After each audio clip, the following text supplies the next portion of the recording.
Ba-dum-da-dum-dum. Right. Good evening, everyone. It's a stream, so just gotta give me some moments. Where is the Discord?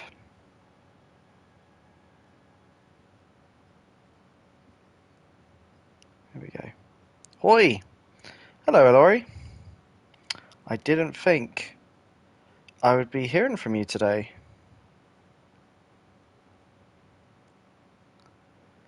Hello. Thank you for stopping by. How you doing?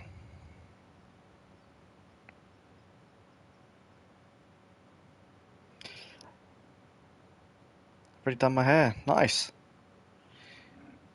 Is there anything else you need to prep for tomorrow? You got some spare time now then? I am pretty good. I'm very thirsty. Went and got some water. There's you know, one of those water jugs in the fridge that kind of filters. I always top it up, but I went down and I only had enough just for a little bit of water. I was very posh. So the stream is going to be going over the constellations. Probably go over every constellation. So we are going to touch over some of the ones that I did yesterday, which is going to be a bit of a pain. Um, Reason why is I have unlisted the previous video due to um, other bits. Actually, I really shouldn't even say that. It's kind of ruining this stream now, in hindsight. I kind of feel tempted to just restart this stream. Never mind. Anyway, so sent the link for Lauren as well. She wanted to hang out, so I sent it her way. When she's here, we're gonna begin. Your watch anyway. Thank you. I didn't. If you was around, I would have carried on with Final Fantasy VII. I just assumed you were unavailable for today. Have you done the event?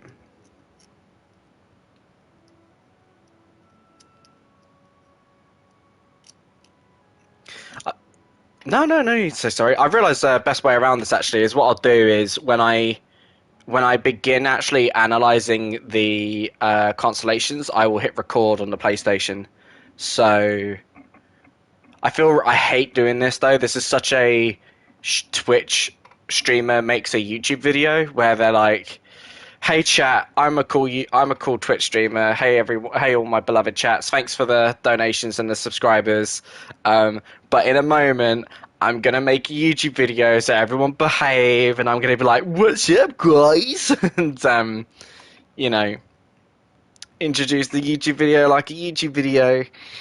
Um, it's like, okay, everyone, we're all ready. Tee hee, a one, a two, a one, two, three, and it's just like, hi everyone, it's me, YouTuber man. Today we're gonna talk about this video. I've got my chat over here. What's up, YouTube frogs? Exactly. Um,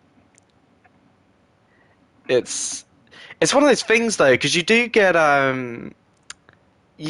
kind of caught up in it, right? And the worst thing is about kind of like YouTube, especially like Genshin YouTube, how everything feels the same, right? Every channel feels similar, and it's just like the tweaks of their personality is what make them stand out. But in terms of like how they welcome everyone, you know, how do you differentiate yourself to be that special person? It's like I want to be the big man because I want you to give me money and not the other people. Please use your Twitch primes. My career is on the line. I can't eat anything because I'm spending my money on catcher rolls. But you shouldn't know. Don't use summon on this game. I can because I'm a successful Twitch person. But you can't, alright? Don't do what I do. Anyway, watch me roll and spend hundreds of pounds on Kazuha. Oh dear. It's mental though, isn't it? Mental.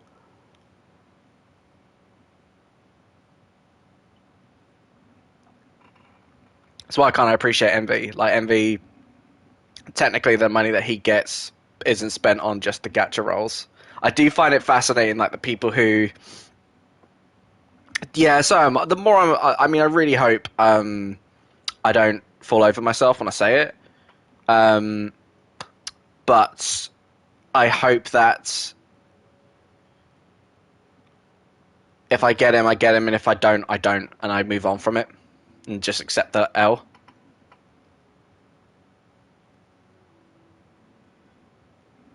Thing is, like, if I'm going to end up being on a guarantee after that, my gut. What's your bet? I bet that I don't feel confident I'm getting him. I feel confident I'm losing my pity, and it's gonna hurt when um I think I'm gonna lose, and I think I'm getting Chi Chi. My gut's telling me if you summon for Kazuha, it's gonna be a mistake. And I gotta ask myself, you remember how I was speaking to you yesterday about the weapon banner? And I was like, well, for the weapon banner, you need to make sure that when you roll, you don't regret it. I just feel like I'm gonna feel huge remorse if I get like a Chi Chi or something. I mean, I think that's the thing. Like, as long as you don't spend money, right? It hurts anyway when you're free to play and it's your resources that's gone. It is worse if you then spend money and you still fuck up. So it's at that point where I'm kind of in a position where it's like I don't really want to spend money then because I'm not going to be happy.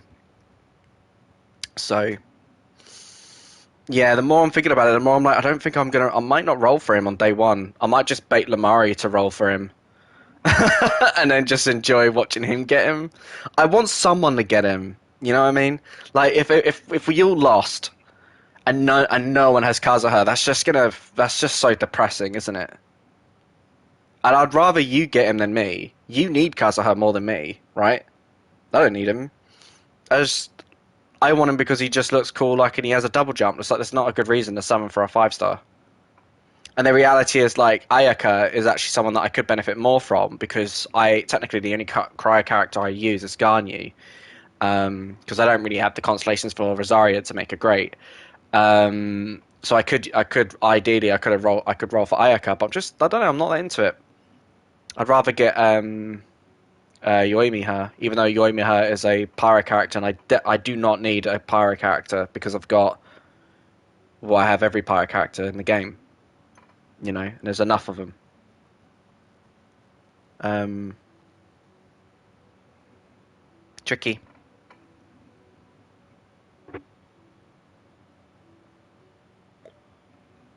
So I haven't seen. I keep hearing that apparently she's been changed somehow, but it's just like we'll wait for her to come out. I'll wait for her to be revealed. Dev stream's going to be in about a couple of weeks, anyway. So we'll know then. Well, I'll know then. Mm-hmm.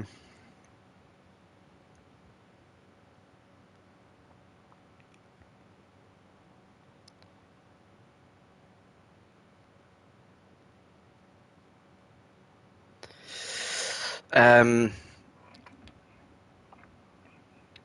but yeah, kind of waiting. I was kind of waiting for. Aha! Lauren is typing. I've been here the whole time. Oh, why don't you say anything? What? Okay, no worries. Okay, hello. So, plan's going to be we're going to break down the constellations. We are starting from Gene again. Here's what we're doing. Actually, I'll make it a YouTube video. Hang on, let me hit the magic record button. Ba ba da ba. Right, okie doke. Here's the drill. We are going to break down every constellation in the game. Basically, what is the best constellation per character? What's the best place to stop if you are summoning for constellations? And we're trying to be as objective as possible. We're kind of taking into account that probably most of the characters you could argue that C6 is the best constellation. So I will avoid saying it's just C6. if there are other constellations that I do want to reflect on, because the reality is when it comes to constellations, unless it's a 4-star, if it's 5-star, you don't really want to go higher than 1 to 3, because otherwise you're like mega whale, to which it's almost like why would you watch the video to know what constellation's the best? Chances are you're just going to get them anyway, right? Um, and then really 4 stars is kind of what makes them special, right? Because 4 stars have the most interesting constellations. So we will still break down 5-star constellations because there are really good ones. There are good ones, especially for standard characters as well. Because that's the interesting thing about standard characters is, in theory, over time, you will get constellations for these standard characters. So it is a really cool thing to be like, okay, so what's a good bookend for standard characters as well? All will be hopefully revealed. If I was a mega hack, I would love to have a tier maker, and I can make a tier maker of constellations. But I think the first thing I want to do is highlight what's the best constellation per character, what's the best constellation to stop if you're after a character, if at all. If anything, it might just be for some of these characters just stay for C0, and then kind of break down, okay, so who has the best constellation in the game? That's also quite a fun thing to talk about. So, hello, Jane. We'll start with the best character in the game, and that's not biased in the slightest. So, oh, we're really quiet, aren't we? Hang on, peeps. We're very quiet today because the audio. There we go. And then we'll put music up. We'll put sound effects up. We're going to tell Paimon to shut up. And there we go. Professional video. Da, da, da, da.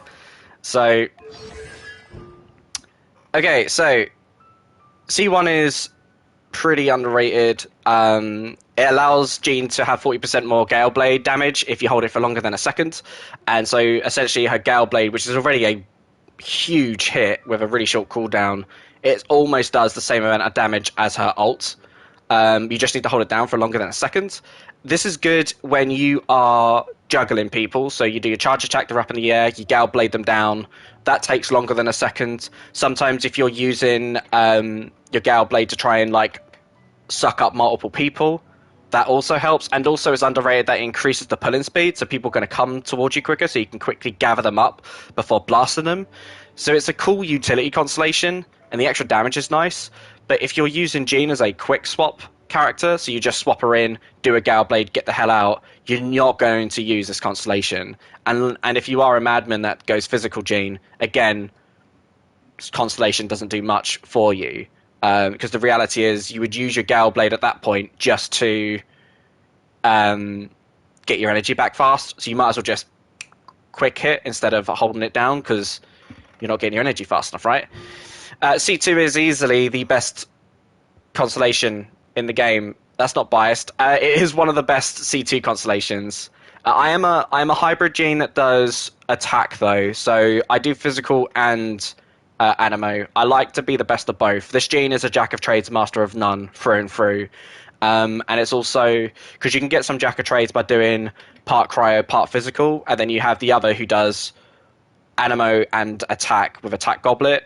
And you do not recommend doing an attack goblet on most characters if you've got so much attack, because there's such a thing as too much attack. But if you are Jean and you heal based off your attack, it's also not a bad thing either. So it literally is like a jack of all trades. Anyway, that's why I love Jean. But getting back on topic, so this constellation is just universally amazing. I cannot overstate how broken of a constellation this is. So it is whenever Jean picks up any elemental orb, you pick up any elemental orb, everyone in the party gets their movement speed and attack speed increased by 15% for 15 seconds, and this can go on infinitely. All G needs to do is absorb any energy at all, at any time. So it basically means the easiest rotation ever, that you can guarantee that everyone gets an attack speed increase and a movement speed increase forever, so long as you just swap in Jean. Gale Blade, absorb the energy, swap out. The craziest thing about this, though, is this is not just a normal attack speed increase. This is attack speed increase. This means this is your ult animation is actually increased by 15%. The Zhongli ult that I've heard so many people wow about because it's like it goes on too long, he's folding his arms, it lasts faster, 15% faster if you have Jean on the party. any ult that you think takes too long is noticeably quicker if you have a C2 gene, because it is pure attack speed. I love it. I absolutely love this constellation. It does not get. It is starting to get a lot of love. It's quite great because Jean suddenly got a lot more revitalized interest because of her summer outfit. And there were like a couple of pockets of YouTube that would fight Jean's corner and be like, no, she's great.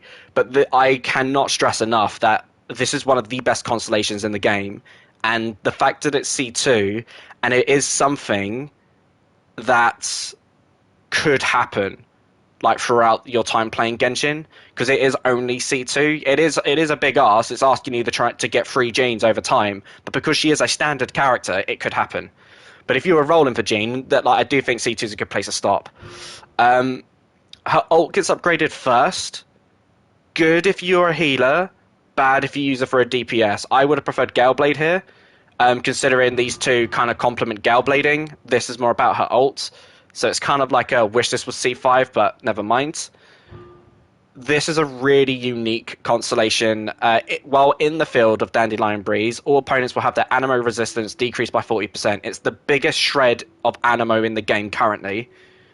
So really this is perfect if you have Xiao. You're a Xiao main. Who do you pair Xiao up with? If for some reason, if you ended up with a C4 Jean, you're laughing your socks off, because it's a 40% shred, and it is everyone in that radius, and the Dandelion Breeze is quite big, and it's not the issue of like trying to suck everyone up with Venti's ult, where everyone's kind of flailing up and down, and you might hit them on the plunge, you might not, and then it's not the issue of the Traveler's ult, where they're just being shot off in a direction, so you can't really chase after them. By having it be within the Dandelion field, it's just perfect for Xiao, but it really, other than that niche example, and maybe if you were doing a DPS Venti, to which it's like, well, that's, again, this is very niche stuff. So it's a good constellation. So it is useful for Jean, because it will ensure that her Gale Blade does more damage. But I don't rate it as highly as C2. C5 is Gale Blade up by 3 talents. Hell yeah, Gale Blade is a fantastic move. Awesome. I do think a lot of YouTubers do sleep on the talents being upgraded. As like, oh yeah, well, they're just talents upgraded. But they're not constellations to ignore, because it saves you a huge amount of resin in terms of its 3 levels instantly. So that's so much talent books that you don't have to spend if you don't want to take someone beyond 10. The argument is actually you could hit 10 if you have these constellations, right? You don't need to use a crown.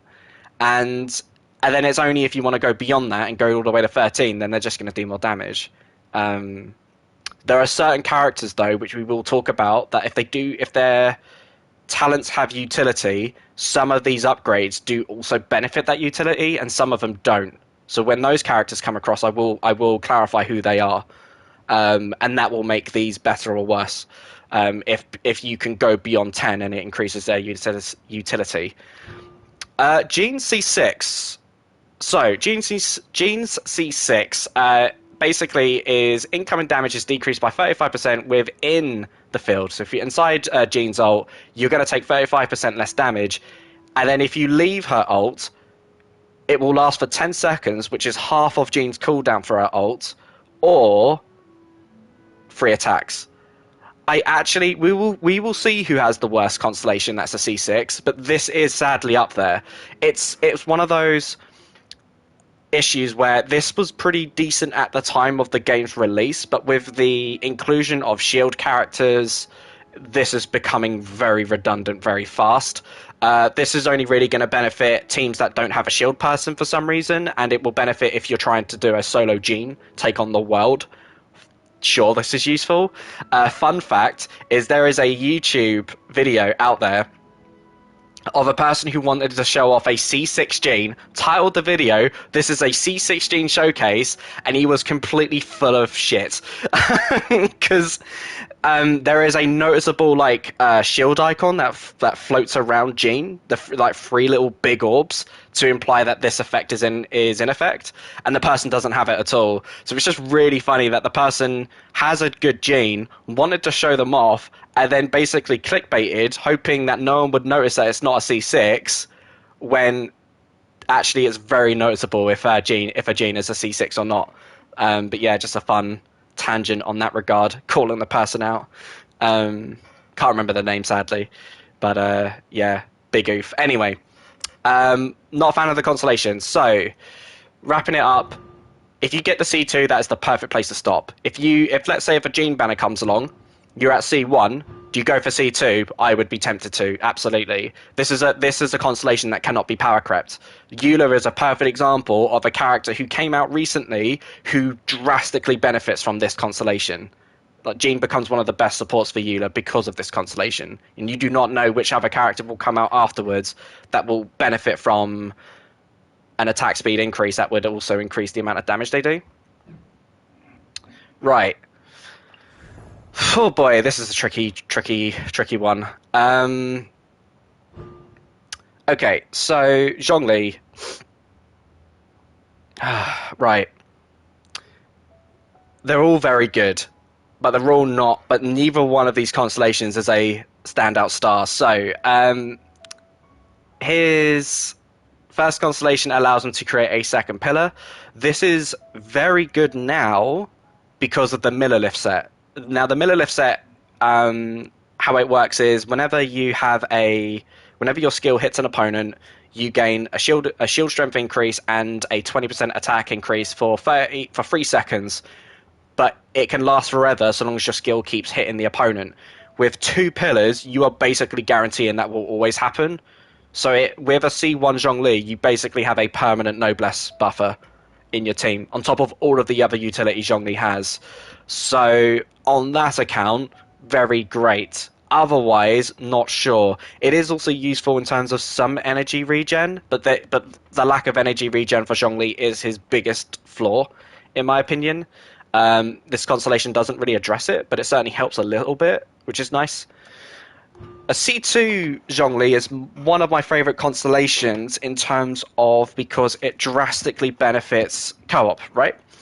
It will allow you that if you drop your ult down, you can shield your whole party. So if you're in single player, it just gives you a bit of utility and a bit of extra control to give you another opportunity to put your shield down. Certainly is useful in the recent event that just happened. I certainly took advantage of the ability to have two separate the ability to cast my shield, a second time. But it really sings for co-op. This is if you have a C2 Zhongli, you are everyone's best friend in co-op, without a shadow of a doubt, because you are able to give everyone the best shield in the game. If you do not have a C2 Zhongli and you go into co-op, you're not letting anyone down, but it certainly makes people sad. When you're up against Ajdaha, you have your shield and you're happy and protected, and everyone else dies and you're just on your own because you couldn't shield them because you don't have C2, and that's not your fault. People who don't have constellations on 5 stars, but if you do have a friend who has a C2 Zhongli, keep them because they're legends, and that's nothing to do with me. I'm just saying that in general. I remember when I didn't have a C2 Zhongli, played with someone who did.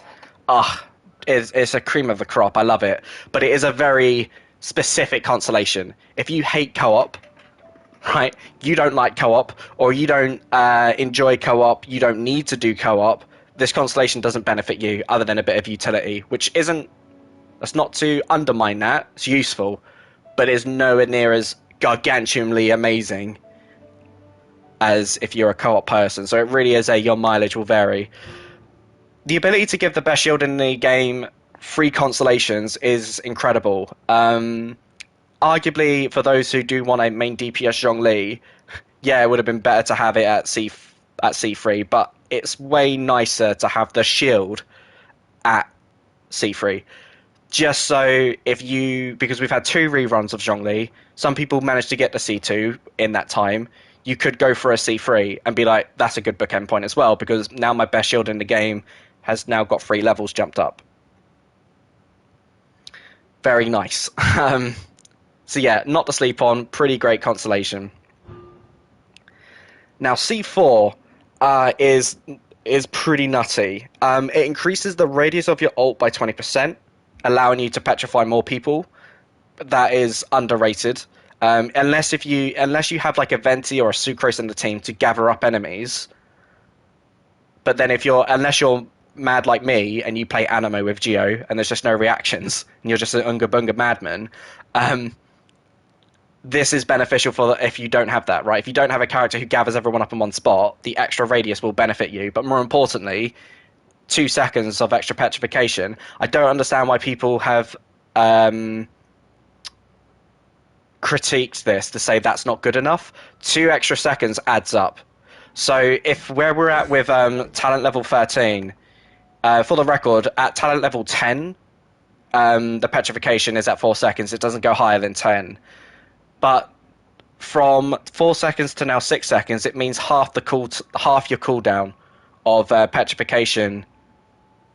Half of your cooldown, they're frozen. So just another 6 more seconds, and you tend to find, as well, from my experience, it seems to be faster than 6 seconds that my ult seems to come back, and I'm able to drop it down again. I think it's because part of the 6 seconds includes Zhongli's animation of the meteorite coming down. So in that time, your just ult comes back anyway. So it seems always quicker than 12 seconds anyway. And so if you have enough energy recharge, you just end up in a dream scenario of spamming your ult and having someone permanently frozen. And again, we don't know what's going to happen endgame, right? There's already 2 Animo characters if in a team as a comp. They can reduce your cooldowns. We could get artifacts that could reduce your cooldowns. We could get buffs that could reduce your cooldowns. We could get characters or weapons that reduce your cooldowns. If any such thing happens later on in Genshin, this will only further make C4 Zhongli even more insane. It has incredible potential to be even more nutty. The closer you get to that perfect ratio of just having someone permafroze, the absolute better. Very great constellation. C5, basically, yeah, it's going to give your big fat ult damage 3 extra talent upgrades. Awesome.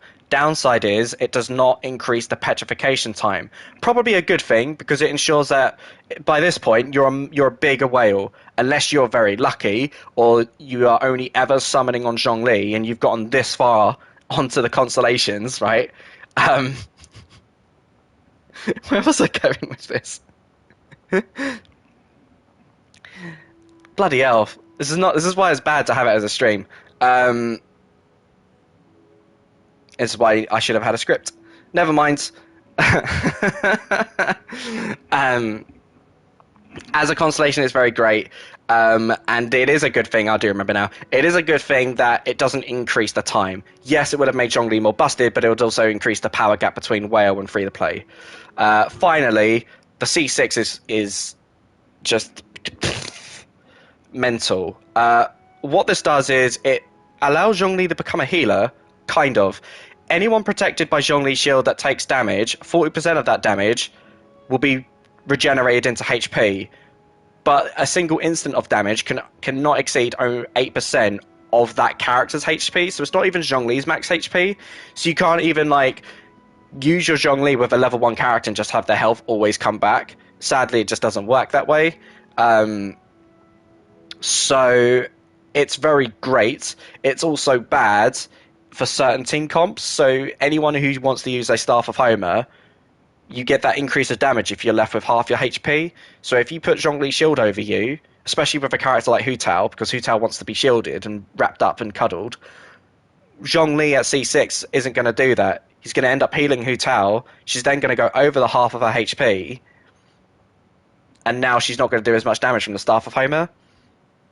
And herself, because Hu Tao also does more damage if she's under 50% HP. So it is one of those, it is a great constellation, but it also diminishes Zhongli's usefulness in other ways.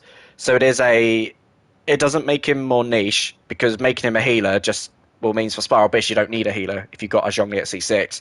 But it does mean certain comps that could work before, that people may have paired Zhongli up for that person, may not be as effective now that you have him at C6. So it is something to be mindful of. So of all of these talents, because each one of these is fantastic, I love Zhongli's constellations because there's a nice breadcrumb that each constellation is good. There isn't a constellation that you have to go through bad constellations to get to. Each constellation on this list will benefit Zhongli and you and your team. So it's just a matter of where do you stop. The reality is, though, that C0 Zhongli is so good out the box, you don't need constellations. yeah, C1 is great if you wanted to go full Millilith. C2 is amazing if you wanted to be the ultimate co-op bro. And then after that, it's just a matter of would you want to have the you want your shield to be even more insane, you go for C3.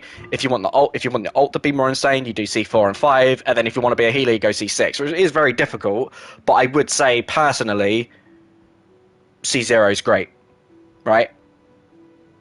That's kind of my stance on that. So, hope that made sense. Next character, Ningguang, finally a 4-star. 4 stars are more interesting in constellations because they're more realistic. People can get them. So, let's break these down. A C1 Ningguang is mandatory. So people are saying that Ningguang currently is the best Geo DPS in the game. So, while that is true, you do need C1 for that to matter. What was the overall C top stop at for Zhongli? So, what was the overall view of constellations for Zhongli? Is that what you were saying? That's what you want me to clarify on? You know what? I will make this. I am. I will. This will be a stream. I'm going to stop a PlayStation recording here. I'm just going to stream the rest of this, and if I want to make this more tight, I'll just write as a script and re-record. 1 second. Give me a second. Okay, let me get YouTube. Let me get chat back up. Boop boop boop boop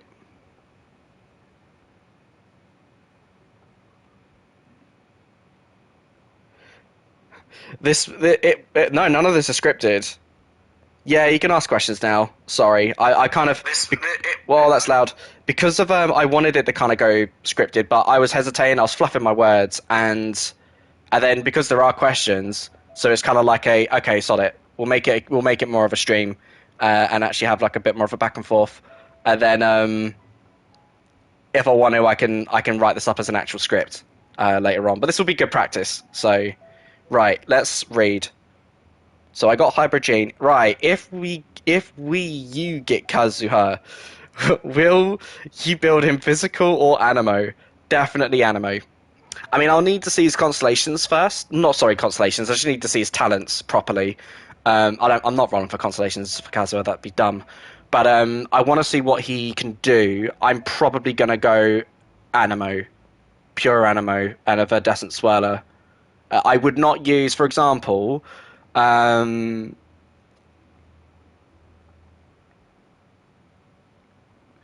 forgot to get the slash in case both you and both me or you get him. Okay.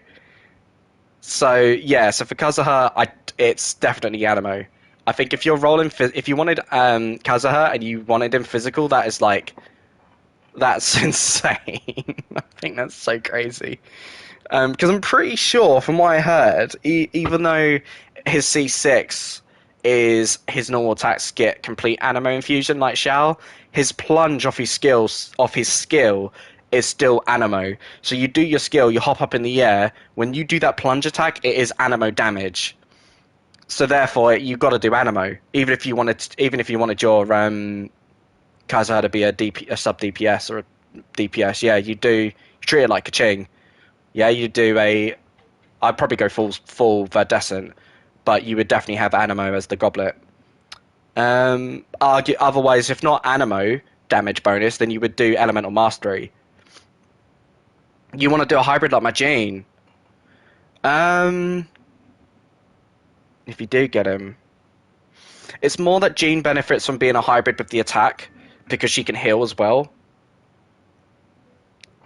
It'll be very interesting to find out how to build him. You certainly could do it as a physical. That's just a power play though. Be like, I'm getting Shao and I want him to be a hybrid. Right.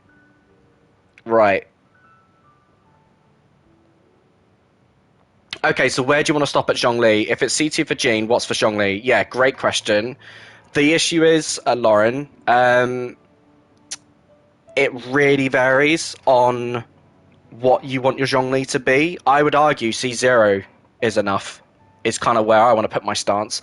If you're going to force my personal bias on it, it's C2. I love Zhongli at C2 because it enables me to put a shield on everyone, right? It like even if you because most people who have a C0 Zhongli and just use them as a shield bot tend to just go full melee, full HP, and just use them as a shield to make sure no one dies. And that can still work even as far as C2, right? Because it just means that you just drop your shield down, everyone's shielded. You just need to make sure you got energy recharge in your substats to ensure that you can drop your ult fast enough, which has certainly been a hurdle of mine. So, like, I don't have Staff of Homer for my Zhongli. If I got Staff of Homer for Zhongli, I certainly would use it on Zhongli, but if I'm in co-op, I wouldn't. Because that currently my Zhongli's using the Skyward Spine, so that's 36 energy recharge. That's loads.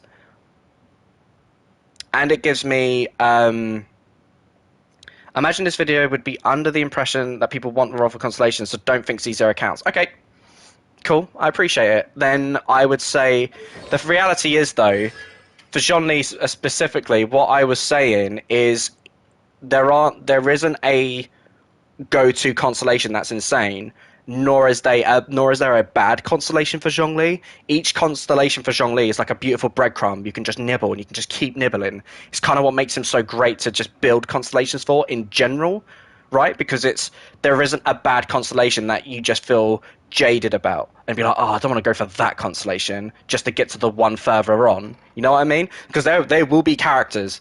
They will be characters that are like that. And it's just a nightmare situation. But Zhongli is just beautiful breadcrumbs. Nom, nom, nom, nom, nom. Like beautiful, golden, freshly baked cookies. And there's not a single stale one. Or like, you know, been stepped on.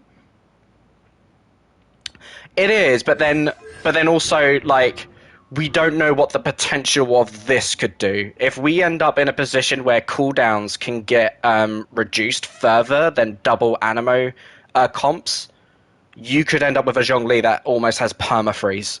That's a very powerful Zhongli at that point, right? Because in order to do permafreeze anyway, it's basically a combination of a cryo and a hydro to spam both their skills in unison.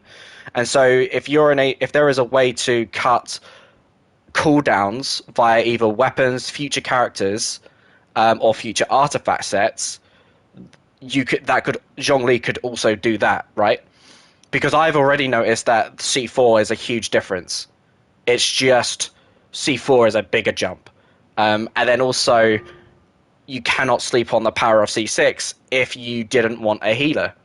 If you are fed up of having healers in Abyss, let's say you don't like Jean, you don't like Chi-Chi, you don't like Barbara, you don't like Diona, you just like Bennett. Oh, who's my healer for my second team? Well, if you had a C6 Zhongli, then that would be it, right? Pretty sure that's what most whales would do. It's like, here's my Bennett. Bennett's the best character now because I'm finally up to date, right? And then if you had a C6 Zhongli, then it's like, great, that's my second healer, done, dusted. I'm a mega whale and I'm laughing. But it does F up Hu Tao. And we don't know other characters that could come along that could be bad like this. Anyway, so I still think, personally, if you're going to twist my arm, it's C2. That's the place to stop for Zhongli. But I could say C3, C4. And at that point, it's like you're so close to C6. So, yeah. I'm a fan of Zhongli C6. It's not utterly gang-busted broken, but it is also not awful. No, I appreciate the twist. Okay, so, Ningguang. Ningguang the 4-star. Everyone can hope to get a Ningguang. Everyone, if you played from release, could have a Ningguang, right? If you picked her at the Lantern Rite, that's what I did for my Ningguang.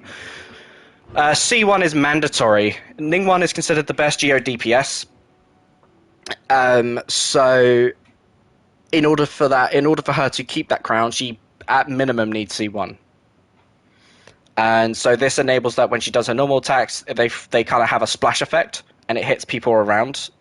And it's just really nice. Like, if you've got a Venti ult, you've got everyone all gathered up or Sucrose, and you're just spamming your attacks with Ningguang. If people are, like, charging up to you, a bunch of Hilichurls, and you're just doing your basic attacks, building up your Jade, your little Jade crystals, C1 is needed.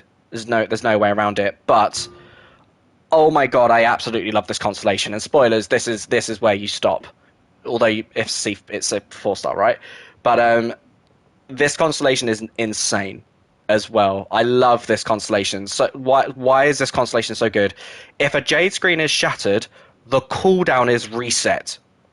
Period. And it can happen every 6 seconds, which means your jade screen only then ends up having a 6 second cooldown. And the best thing about this constellation is this is not affected by the water effect. The slowing water effect from that domain with the weapons or any abyss, like the last abyss that we had. And even the recent geofight that we've had to do for the event also slowed your cooldowns down, does not affect this constellation. That is the true power of this constellation. By completely negating that, Ningguang is one of the few characters that can reset her constellation and is not affected by slowing waters at all. And what that means is, well, it means if you have enough energy recharge and you can break the jade screen, you can put it back up again. Now you have enough to get your ult ready. You then fire off your ult, to which most Ningguang mains would do is you have your jade screen up ready, and when you fire your ult, it breaks the jade screen, and the jade screen shoots off a bunch of geo crystals at the enemy. And so, if you're following me, the jade screen shatters because you activated your ult. Well, if you've done that after the 6 seconds, the cooldown's reset again. It is absolutely insane constellation. Absolutely insane constellation. Let's keep going. I absolutely adore MiHoYo that they made the ult the talent upgrade that gets upgraded first. Yeah, it does count as a break. I think did I share it with you with yesterday when I played with you, Alori, when I was showing you why the Ningguang Zhongli pair up is just so good. And it's just because you can just shatter your screen and I'm always getting my energy back. So just Ning and Zhongli is just permanently just able to drop their rolls. It's just such a fun comp that if I ever did get an Albedo, I don't know if I'd have the heart to bench my Ning. But yeah, it's really, I will compliment a character if their best skill or ult is what comes first. And I love the fact that this is coming first instead of the jade screen. So if you were at C2 and let's say Ningguang appeared in the shop, you might as well go for C3. Yeah, because just to have that is beautiful. It's a chef's kiss. I do think C2 is the best and where you can stop, but so is C3. C4 sucks. Increases nearby characters' elemental resistance by 10%. So it is all elemental resistance. That's useful, sure. But we have shields. So Noelle and Zhongli, they can shield you. Ningguang's like, hi, my jade screen can give you a 10% elemental resistance. And this is all the way at C4. Oh my god, this is a really bad constellation. This is one of those constellations that probably was okay at the time, but due to the relevance of shield characters and just how insane they are, and also the amount of difficulty that we're getting from enemies, this is losing its effect. And this is one of those things that it's probably because it's a 4-star. I think if it was a 5-star, this could be like 25 or 30%. The jade screen is kind of a shield. I get that if you're standing in front of it, but characters, it's good. The jade screen's great for any projectile characters, but any big character will just punch through it and slap you in the face. Even if it doesn't break, they can still clip through the shield and slap you in the face, and you take damage.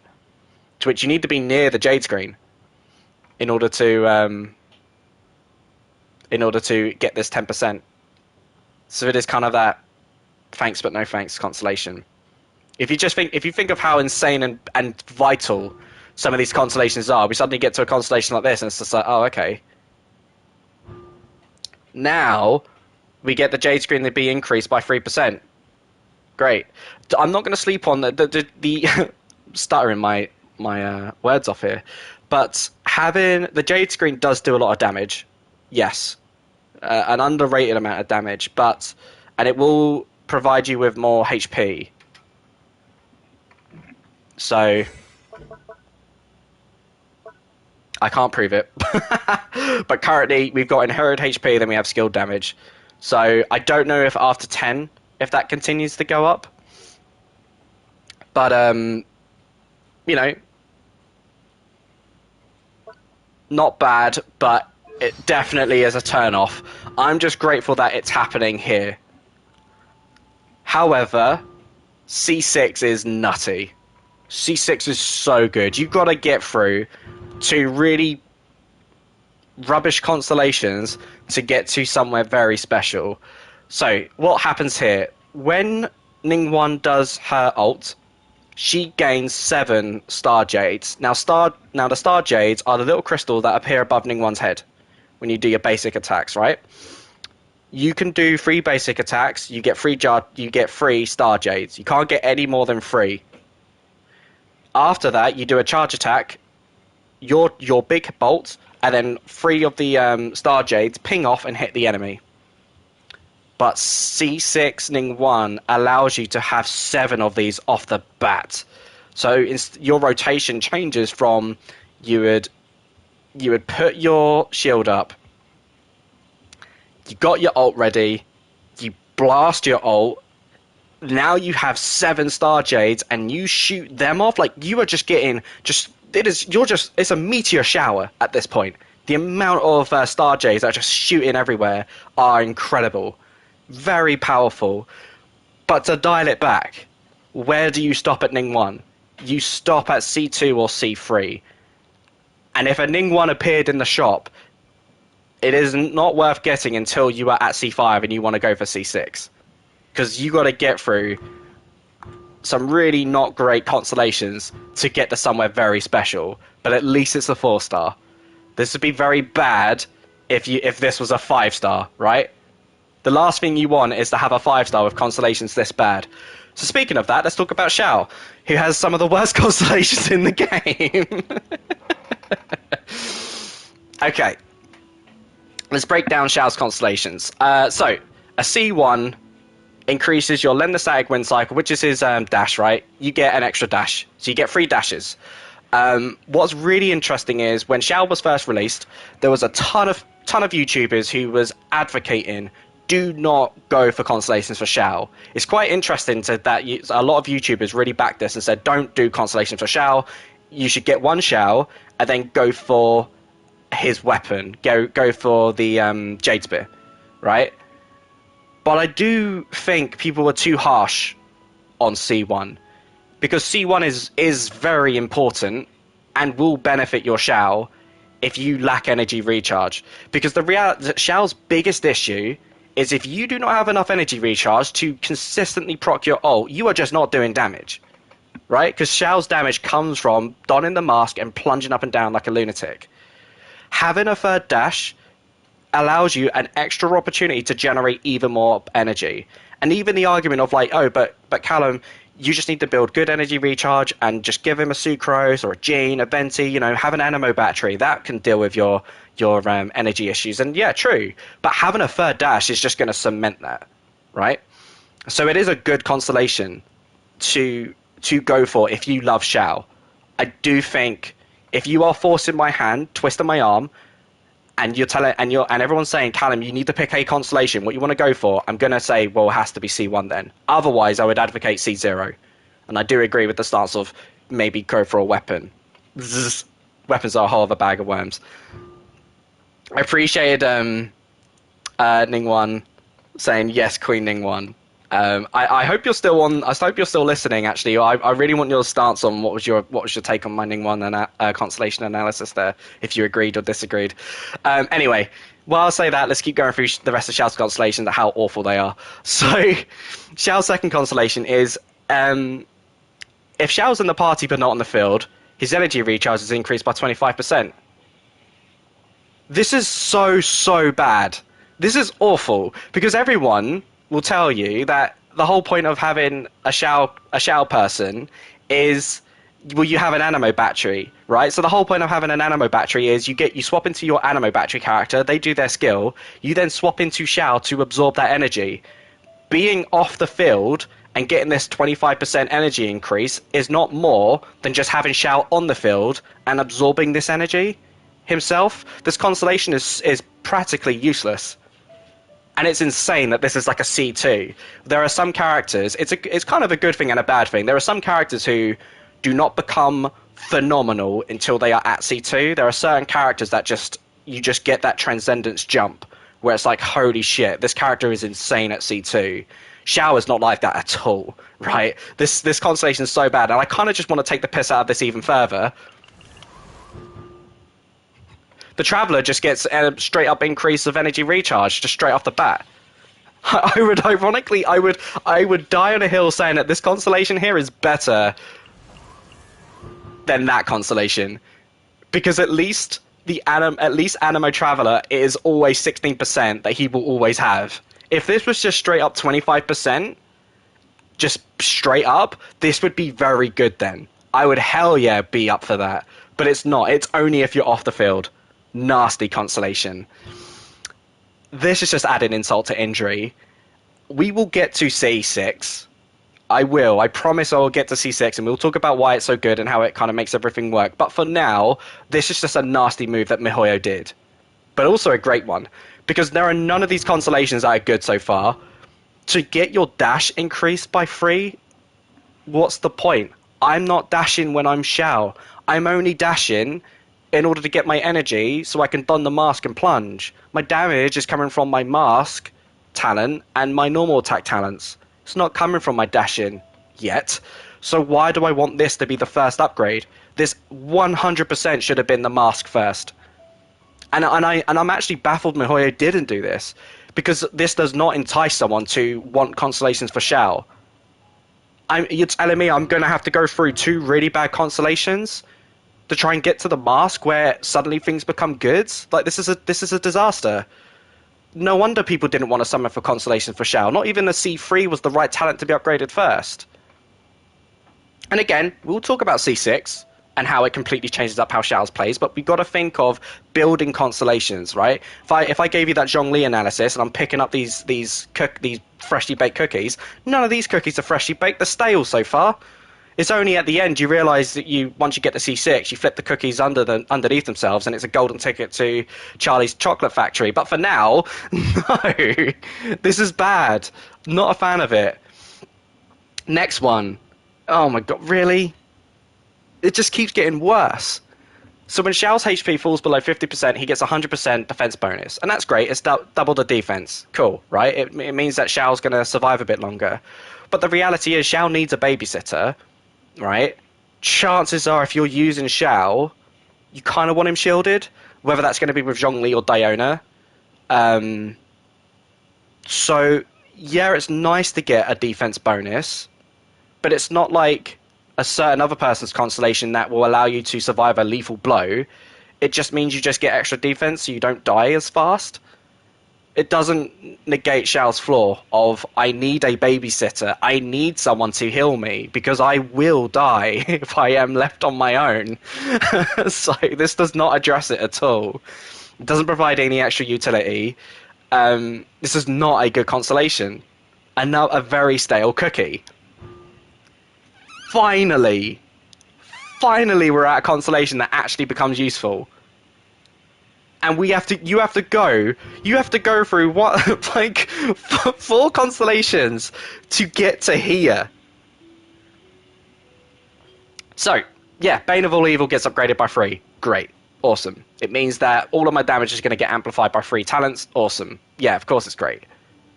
But to wait all the way to C5, if I don't know how anyone could have suffered all these constellations to get to here and been like, great. So let's just get to where it all works.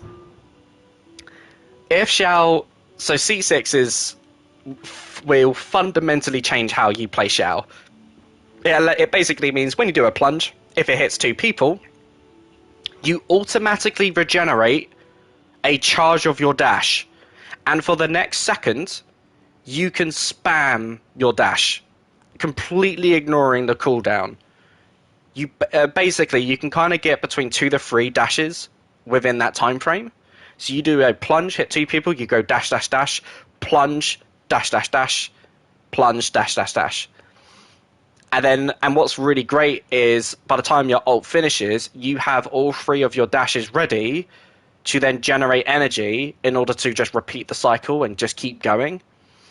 So it's a really cool constellation because it does fundamentally change up how you play Shell. It completely changes the rotation. You're not just donning the mask and jumping up and down like a pogo. You're now donning the mask, you jump down once, and then you're zipping around like a lunatic, killing everything in your wake.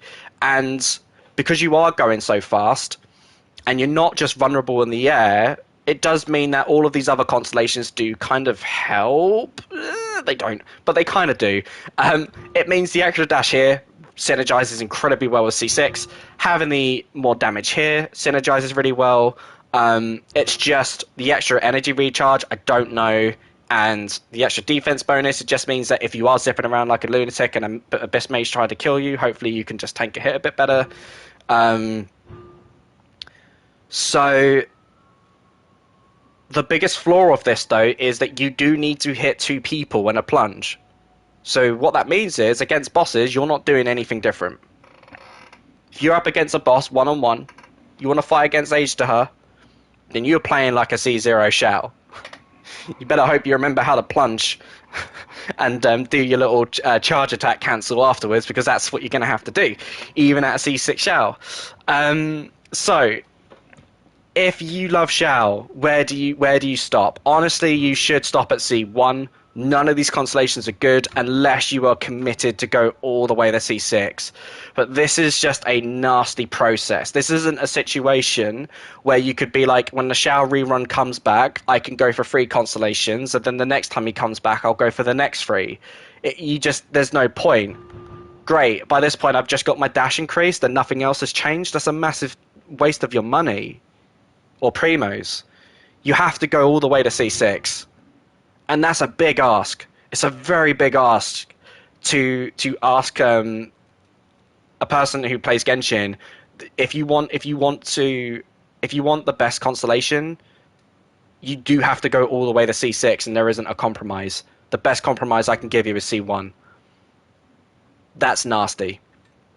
However, also a benefit. If a constellation like this is practically useless until you get to C6, I kind of would take that as a bit of hope that the power gap between the free-to-play and the whale, while it does change drastically when they get to C6, there is no middle ground. So it means that you can get a C0 Shao and stay competitive, provided that you have enough energy recharge on your own back, whether that is with anime supports to be your battery, in order to keep donning the mask and keep plunging. This isn't a character that suddenly comes together at C2. He works straight out of the box.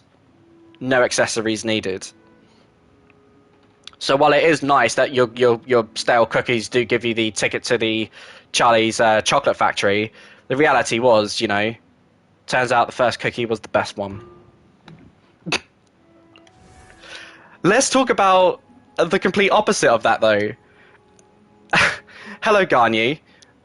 One of the best characters in the game. Let's talk about why every constellation that Garnier has is amazing. So, hang on. Okay. Let's break this down. Oh boy. So, taking damage from your charge level 2 Frostflake arrow, which basically means the bloom. So when you charge your arrow, flip, shoot it off. When that bloom hits, it will decrease the opponent's cryo resistance by 15% for 6 seconds, and a hit will regenerate 2 energy for Garnier. The effect, though, can only occur once every charge shot 2, regardless of if it was the arrow or the bloom. The reality is, each shot you do, you will permanently keep their cryo resistance decreased by 15%, and you are regenerating your energy back. This is a really, really good constellation. The thing about Garnier, though, is that she does work off the box. What's crazy about Garni though is that her constellations just further support her support capabilities, and it and these constellations will immortalize Garni and keep her relevant long after the game has multiple regions and different cryo characters that will dethrone her as the main DPS cryo character. Yet Garni will still stay competitive for all of these constellations. So let's keep breaking them down. Still, this is a really great constellation. You automatically get a decrease in cryo resistance by just shooting them, and you will get your energy back if you shoot them. Hell yeah, right? So Constellation 2, you gain an extra flower, gains an additional charge. Um, I've been a bit harsh on this constellation because the reality is, well, if you have a sacrificial bow, you could do this anyway, right? If you have a sacrificial bow on Ganyu, it procs. Well, that's your second. You can have a second taunt. Regardless of that, though, even I don't know what point I'm trying to make there, because the reality is, well, with this constellation, you wouldn't need a sacrificial bow. This just adds Ganyu a ton more utility. Ganyu is not the best character because her Frostflake arrow does a rocket launcher shot, and we will get to how this synergizes with C6 later on.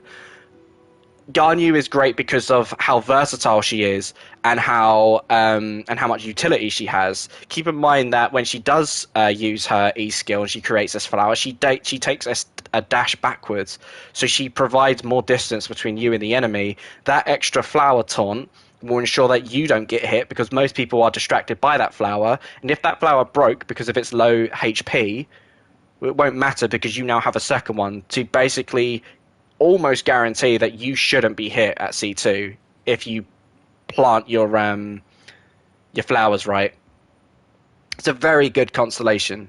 It's one of those, I don't want to rate it too high, but I also don't want to not do it justice, because then it would become very underrated. It does offer a ton of utility that will help you out, and let's just all have a nice chuckle that I'm basically trying to say this might be one of the worst constellations that Ganyu has, and yet it's also where I said this is where you stop at Shao, at best.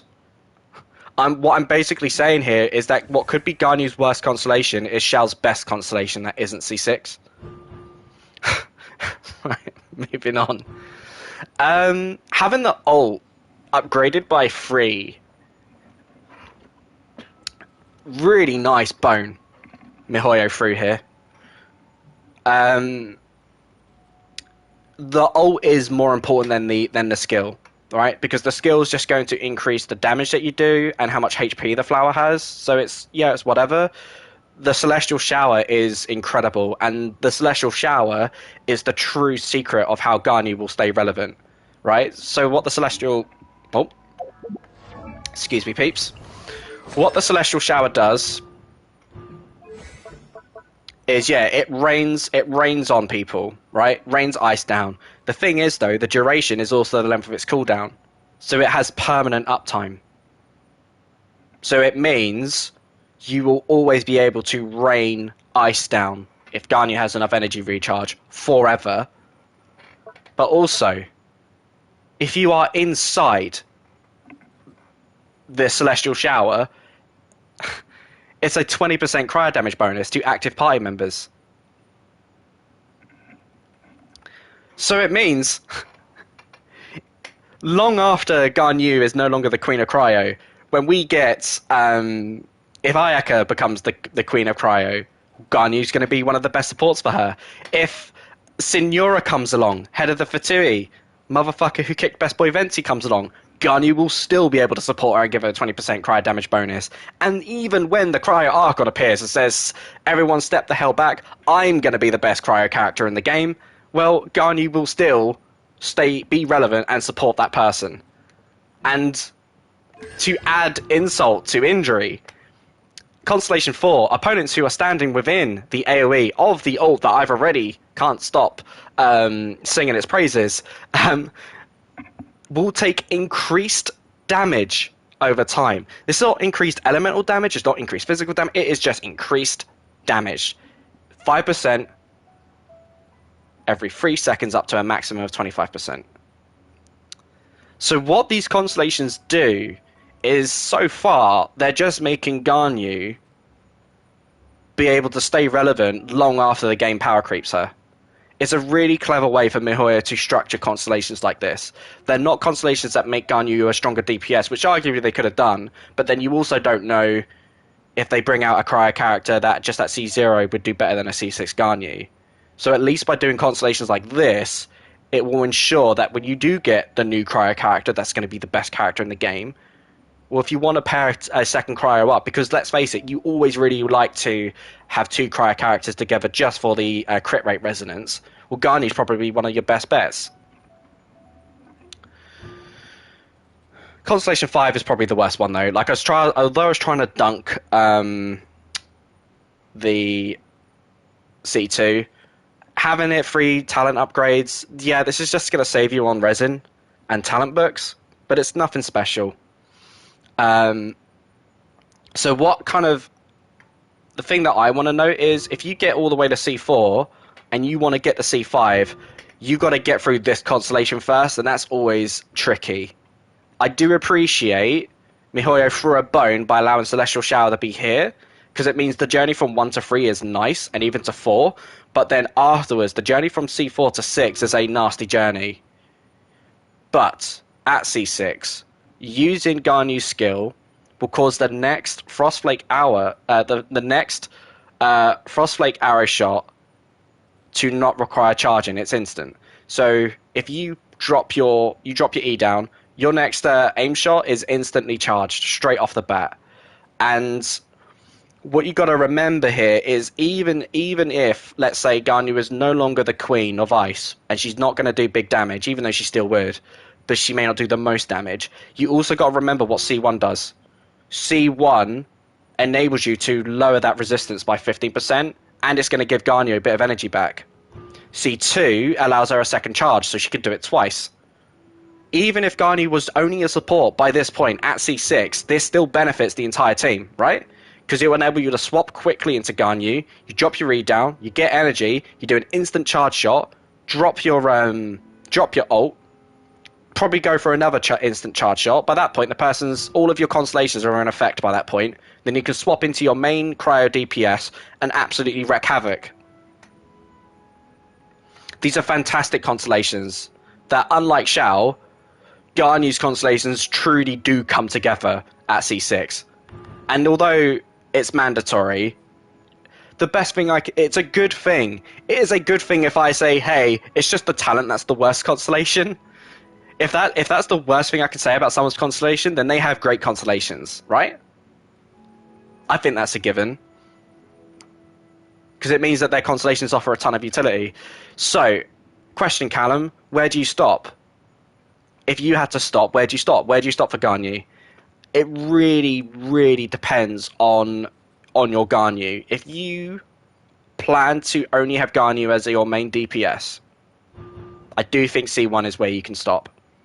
While I do think while all these other constellations will benefit your DPS, you don't. They will benefit your DPS, but if you're just using Ganyu just as a charge shotter, nothing more, it's almost similar. It's kind of like almost like Shao, where you either go C1 or all the way to C6, sure. But at least the good thing about Ganyu is the journey to C6 is nowhere near as disastrous and as painful. And I would feel more confident that Ganyu is a character that you can build over time. I personally would stop at C1. I personally am not going to go any further than C1.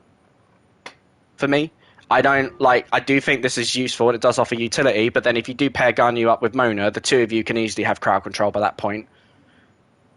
But depends on your team comp. Depends on the role that you want your Ganyu to be. Depends on how much you... I mean, it's a bit silly to say how much you love your Ganyu, because then everyone will just, go for C6, right? I don't want to say, unless the C6 is so fundamentally insane that it is a journey that you do have to go on, because it is a big investment, do I say go for it? If there is a place that you can stop off earlier and be like, great place to stop off. But like Zhongli, Ganyu has nice baked cookies. Except for this one. A little bit stale. This was just the one that was just like in Subway for a bit too long. That's all. Venti. You might be wondering, Callum, why do you have a C2 Venti? Is that intentional? The story is, peeps, that I spent my Genesis crystals when the game first released. I got my double crystals. I rolled on Venti's banner because I wanted other 5-star characters, but the game only gave me Venti. I didn't get anyone. I got Jean on standard. I didn't get another standard 5-star until Zhongli's banner when I got Chi Chi'd. I didn't get anyone else until then. I rolled for Venti's banner hoping to get some other 5-stars. Instead, it just kept giving me Ventis. So, let's break them down. Where's a good place to stop? Where's the place that you have to stop? Blah, blah, blah, blah, blah. What's the best constellation? Actually, did I say what the best constellation is for Garnier? Because the reality is it's C6. But if you are going to twist my arm, best constellation, kind of want to say is C1 still, then C4. Right, Venti. But I do think C1, yeah. So, Venti. Venti's C1 enables him that in a charge shot, he gets to shoot 2 extra arrows either side, and they will deal 33% of the original arrow's damage. I'm going to be real with everyone. This isn't technically... Everyone dunks on this constellation and calls it useless, and I would agree to an extent, but it does have utility. Hey, every Wind Balloon Festival, if you have a shooting balloon competition, you are going to win with this, Venti. That's all I'm saying. A C1 Venti can mop the floor of anyone else. Also, if you're not the best shot, it will help you. Also, against any Ruin Guards, having 3 shots hopefully might mean you hopefully will get that headshot and hit them right in the eye. Because I don't know about you guys, sometimes when I play Genshin and I'm doing an aim shot, and it could just be because I can't aim to save my life, sometimes I feel like I'm doing a headshot and it doesn't register a headshot. And it's like, what the hell, man? That was a headshot. Get stunned. And the Ruin Guard's like, nah, man, I'm cool. And proceeds to slap me up.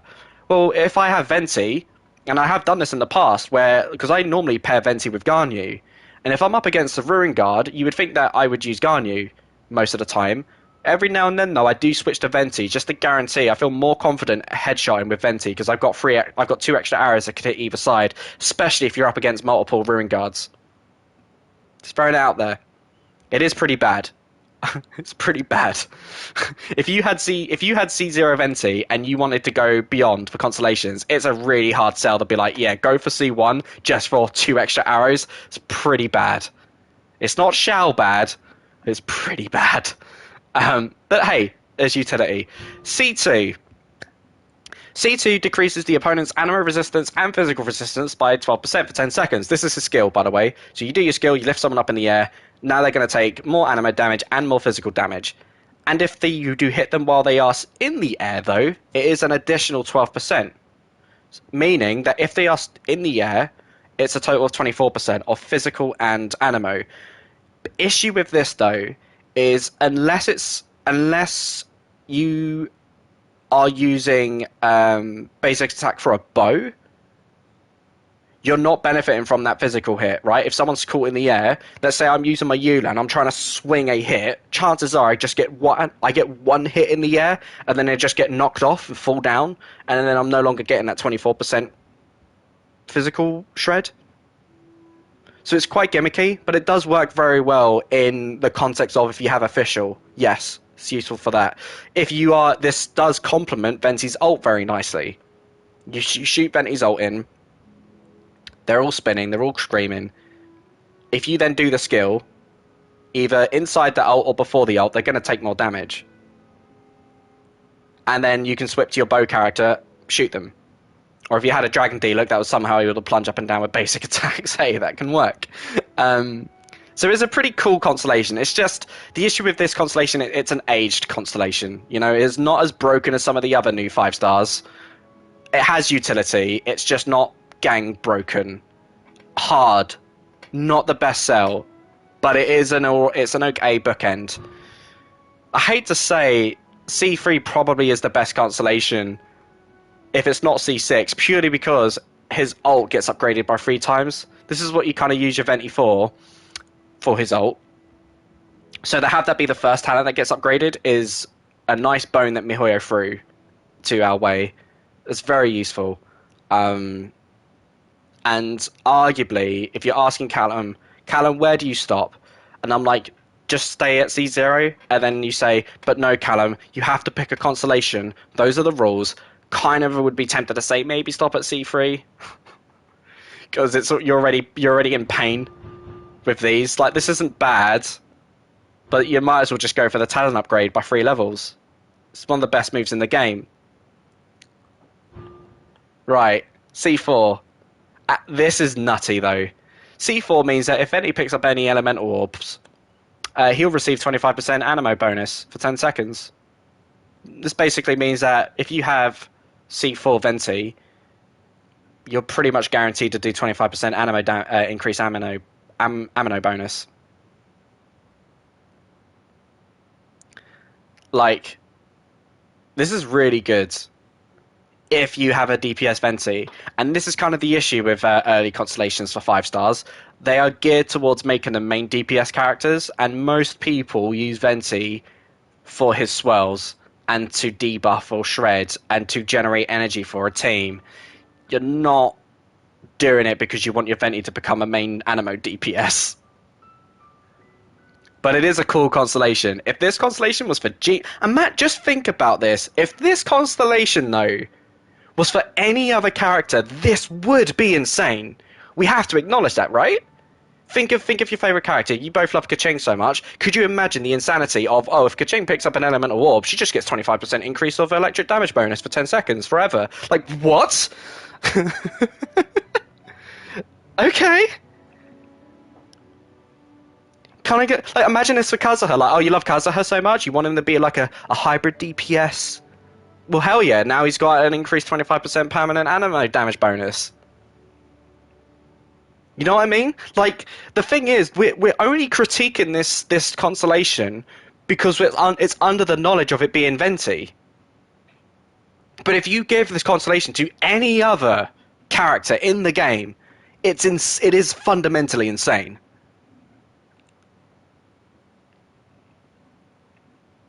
Right? Kind of almost want to be like, bro, if you look, hey, you love Venti so much? Hell yeah, I do. You wanna break the trend and be a Venti main, Venti Nation main DPS? Go to all the way to C4, baby. 25% increase animo damage forever. Bloody mental. Um, stop calling him. Stop calling him what? What am I? What am I? It's too vague. Right. Okay. So.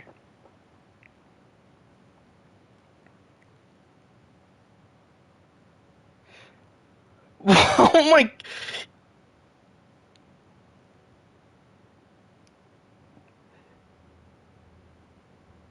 Are you joking? Hang on. Let me read the chat.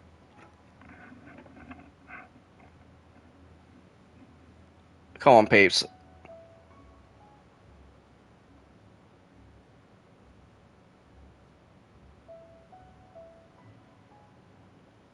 Oh.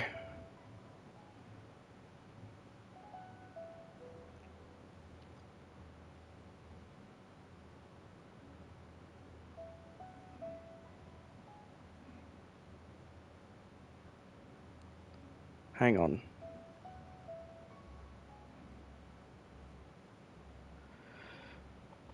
Da, da, da, da.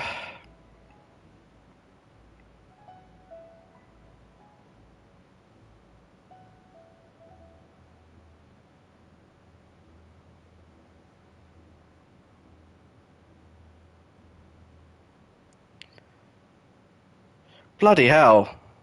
How, I don't. I feel really bad that disputes kind of happen and I'm not aware of it because I'm too busy in the moment talking about what I'm going on about, and there's just like a massive, almost like a flame war happening here.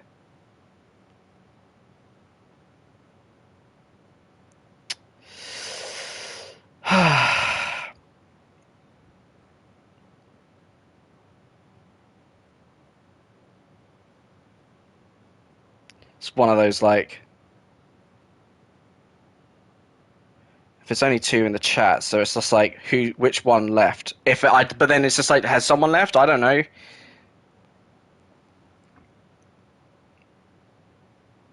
I don't like it when mum and dad fight. Okay.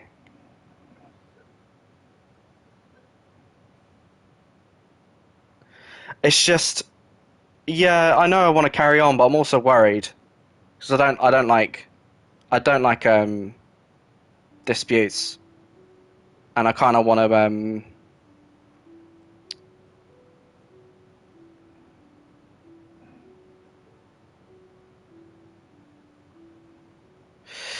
But it's kind of the issue of like, um, there's no moderation, right? And there isn't really a community. It's just me and just a handful of people. Um, and I appreciate both of you a lot because both of you are awesome to me in terms of like how committed you are just to watch my streams. So the fact that it's a clash between the two, it sucks because it just makes it awkward. But at the same time, I'm also not gonna be the one to be like, well, pretend to get on or sort it out. It'd be great if you could, but then the reality is, but then people clash, right? People have differences, people have disagreements, people don't like how people are, um, and it's sad, but that's kind of happens, doesn't it?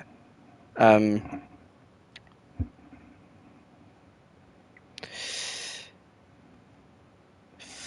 it's I don't know because the thing is because it's just in chat, it's really hard to read tone. I like when I was reading it until you was like seriously, um, it was more like uh, right. Let me just sorry, I keep reading now. Blah, blah, blah.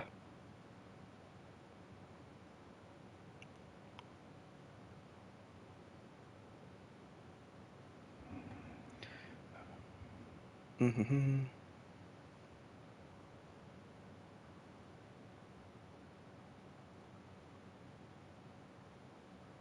Mm,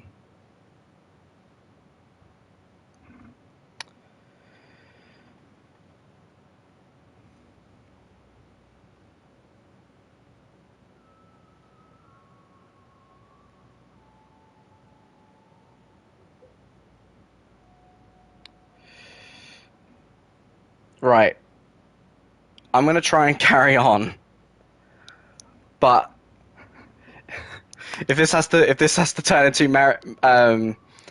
marriage cancelling, be a very different Genshin stream, wouldn't it? You know.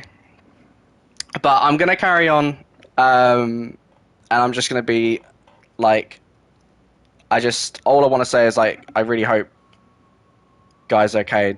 Try not to get um,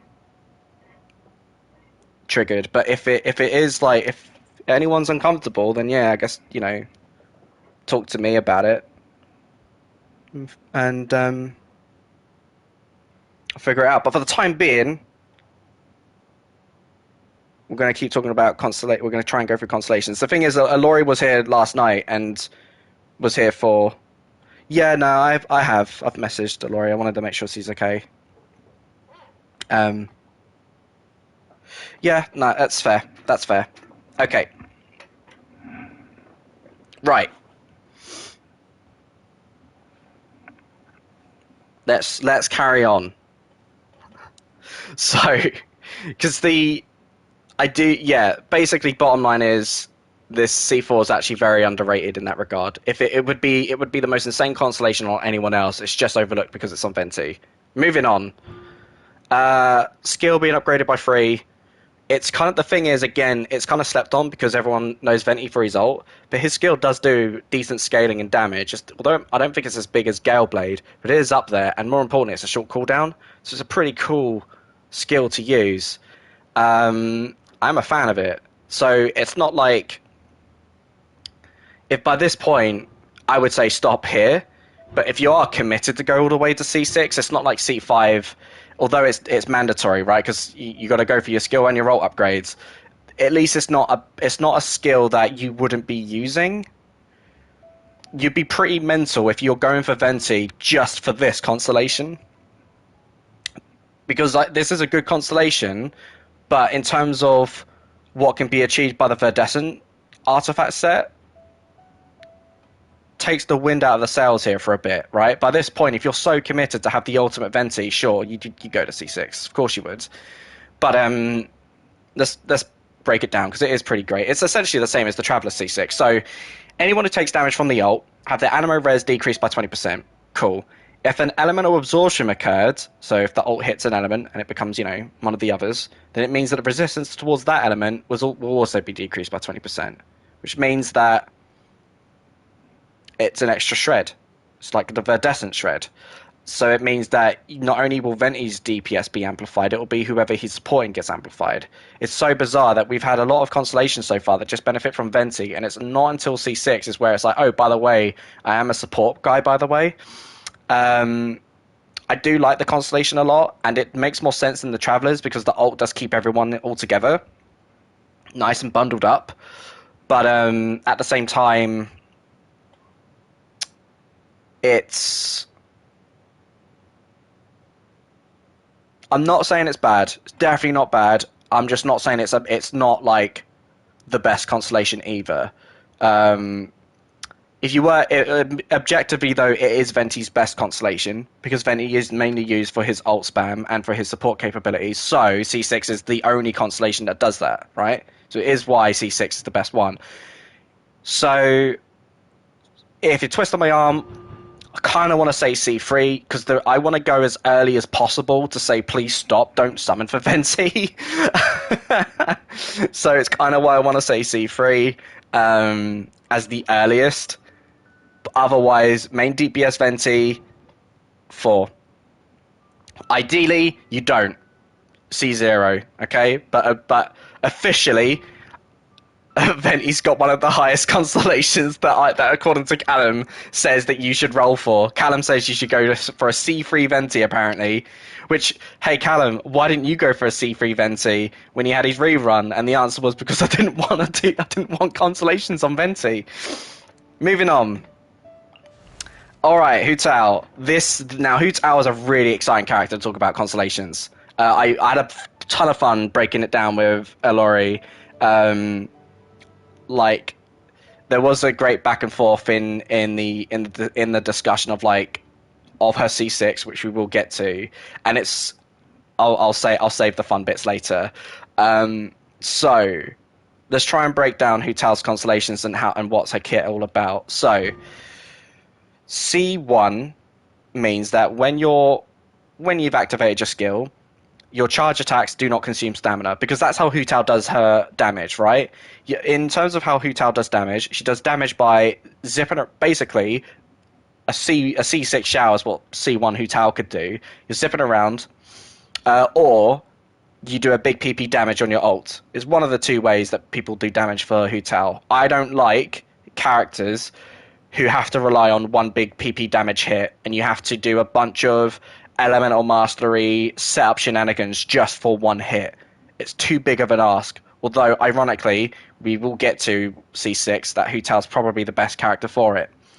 I'm a big fan of this constellation. It is a ton of fun. However, we need to address that this constellation, while it is as insane as Garnu C1, and it is absolutely where Callum would say you could stop at C1, because it is one of those, the power jump is huge. We do need to focus on the longevity of this game.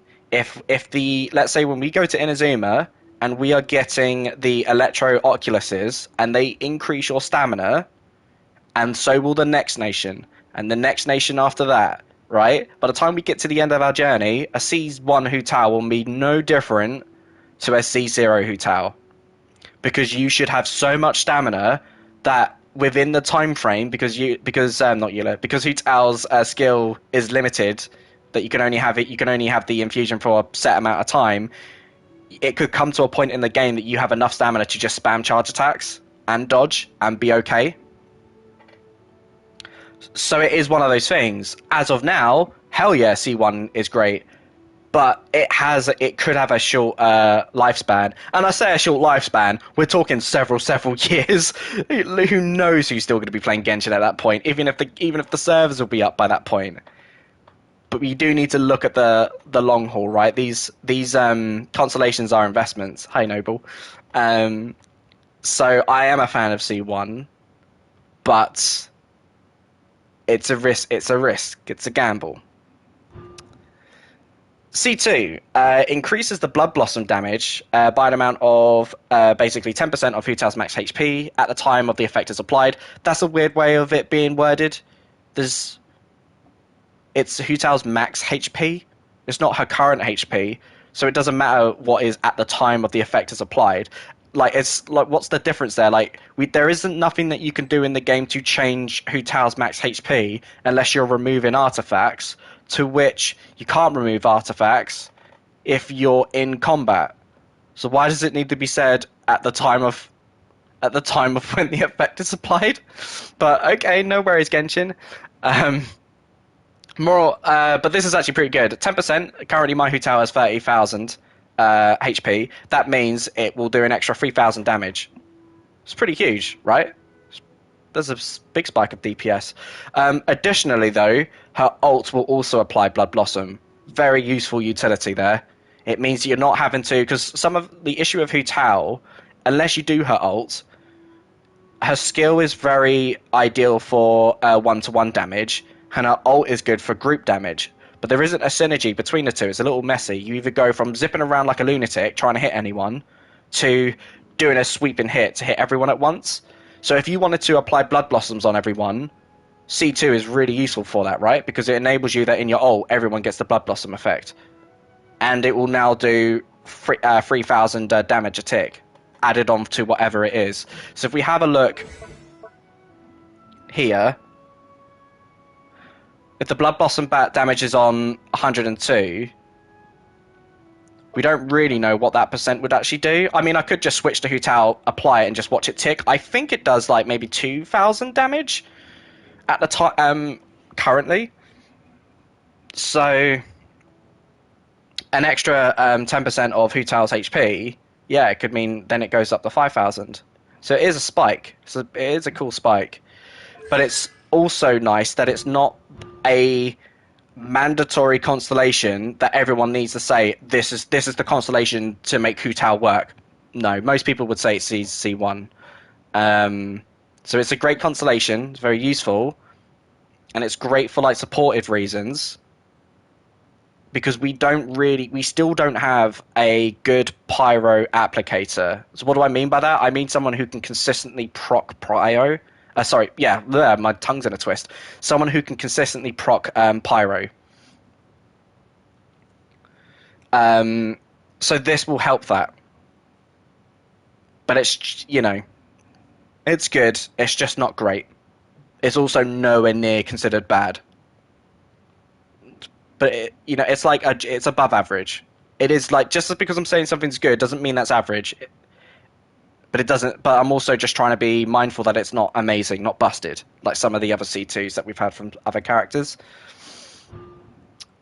Constellation 3 increases the Guide of the Afterlife by 3. So this is the skill first. I think that's the smart way of doing it. A lot of this is geared towards your skill, right? Like the ability to have infinite charge attacks, the ability to have increased Blood Blossom damage, even though, yes, Spirit Sivy gets applied on your ult. It's nice that it is the skill first. In this case, this is what you're using more than the ult. It does depend on your Hu Tao. You might just watch, trying to think of who would be the best example here, either a Tony Toe or maybe a Tectone video, and you think, oh, I need to gear my Hu Tao to just do one big hit and be done with it. By that point, yeah, this isn't the constellation for you, right? You're going to have to go for the next one. Although I personally disagree with it, but still. Moving on. Right. This constellation, though. So, upon defeating an enemy that is affected by a Blood Blossom that Hu Tao has applied herself, to which currently no one else can apply Blood Blossoms except for Hu Tao. Just, throwing it out there. Um, all nearby allies in the party, excluding Hu Tao herself, will have their crit rate increased by 12% for 15 seconds.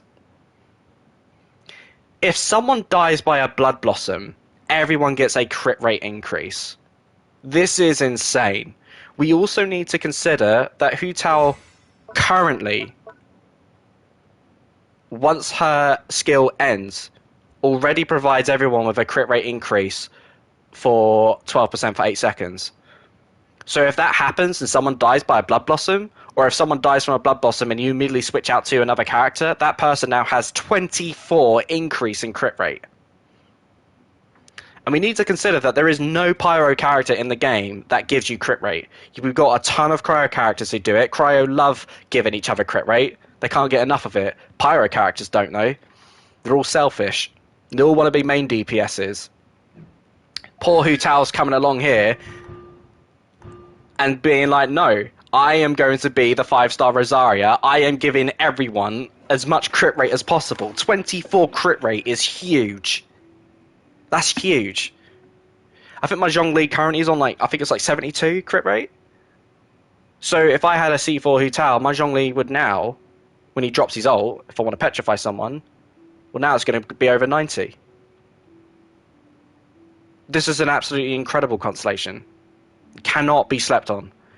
Again, we need to consider that, yes, currently Hu Tao is the best pyro character in the game. But we do need to consider that if we are going to consider the likelihood of Hu Tao being power crept, as it could be even as soon as Yoimi her, right? If you were building a Hu Tao and you got a C4, your Hu Tao will be a permanent member of your team comps for a very, very long time, probably till the end of the game, because you are providing your teammates with 24 crit rate. I love this constellation. I kind of want to say, although I'm loving C1, I've complimented C2, I've talked about C3, I actually would say C4 is the place to stop if I was going to put a stop early. We'll talk about C6. It's just an incredible constellation. It's necessary if you want to guarantee that Hu Tao will forever remain relevant. Because even at C0, she's going to give you 12% crit rate off the bat, right? That's already pretty good. We do need to and a pyro character doing that. It's considered good. Most pyro comps like to have 2 pyro characters in their team. The reality is, though, it's a pyro plus Bennett. I can't imagine a world where you've got 2 separate Abyss teams and both teams have pyro main DPSs, because that basically means we're going so far ahead into Genshin's lifespan. You need to be in a position where you've got 2 main pyro DPSs, you need 2 big water or ice supports that can consistently ensure reactions happen. Then you want your second pyro resonance for the increase in attack, but also Bennett's one of them. So you need to find some other pyro support that could do it. Finally, maybe a healer or someone who can group them up. So it is a big ask. We simply don't know the future of the game of how it's going to work. But this constellation will ensure, in a way that I was singing Ganyu's praises, although arguably I would say Ganyu will still remain relevant at C0 compared to Hu Tao. But this will guarantee it, though, if you got here. Can I get where I'm at? Right. You get your ult increased by 3 levels. Awesome. If you do watch the Tony Toe videos and you are a damage per screenshot person and you want to do the biggest number possible, yeah, you could go for here. I think my issue with that, though, to kind of call the damage per screenshot notion out of the way, is Hu Tao was the highest hitting character of the game because of Staff of Homer. until Eula came out and could do, and Tony Toe put a video out there of her doing 5 million damage. um, so it's a matter of like, I really hope anyone who would ever see this thinks, oh, I need C5 because I want to do a big PP damage. You got to look at these constellations sometimes of what makes them really special is the amount of resin they could save you, in terms of you don't need to go all the way to 13. It could just save you, because if you, I should show off some of the 4-stars that I have. That like the great benefit of when I get 4-star constellations this high, it just means great. I don't have to spend resources to upgrade their talents because I've got 3 off the bat, and that's kind of how I would treat this. But it is still an incredible move. And the other thing to note, though, the one thing that I would need to do research on, so if this was a recorded, actual scripted video that actually required me to do research instead of just talk nonsense, would be I would need it to be confirmed that after talent level 10, that 11, 12, and 13 would also increase the amount of HP you get back. Because that's the thing, Hu Tao's ult gives you health back. She's not like Xiao. She can look after herself. She doesn't need a babysitter. A shield to keep her nice and warm would be helpful, but you don't need. It's not mandatory because you can heal yourself if you can look after yourself. She has more independence than Xiao, and so a talent level upgraded by 3 for this will also increase how much you can heal. Right. This is one of the craziest constellations. I am going to talk. It's going to sound negative when I'm critiquing this constellation, but I do need to say off the bat, this is one of the best constellations in the game. So, this effect will trigger if Hu Tao's HP drops below 25% or she suffers a lethal strike. So what that would mean is if you're up against a really powerful Lava Chell or an Abyss Herald and they just pummel you and they do a massive hit and it would have killed you, you're not dying. You're going to survive that hit. And when you do survive that hit, for the next 10 seconds, your elemental and physical resistance is increased by 200%. That's a bit of a whatever. But your crit rate has gone up by 100%. And your resistance to interruption is greatly increased, which is kind of a whatever if I'm only on 1 HP.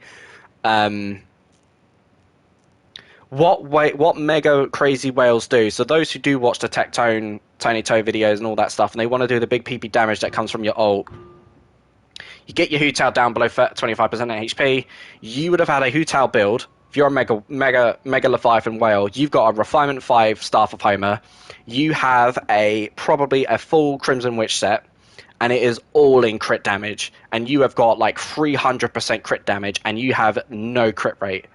Because the point of your Hu Tao at this point would be to come in and do your ult for a guaranteed crit and get the hell out.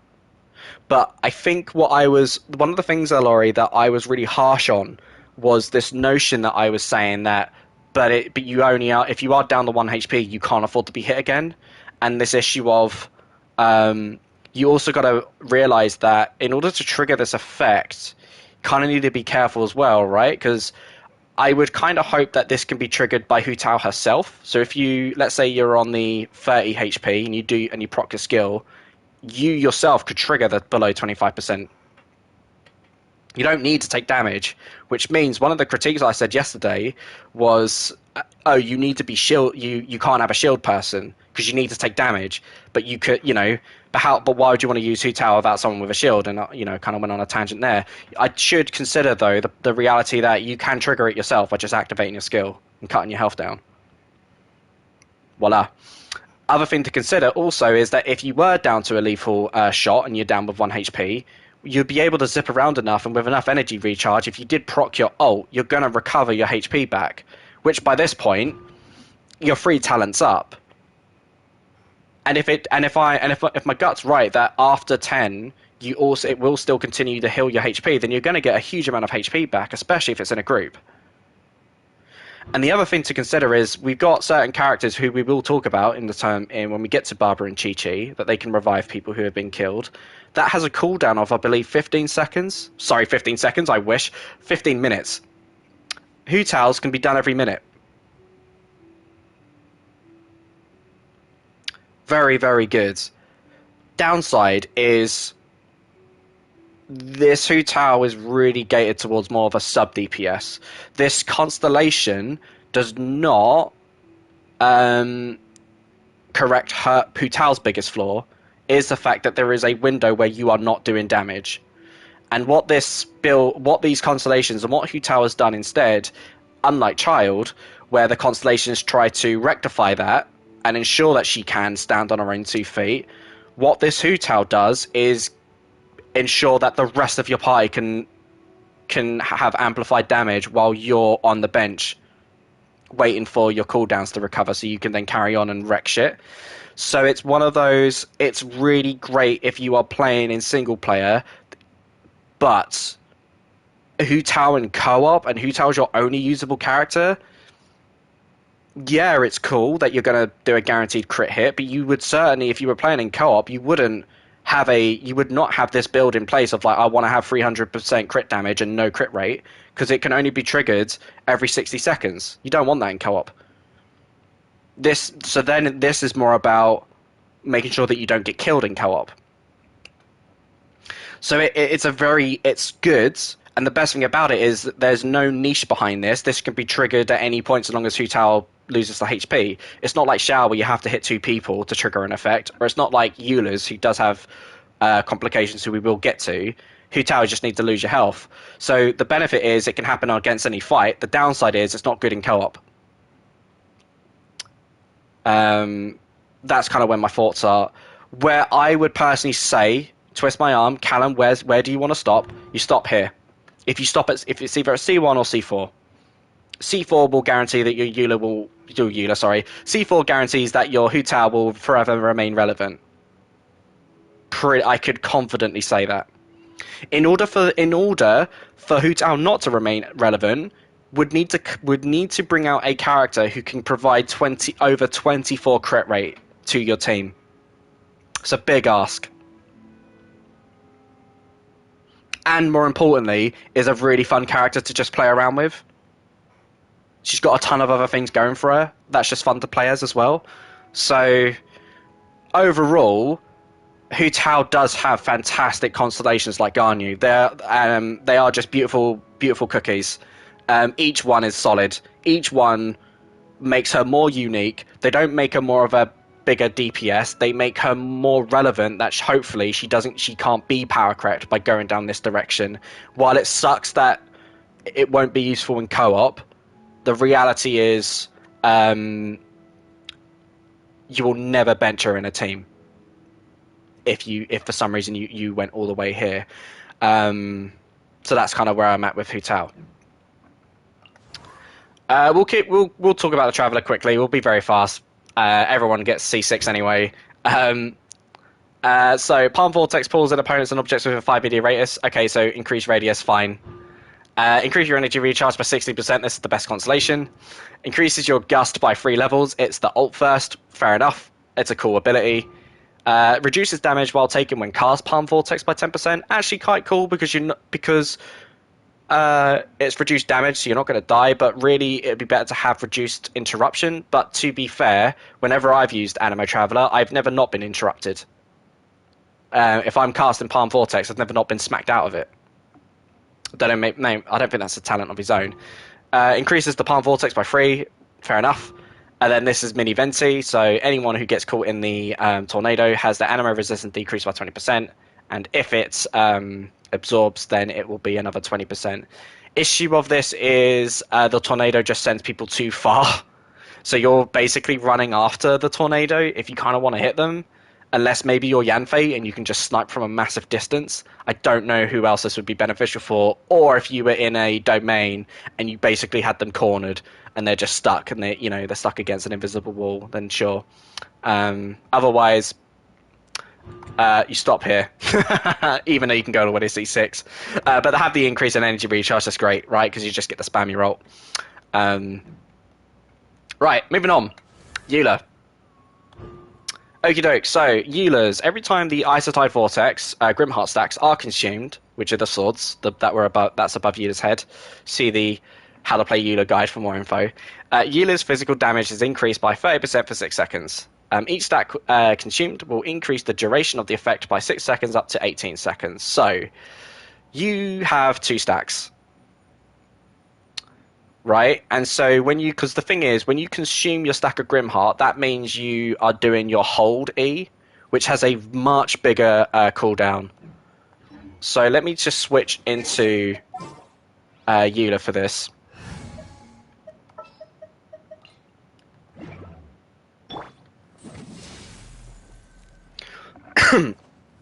Excuse me. The good news is it's about 9... it's basically a 10-second cooldown on the hold. I mean, I could have just looked at the talent and read it. Yeah, it's 10 seconds. It was 9.5 because of the double animo. So, the good news is it's 12 seconds, right? Because you're consuming 2 stacks of Grimheart. So it means, the good news is you don't need C2 to make C1 work. I wasn't sure of that last night because I was too tired to do the basic math to figure that out. But I can confirm that you are going to get a 30% physical damage increase for 12 seconds. And that's pretty good. It's not as insane as like Garnyu's C1 because Garny C1 offered like a wall of text of utility. But hey, I was talking about how Venti was, hey, if you absorb any energy, you get a 20% animo damage increase, whichever character has it. Well, Eula kind of has something quite close to that at C1. Very, very good. I just don't think it's the best one because of this one. This constellation will decrease the cooldown of your Isotide Vortex, rendering it identical to the press. So if we're saying it's 10 seconds, it gets reduced to 4 seconds. That is absolutely insane. For the record, do I have a Pale Flame on me? Here we go. So, 4 piece of this. When an elemental skill hits an opponent, your attack is increased by 9% for 7 seconds, and the effect can be stacked up to 2 times. It can be triggered every 0.3 seconds. Once the stacks are reached, the 2 sect effects is increased by 100%, blah, blah, blah. The important bit to notice here is the 4 set only works for 7 seconds. If Eula does her hold cooldown that lasts for 10 seconds, you are going to have a window where the Pale Flame effect is not in effect. Doesn't sound like much, it's only a couple of seconds, but that could be the moment where your Lightfall Sword detonates and blows up. Having a C2 Eula guarantees the Pale Flame will always work. Always. It's the reason why I didn't bother going for Pale Flame. Because it was just like, even though on my phone account I've gone for Pale Flame, because it's like, yeah, why not? Eula's probably the strongest character I have on my phone account, and I'm also building Zhongli. I can go for the domain there. But getting a full set of Pale Flame won't benefit me on that window unless I have her at C2. And you know my bias here when it comes to constellations that play around with cooldowns. And to make this identical, very, very nice.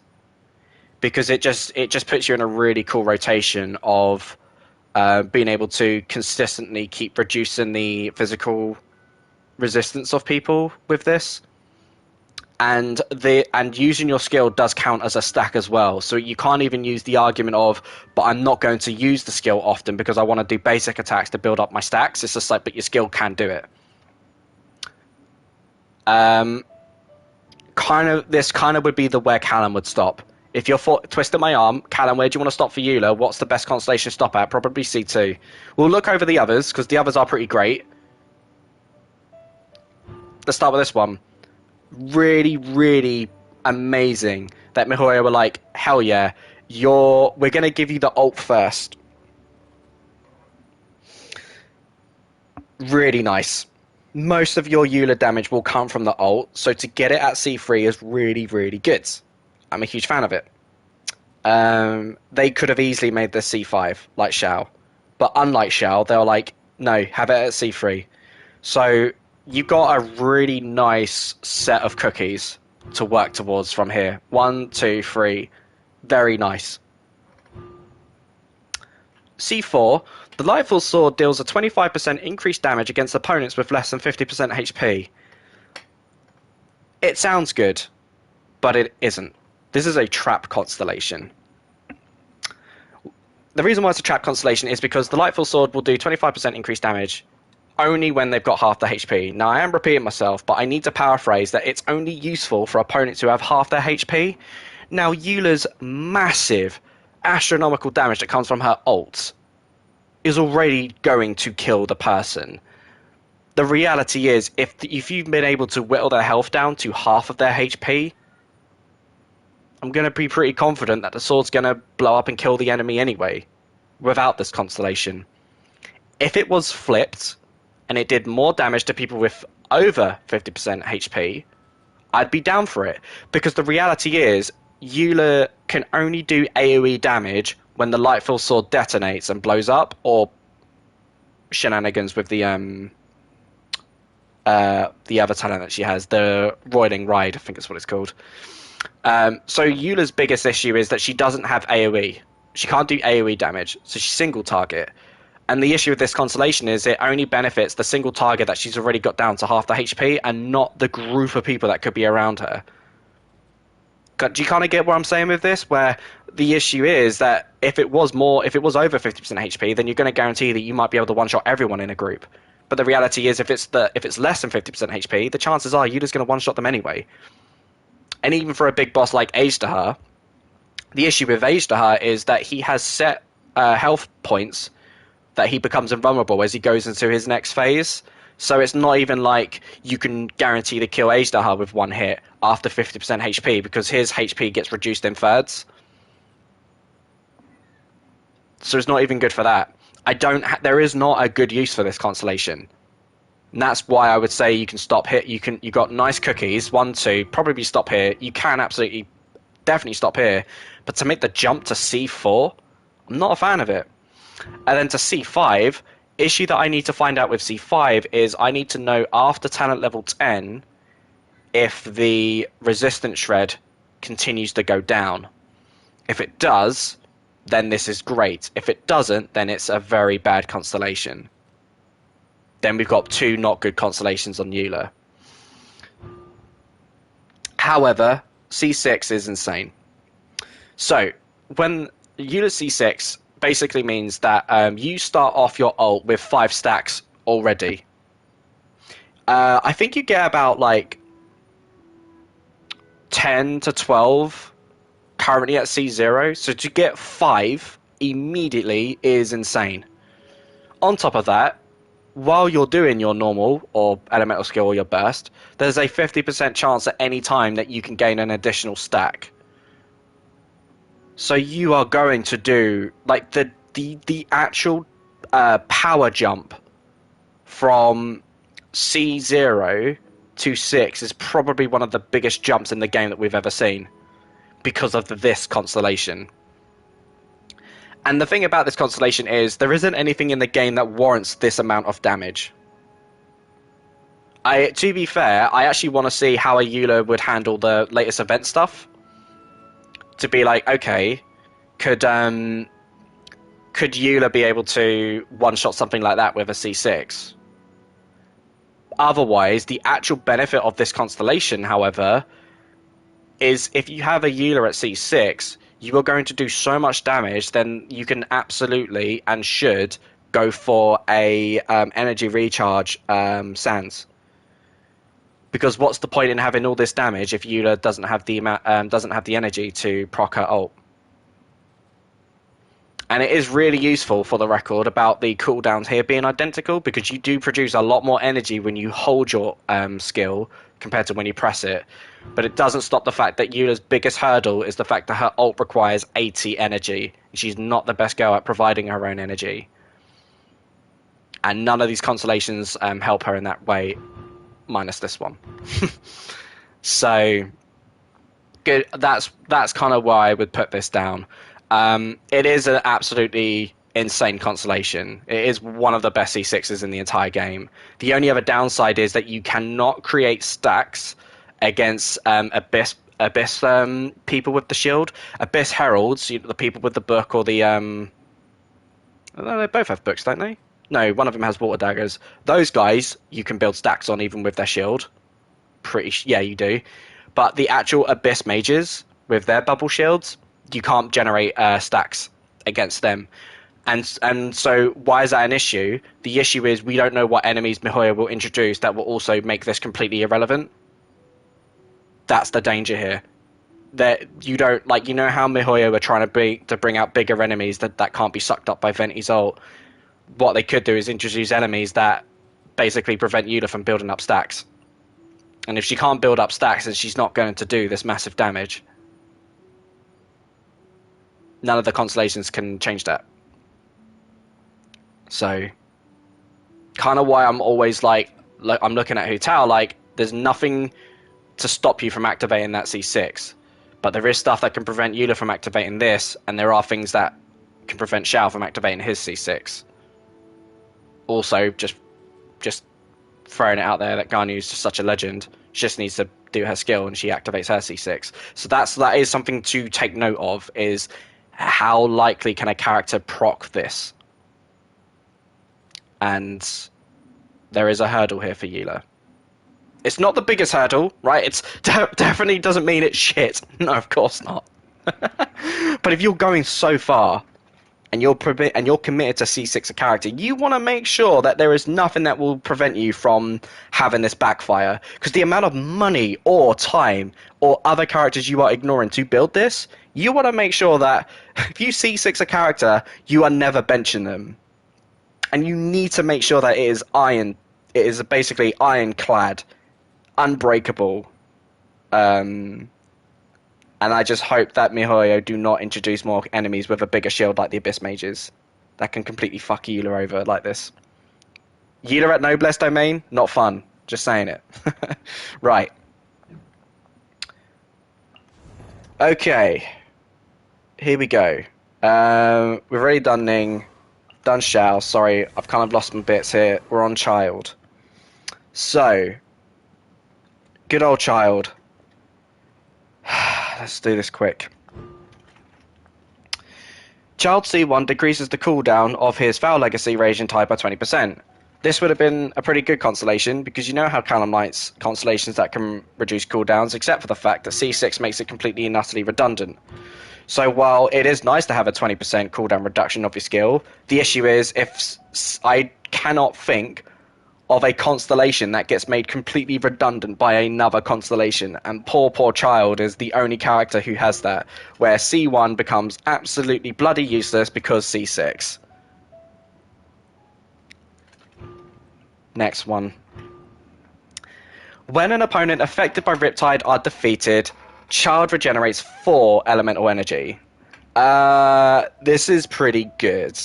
It's one of those, it makes more sense when you're at C6.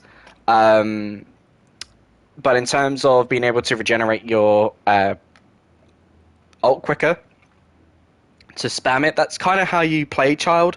You kind of use Child like as a very short burst, where similar to Hu Tao, right? Where you put them on the field, you activate their skill, get the element infusion, hit them as hard as you can, as quick as you can, do your ult, get the hell out. And for Child, you have to do it as fast as possible within like a 7-second time frame. And yeah, this is useful. This is so hard for me to say what's a good constellation. Let's keep going. Increase the level of Foul Legacy Raging Tide by 3. Thanks. It's a skill. It's his daggers. At least it's the cooler one, right? Although the ult does the big hit, and that's kind of what Child's used for doing a big hit for your Tony Toe Tectone videos, damage per screenshot stuff. It's nice though that the more interesting skill is what's in front. I actually don't understand this one. If Child's in his dagger form and triggers a Riptide slash against an opponent on the field affected by Riptide every 4 seconds.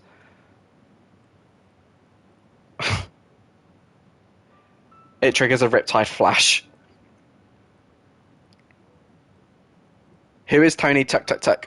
Tony Toe is a Chinese player who is infamous, probably one of the biggest whales on YouTube.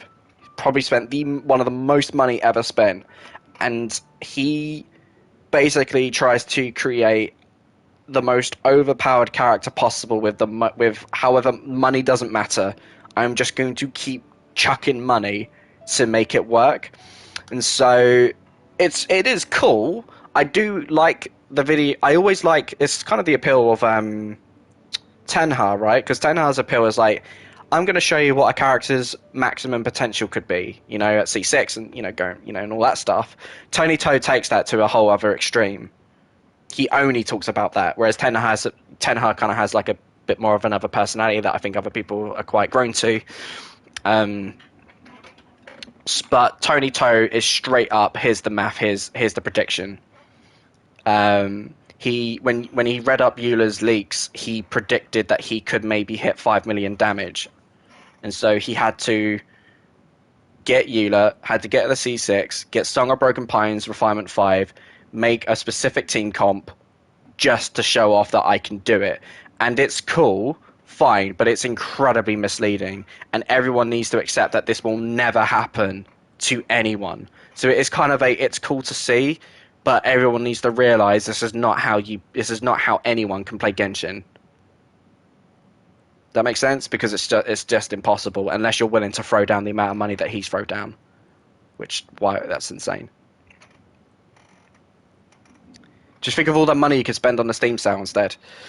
So what this does though is he must have a lot of money to do it. Yeah, I don't know how much because I don't follow his channel. So, okay, let's get back on this. So basically it means that when you hit someone with Riptide, it can also create a Riptide Flash, which is a second Riptide. So you basically can get 2 Riptides on someone. So while this could be good, because it's more DPS, it's more damage, the downside for a lot of whales that I've heard talk about C4 Child is that it completely screws up rotations of trying to set up vape hits. Because what a lot of people want to do is they want to make sure that you use Child, you hit them with water, you switch to Sucrose, you swirl, so Verdescent procs, the Element of Mastery procs, you do all of that, you go into your Bennett ult, drop the Bennett ult down, the person's now been hit with fire, then you swap the Child, you do your ult, you do your big PP damage, you make a screenshot, you look like a cool badass. Issue is that C4 can completely F that up, because now there is a random RNG chance that Child just has his Riptide effect proc early, removing that potential Bennett fire. Or it comes before Bennett does his ult, so then Bennett will have to apply Pyro again. It just makes it more harder to manage. And the biggest issue I have with the damage per screenshot trying to make a one big hit wonder is the amount of preparation you need to do on the fly to make that work in the heat of Abyss and dodging and everything else. If you have random effects like this that can proc, it's just going to make it even harder to consistently pull off. To which at that point, there's just no point. You might as well, if you are a Child main, and for some bizarre reason you love him, and you want to make him work despite everything going against him, you just simply pair Child up with himself, Fischl, Beidou, and you just do Fireworks Child. Because the skill of Child isn't about Child, it's the fact that he's, at the moment of this game, he's the fastest attacking person in the game. So if you pair him up with Fischl, who's Oz, hits whenever you hit, or with Beidou, who can apply Electro that bounces off and hits other people when you hit, kind of that's the true appeal of Child. Constellation 5 increases the ult by 3 talents. Yep, it's cool if you're a whale, because as I've said, people like to use Child for a big PP elemental hit. Fair enough. C6. So, basically, Child has the worst mechanic in the game. You proc your daggers, the longer you stay in your daggers, the longer your cooldown will be. And your cooldown can go as long as 40 bloody seconds in the water in level. It can go even further. It's horrendous, disastrous. Not a fun character. It's not mandatory, but it's just not fun.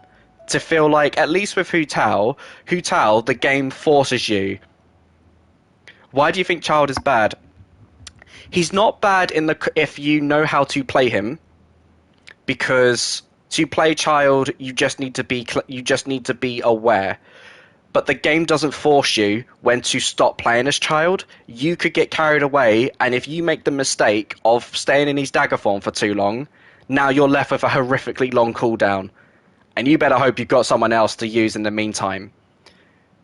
But the reality is how you have to play Child is you need to flip Child, you need to set up probably with Fischl and Beidou, because he's very niche in terms of how to make him work. If this is probably how I would use him. You do your firework setup, you attack as quick as you can, build up your ult, you do your ult, and then you get the hell out. And then in that meantime, you set down Fischl's Oz, you set down Beidou's ult again, you set down whoever your fourth person is, if it's a healer or a Bennett, whoever, and repeat. Because within that 7-second cooldown, that should be enough time for you to go over the rest of your parties to set up, to then repeat this rotation all over again. So in theory, if you do that, you don't need C6. But let's face it, C6 is fun as hell. All you need to do, in Child's dagger form, you just need to proc your ult.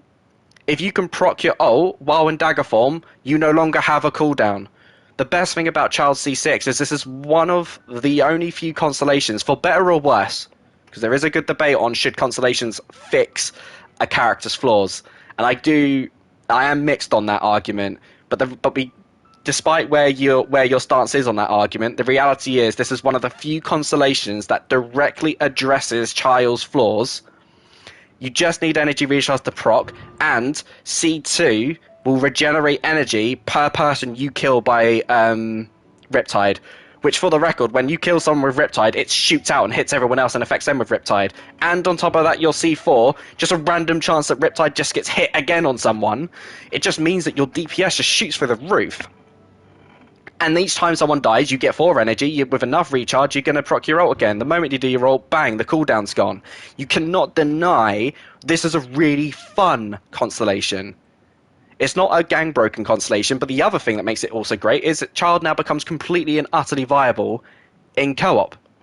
If you want to do the new co-op event, and you want to use Child, you better hope you've got a C6 Child, because there is a huge window where you can't do anything, so I hope you like aim shots, right? Because otherwise you're not playing around with your daggers.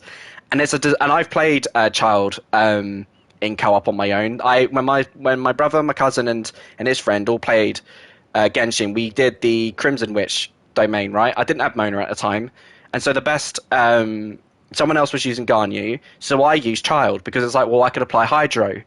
But the issue I had with that was I had to be really careful of managing my cooldowns, and I didn't have anyone I could swap out to do anything in the meantime. It is an absolute disaster to play with Child at C0. Even at C1, yeah, it's nice to get a cooldown reduction by 20%, but it makes it completely redundant by this constellation. So, yeah, and I there is a reason why people say Child's the worst 5-star. I know there's Chi-Chi and all that stuff, but like in terms of banner 5 stars, people are really dunking on Child. More harshly, because he's just very niche. He has a very niche comp that makes him very good. You either do Fireworks Child, or you go the Tony Toe big vape hit. It is C6. Yeah. There you go. And now you've answered the question. If you're twisting my arm, what constellation do you stop at Child? It's C6. I can't even say like Xiao, who Xiao's constellation drastically changes how he plays, but he works at C0 just fine. You just need a babysitter to look after him, make sure that he doesn't die. Child, however, I would argue, especially in the context of co-op and more fun, C6. Gotta go all the way. All the way or don't bother. And it's so niche, right? Oh, I need to use Fischl and Beidou to make this fireworks comp, right? I need to use with Sing Show. That's normally who people use, to be fair. They go Sing Show, Beidou, Fischl, Child, because of the amount of DPS you can spam. It's a shame Sacrificial Bow doesn't work. Because how Sacrificial Bow works, it's the actual skill triggering has to hit and do damage for it to proc. So if you did a sacrificial bow on any character now and it doesn't hit anyone, right? Then the effect doesn't proc. So, and the issue is when Child triggers his dagger form, that doesn't do any damage, and then it's only afterwards he does damage, but that's not considered skill damage. Therefore, the sacrificial bow can't proc. Pretty bad, right? So, I do advise to everyone, skip Child. And that was what was so nasty about bringing Rosaria in, is you bring Rosaria in, but you put him in Child's banner. It's nasty. Very nasty.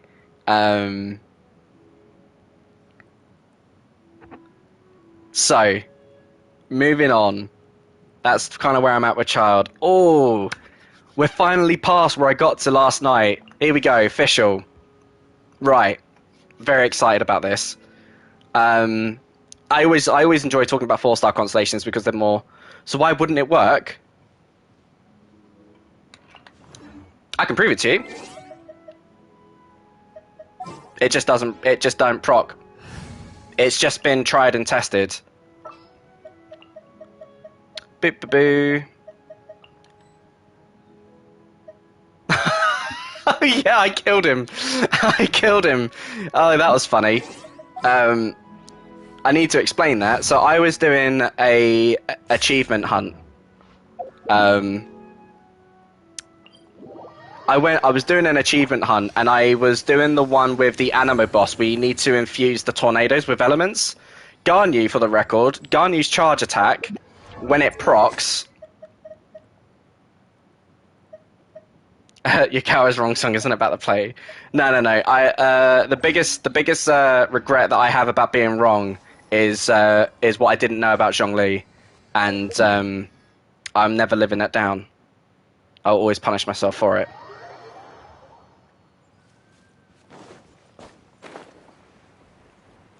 Come on, child. I can't even remember how it goes. It's on one of the streams, I think.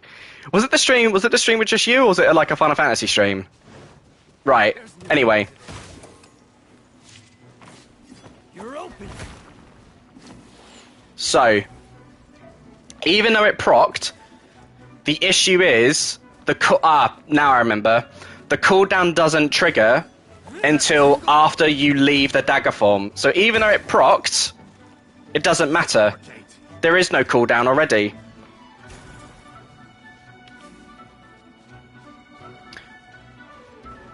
So that's the reason why. My mistake. At least we know the answer. We know the answer for definite now. Because that's how the cooldown begins once you leave your dagger form. And it's treated as 2 modes. So oh my god, all it does is it just reduces that 0.5 seconds. Oh dear, poor child. Right. Let's get back to official. Oh, let me put Zhongli on so I have my order right. There we go. Okay. Official. Cool. Right, so even when Oz is not present in combat, he can still watch over Official through his Raven Eyes. When Official performs a normal attack against an opponent, Oz fires a jolt of an attack, which deals 22% of Official's attack. So what on earth did that mean in English? If you are physical Official, and you just love to spam normal attacks, Oz will contribute towards those attacks. It's like a double hit. Official's probably one of the fastest bow characters in the game anyway. Who knows when whatever Yoimiher will do. Having a C1 Official just ensures that you're just getting like so much extra damage by Oz, even if it's physical and he's not on the field. It's a really cool constellation. I'm a big fan of it. It's just redundant if you're kind of going for electric Official, or if you're a support Official, this adds nothing to that. Right? Because this is only good if you are only keeping Official on field. Right. Favorite bow user? Garnu. I have a soft spot for Amber because, you know, I feel sorry for Amber. But it is Garnu or Venti, actually, because I forget, of course, Venti's a bow user. Probably Venti, because I've got Archon biased. Um, Otherwise, in terms of actually using them as a bow character, it's Garnu. um, because who other bow people are there? There's Fischl, you've got there's Child, Venti, Fischl. How am I going to feel when Raiden is out then? Yeah, exactly. How am I going to feel when Raiden is out? I have Archon biased. We'll see what Raiden does. Uh, Amber, right. When Knight Rider is used, it deals an additional 200% of attack, and its AoE is increased by 50%. It's alright. Um, it just does a bigger radius. It's a cool constellation. It's not insane. I hope she's not polearm. I've heard about her being polearm, but I'd be very mad if she's polearm. The only weird thing I could hope is that she's some sort of weird child that procs her lightning sword somehow. I don't understand how the Shogun of the Japanese land does not have a katana is beyond me. I do feel sorry for because it does put pressure on Kaching, but like, oh my god, I would be mad if Raiden has a polearm. Yeah. Um. Yeah. Nah, this is a fine constellation, but we can keep going. Right. When Midnight Phasmagoria is used, it deals 222% of attack as electric damage to surrounding opponents. When the skill duration ends, Fisher regenerates 20% of her HP. Yeah, it's a cool constellation. Keeps her alive. The main thing is, what I really like about Fisher's constellations is it just enables her to do even more damage. And when it's a 4-star and these are characters that you can build and actually get constellations for, they're just really exciting and quite great to build towards. So, however, I would still say keep going. Increases the level of the Midnight Phantasmagoria by 3. Job talent upgrades, I've already said in the past, especially for 4-stars, it's just a nice comfort because it means you don't have to spend the resin and the talents to go all the way to 10. You can just get to 10 quite nicely at much lower cost. And then if you want to make the character great because you love them, then you can go further beyond. So yeah, cool, awesome. Both Fischl's skill and talent are equally great. There is not a which one's better than the other. Both of them make sure Oz is out on field. You level up both of them. You can't prioritize one over the other. Here, however, it's one of those constellations. You're going to have to go to C6 for this. It extends the duration of Oz's presence on the field by an additional 2 seconds. And additionally, Oz performs a joints attacks with your active character when present, dealing 30% of Fischl's attack as electric damage. This is when Oz hits when you hit. Active character. So if you didn't have C6, what Oz does is he just hangs in the background and just pops occasionally at like a frequent rate. But at C6, Oz's speed is increased based on your speed. And you remember how much I was like blowing my load over C2 Gene? The amount of attack speed that provided? Or even with a Song of Broken Pines? If you have all of this going on and Oz is hanging around with you, it's only going to make Oz hit faster. And it's that wording. He attacks when you attack. Really, really good. And to be fair, most people use... I know. Most people use... Most people use Fischl because she is the best electric enabler of the game by a landslide. I mean, actually, Beidou is giving her a run for the money. I will put that out there because Oz is more single. Beidou's can jump across. But as C6 Oz, oh my, it's beauty. Very nice. I'm a big fan of it. So, me personally, twist your arm. Callum, where do you want to go for Fischl? In my opinion, C6 if you're going support. Yes, it's awesome. It's machine gun, and you do so. That's what I have done in the past, where I tried my issue is Child isn't very well built, but I did a child with Fischl, Beidou, Jean, and that was a really fun comp to play around with. It's just not the biggest fan of child, but it was quite cool to do. But yeah, um, if he was more built and he had actually better artifacts, then yeah, that team can 12 free Abyss.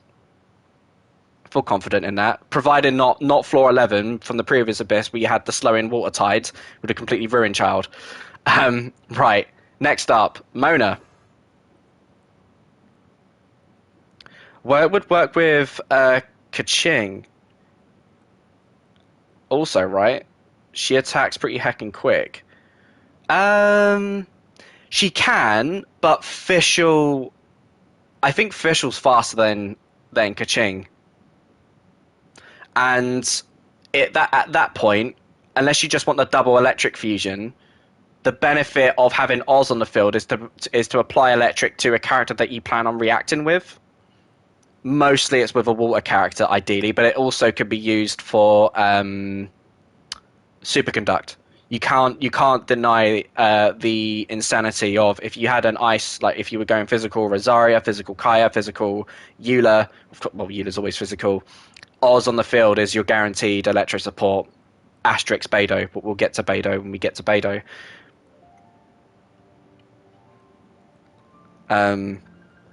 So yeah, right, Mona.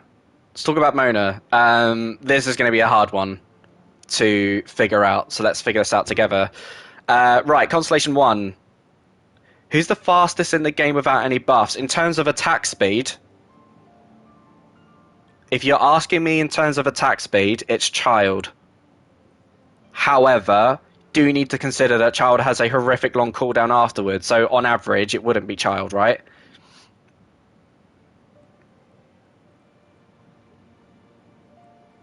Chi-Chi is a little quickie. She is quite fast. Nimble. But Kaching is almost as fast as Chi-Chi. If I'm just picturing her attacks, I'm looking next to Kaching because you know Lauren's right in regards of Kaching's speed it is quick. But the reality is, you do need to consider is well, I did notice this as well. One of the first times I cleared 12-3 on Abyss, this is a really early game, I used Venti with the Verdescent Hunt. And, Oz was there, because good old Oz.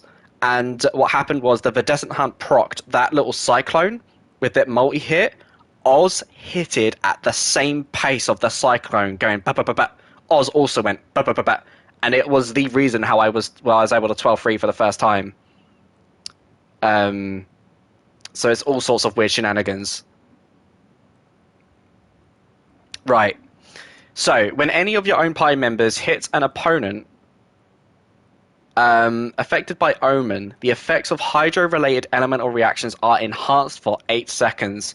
Electrocharge damage is increased by... That was unintentional. I wasn't expecting that to happen.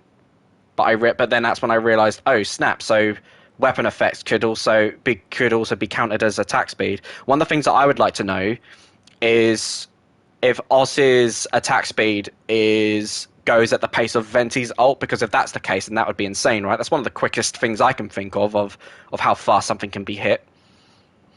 Right, so carrying on from here, though, Hydro-related elemental reactions are enhanced for 8 seconds. Electric charge damage is increased by 50%. Vaporized damage is increased by 15%. Hydro swell is increased by 15%. Frozen duration is extended by 15%. Now, obviously, I do have a Garnu biased, so very likely Callum's answer is probably going to be you stop at C1 for Mona. Omen is the big hit, right? That's the reaction people like to do when they want to show off their damage per screenshot. Omen is incredible in that regard. So to have that be enhanced as early as C1 in a way like this is really bloody great. And yeah, frozen duration, incredibly underrated if you can continue the perma-free spam. Pretty great constellation. Recent Constellation 2, when a normal attack hits, there is a 20% chance that it will be automatically followed by a charge attack. This can only happen every 5 seconds. This is quite quick. It's very weird. You're just doing normal attacks, and all of a sudden like an extra hit comes out of nowhere, and it's really weird. Like, oh, that's a charge attack. And even though it's 20%, there's no way that goes up, but it happens quite often, and it was weird. I don't rate it that highly because you don't use Mona as a main DPS on the field, right? Spamming normal attacks. You're using Mona for your Omen or to taunt. You're not spamming normal attacks. In theory, you might. Let's keep going. It is the. I think that's the. There's so many. Cool. Great news. The ult is upgraded by 3. Very nice. The actual talent that matters is the one that gets upgraded by 3. One of the things that Callum would need to do if this was a legit research video instead of just a chill out stream is I would need to know if beyond 10. I'm pretty sure from vaguely when I looked it up ages ago that Omen does increase beyond 10. She is one of the few characters that has that. Unlike, Zhongli's petrification, the seconds don't increase beyond 10. But I do think Omen's damage does go beyond 10. But I could be wrong. So just throwing it out there. If I was a real research video. Whoa, I drowned my Mona's ult and I have a C5. So do you want me to check? Sorry, do you mind explaining exactly what Omen does? Sure. Crowned. Wow, yeah. The only way that's the issue though. How would you be able to check unless you knew what it was at talent level 10? Because I haven't got Mona crowned, right? So I don't have her at talent level 10. So let's talk about what Omen does. Okay, so first thing that Mona, because her ult happens in 2 phases.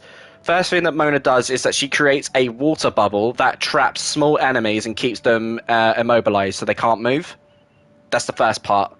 When the bubble pops, which is what applies to Omen, so it applies Omen to the opponent, which gives a damage bonus, and which increases the damage attack that causes it.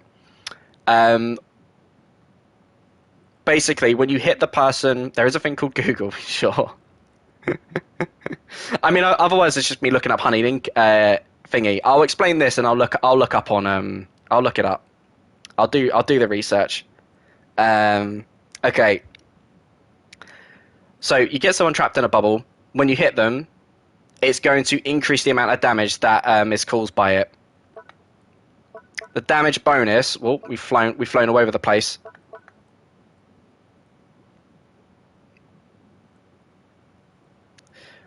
So the damage bonus is an extra 52%, but also it's that 619. So I think this was like early days of Genshin, whenever the big damage per screenshot videos were coming about. It was always Mono who had the massive hit that happens at the end, along with like the big reaction as well, and that's what that is, the 619.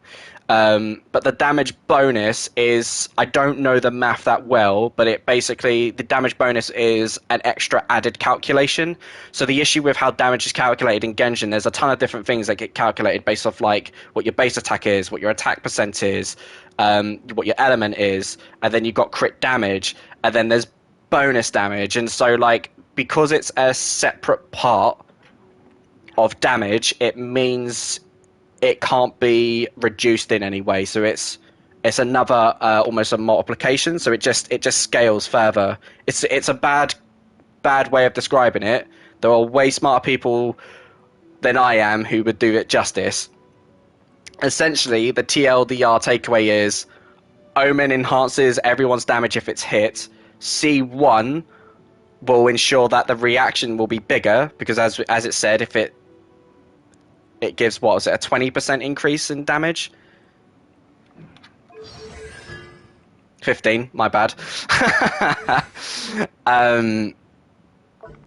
But it also does an insane 619. And this is only at talent level 6, so time to do a Google. And look it up. While I do that,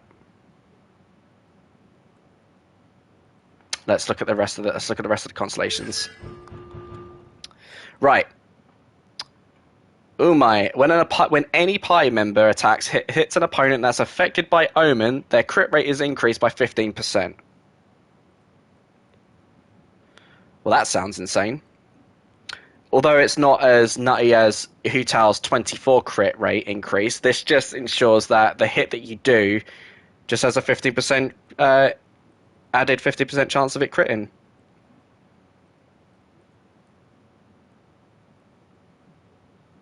The only thing is that explanation needs more writing. That's too vague, right? Because you could ask, well, for how long? Is it just the hit? I would take that as it's just the hit. The hit that you did, well, their crit rate went up by 50%. How that got calculated, I wouldn't know. Right, released. Characters. Where are you, Mona? There you are. Hello, Mona.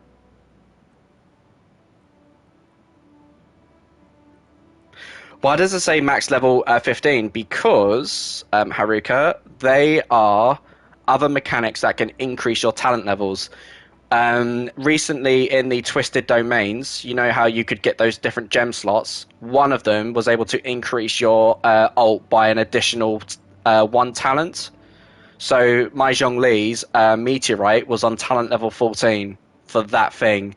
And you don't know if a character comes along like Child that will increase your ult or skill damage by 1. You know, Child has the ability to give everyone their normal attack talent to be increased by 1, meaning that's the only way you can get to 11. Who knows if they introduce a character that does the same for your skill or your ult, which is the reason why I think 15. It's a shame because at the time I was under the hope that initially I would have said, because MiHoYo clearly want the increase the level cap to like say 100, and then well from 90 to 100 it could be an increase in your talent levels in that regard, right? Which I think is a fair thing to say, right? I'm curious, what does everyone else think? I don't think the max level will stay at 90. I do think it will go up. But but as of now, because there are mechanics that have been introduced that can increase your ult, it may be because that's the reason why. Right. Where are you, Omen? Where are you at? Here we go. So the Omen duration doesn't increase after 5 seconds. So that's at talent level 7. The duration of Omen stays at 5 seconds. It can't go up any higher. On top of that, the damage bonus stays at 60%. There we go. The damage bonus does not go higher than 60% at level 10. But the illusionary bubble explosion, which is the big number that Mona does, the one that's always shown in the damage showcase, currently at level 13 would do 940.1, which is huge, right? That's the reason why Mona was always using those early big PP damage showcases.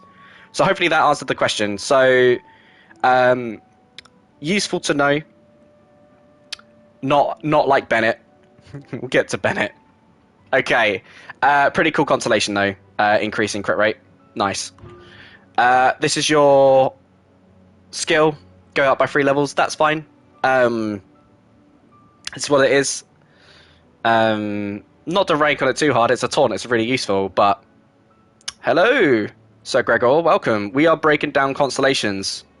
Which constellation should you stop if you were going to?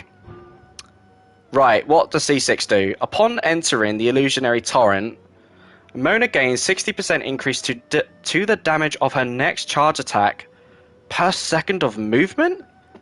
A maximum damage bonus of 180 can be achieved in this manner. The effects last for no more than 8 seconds. This is weird. This is weird. What? The good question is, Is Mona or Zhongli more broke, you wonder? Hmm. Zhongli will have them petrified longer, but Mona can do reactions, unlike Zhongli, is the answer to that. Just depends on your, depends. I have a bias to Zhongli, so I would say Zhongli, but I think realistically, maybe Mona, but it depends on the reason. Zhongli's ult is. I mean, in terms of Mora. Oh my god, that's amazing. Okay, I would argue Mona is more. Mm, I want to say Mona. I want to say Mona would be more broke than Zhongli, but Mona does save money. Zhongli just uh, Zhongli's like a mad CEO that blags and is charismatic enough to just have money somehow. I would say Mona is more broke than Zhongli because Zhongli has child and other people to fund him. But in terms of Mora, he has no Mora. So if you're going it by that way, it is Zhongli because Mona does have Mora. She's just Mona's just very poor because any money that she can get, she just spends on equipment. Right. I'm really mixed on this. Again, it's like it's all about Mona's charge attack damage, and it's like it's really fascinating that this is again this is classic early constellation shenanigans where they kind of make these 5 stars more DPS focused when the reality is that they're not. They're more support based. So twist Callum's arm. Where do you want to go? Where do you want to stop? Would be tempted to say C4 because eventually people could get to C4, but actually C1. A C1 Mona, great place to stop. Was where I would stop. And at least we know with C3, the Omen damage stops at 10, and the duration of the Omen stops at 7 in terms of how long it can be increased. So this is useful only in the presence of it. Well, it's going to save you a crap ton of resin if you just want to take it to 10. But if you wanted to take it beyond, and you want to do a big PP damage, then it's C3. Me personally, C1. I could argue C3 or C4, not C6 or 5. I'd say at the latest you could stop at C4, and by that point don't really need to see any more Mona, right?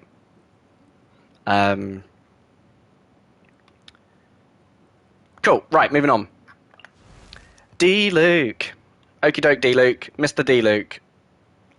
I'm quite looking forward to this. I haven't seen these constellations in a really long time, so let's see how they hold up. Right. D Luke deals 15% more damage to opponents whose health is above 50%. So, D Luke has the constellation that Eula needed. You know how Eula had a damage percent increase for opponents that were below 50% HP? Well, D-Luck has it above. And the irony of that is I'm kind of mixed on it. For the record, Lauren is a massive D-Luck fan. Loves him more than anyone else. She's like D-Luck gaming through and through. She just asked to skip D-Luck because she knows everything I'm about to say.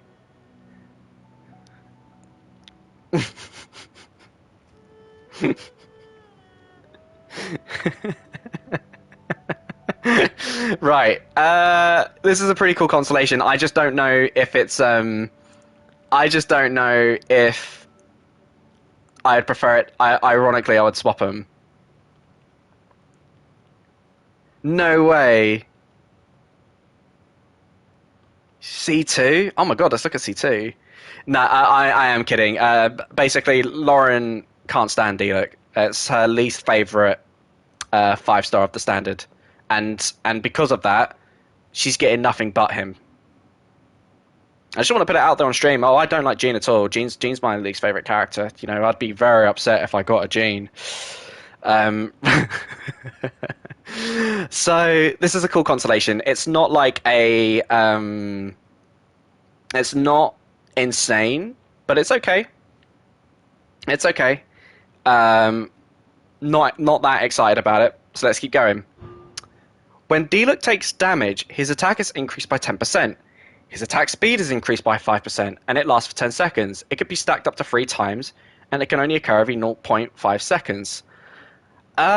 This is a shame of a constellation, right? Because this is a really cool constellation. The ability to have your attack speed increase and your attack damage increase is cool. The downside is you have to be hit for it to trigger. And all I'm saying is, I'm looking at you, Jean, best girl in all of Genshin Impact, not by a statement at all. All Jean needs to do is absorb energy to get that attack speed. D-Look needs to be hit 3 times, and it can only happen every 0.5 seconds. And again, this is one of these issues where if you're using shields, you're not triggering this effect, right? So it's a really tricky constellation. I mean, the average D-Look build tend to use D-Look, Xingqiu, Bennett, and then probably maybe a Sucrose or a fourth person to do something else. But it's all every D-Look team tends to have D-Look with Xingqiu with Bennett, and then the fourth person would be whoever, mostly Sucrose, because you've got the nice Verdescent, you can gather everyone up. What about Venti? Yeah, Venti too. D-Look can hit enemies in Venti's ult, but because Sucrose keeps them on ground, it's really tricky, because Sucrose's ult, what I've only found out recently because I've been using Sucrose a lot, is that D-Look's ult can knock enemies out of Sucrose's ult. So it's kind of one of those, like, you know, manage up. Yeah, Diona. But well, you said Diona. Well, D-Look shielded now. Better hope you get hit enough times, then switch to Diona to be shielded, then switch back to D-Look with the remaining seconds left to get that attack speed increase. And the thing is, it's every 0.5 seconds, right? So that means every 4.5 seconds is when you have the full attack speed. So this is one of those constellations where it's like, I'm not sure on it. I'm not sure on it. I like it, but it kind of forces you not to have a shield person if you want to take this effect in. So I can't rate it as highly as C2 Jean. If this effect was like Venti or like Jean, where it can just be procced by absorbing energy, hell yeah, this would be an amazing constellation. This would be a broken constellation, but you have to be hit. So, alright. Next up. Increases the level of Searing Oversight by 3. Maximum upgrade is 15. Good thing about D-Look is both his skill and his ult are awesome. There isn't a one's better than the other. They're both fantastic. You want them both leveled up. So whichever one came first is up to you. I do think Searing Onslaught is my personal favourite, so I'm glad that that's the one that comes here at C3. Could be a place to stop. Let's keep going and see if there's anything else that makes me want to say, okay, stop here. Oh, okay. So casting Searing Onslaught in Rhythm greatly increases the damage dealt. 2 seconds after casting Searing Onslaught, casting the next Searing Onslaught in the combo deals 40% additional damage. The effects last for 2 seconds.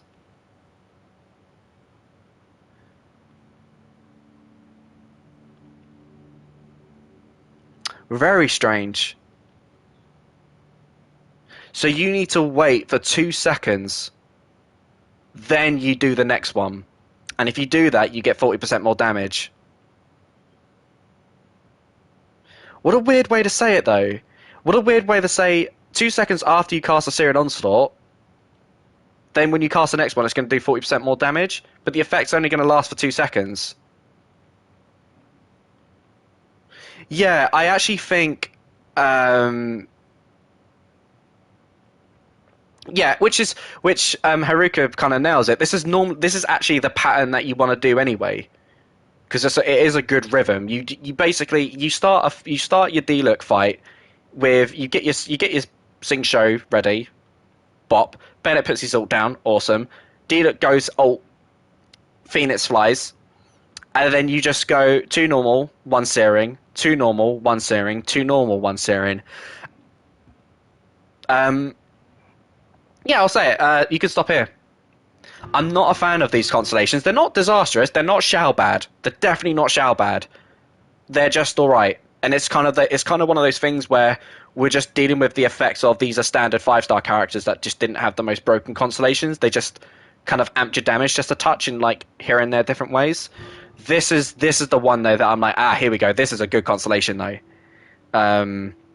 So we'll see what. Well, we know what 5 will be, and I'm curious what 6 does. I think 6 is very good, but I could happily say you could stop at C4. Right. Oh, increased by 15. Well, it can't be increased by 15. Oh, increased by 3. Okay, cool. I don't have much to say. It's a great move. And again, you're a D-Look main, so you're kind of just like invested at this point, right? You're like, hell yeah, give me the Dawn. Cool move anyway. It's very cinematic. Not that the talent upgrade's going to benefit that. Right. Well, here we go. Literally, the constellations are telling you how you should be playing D-Look. After casting Syrian Onslaught, the next 2 normal attacks within the next 6 seconds will have their damage and attack speed increased by 30%. Additionally, Syrian Onslaught will not interrupt the normal attack combo. There we go. That pretty much more or less confirms. Syrian, you do 2 attacks, Syrian Onslaught 2 attacks, Syrian Onslaught. In fact, what this actually tells you to do is you do a Syrian Onslaught first, then do 2 attacks, then Syrian, then 2, then, you know. And yeah, you get the increase of attack speed, you get more damage, and the best thing about it is this is triggered just by using your skill. That's very good, right? This isn't like C2 where you need to be beaten up. You could be in the best shield in the world and this is still going to proc.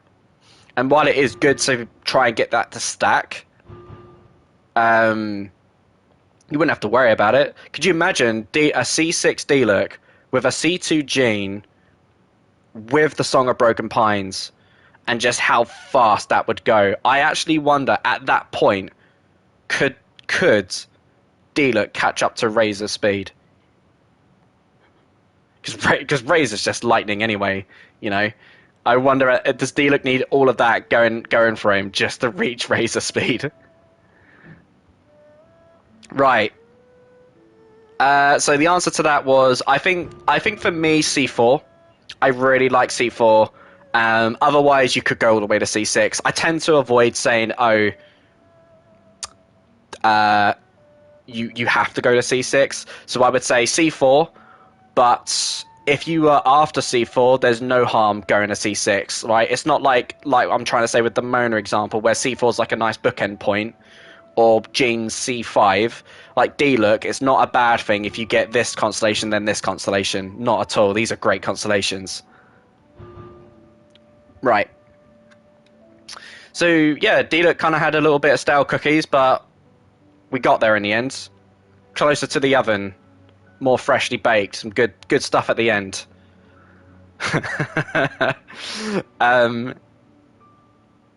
Might be the... We'll see. I'm very looking forward to Kaching, but D-Look could be the best. Yeah, good thing he's going to pity block. Yeah, absolutely. Well, you'll get a C6 D-Look.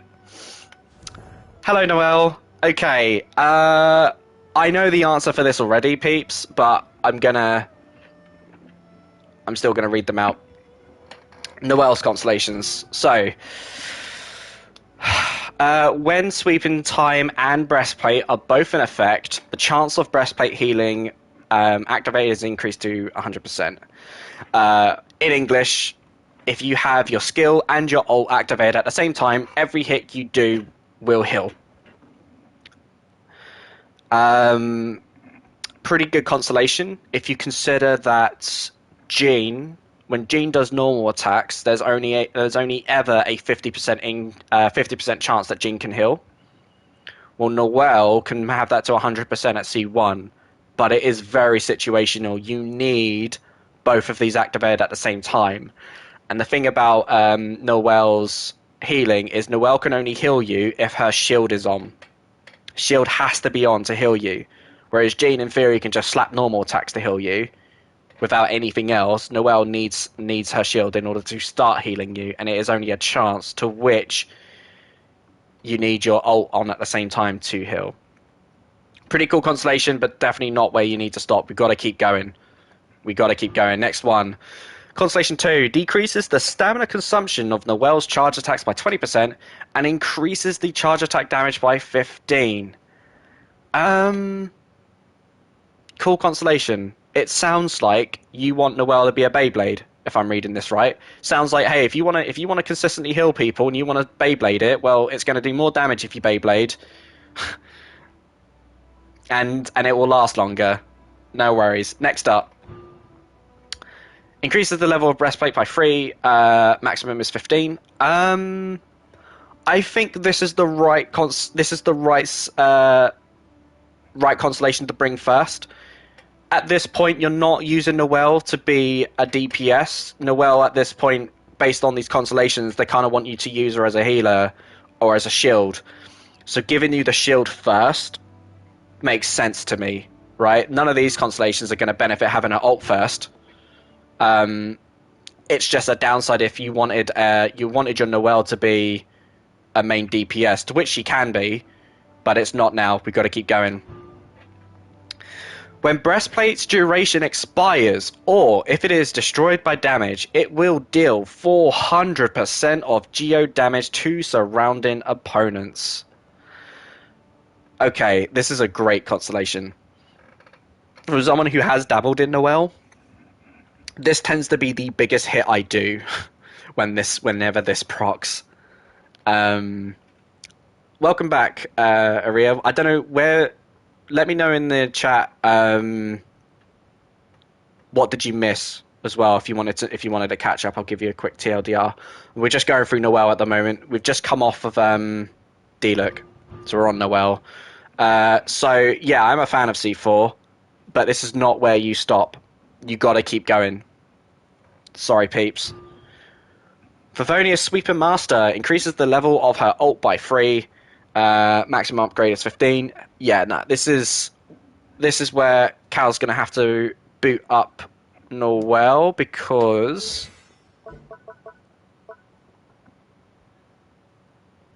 my Noelle needs to go beyond 10, because what we need to know is if the attack bonus increases beyond 10.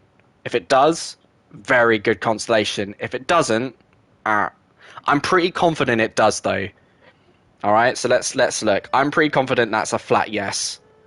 Right, Noelle, where you at, girl? We're going to talk about Noelle because Noelle is a very unique character. We got to talk about what makes Noelle very good, and then we do need to address Noelle's flaws. She does have one of the biggest flaws in the game, but that biggest flaw kind of compensate everything else that Noelle can do. Right. So let's look at talents. Let's find out. Okay, right off the bat, the healing trigger chance from her shield stops at 60% at talent level 12. So that's pretty great, right? So the chance of Noelle's healing triggering on its own does keep going up after 10, but it does stop at 12. So that's good to know. Although that's not very special. No offense, because C1, you kind of when you're using Noelle, you want your shield and your ult on at the same time, even if you wanted her to be a healer, but let's keep going. Sweeping time. Attack bonus does continue increasing. Maximum is at 85% of Noelle's defense. And even on levels 14 and 15, it goes further. So that's great news. It means that you absolutely crown sweeping time. If Noelle is your main DPS, she's your best girl. You've got her at C6. Spoilers. You're gonna have to crown it if you're that committed. Um, so I'm sorry that you only have her at C2. The good news is that Noelle's in so many banners, it will be a matter of time before she comes home. I hope. Fun fact is I made a bet with my brother who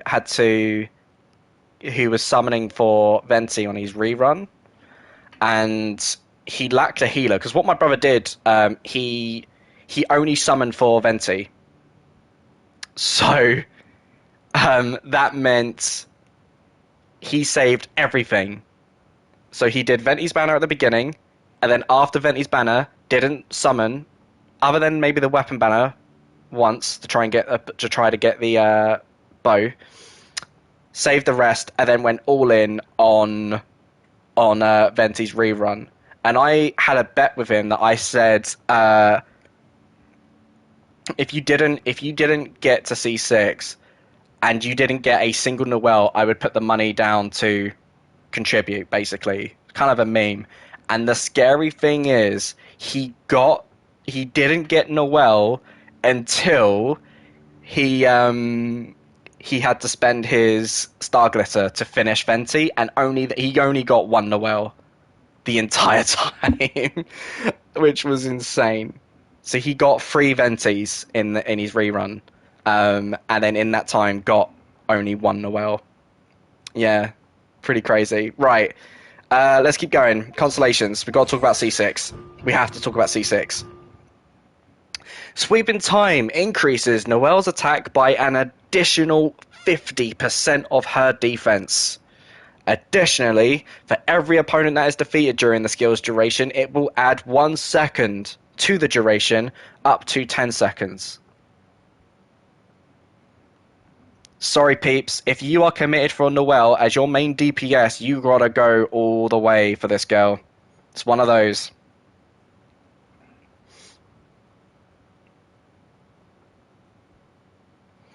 For the record, if you're wondering, the duration of sweeping tide is 15 seconds. That doesn't go up at all. There's no leveling up the talent doesn't increase sweeping tide, but it means from 15 seconds it can go up to it can end up going up to 25 seconds, which is a long time. But people, we need to address Noelle's fundamental biggest flaw.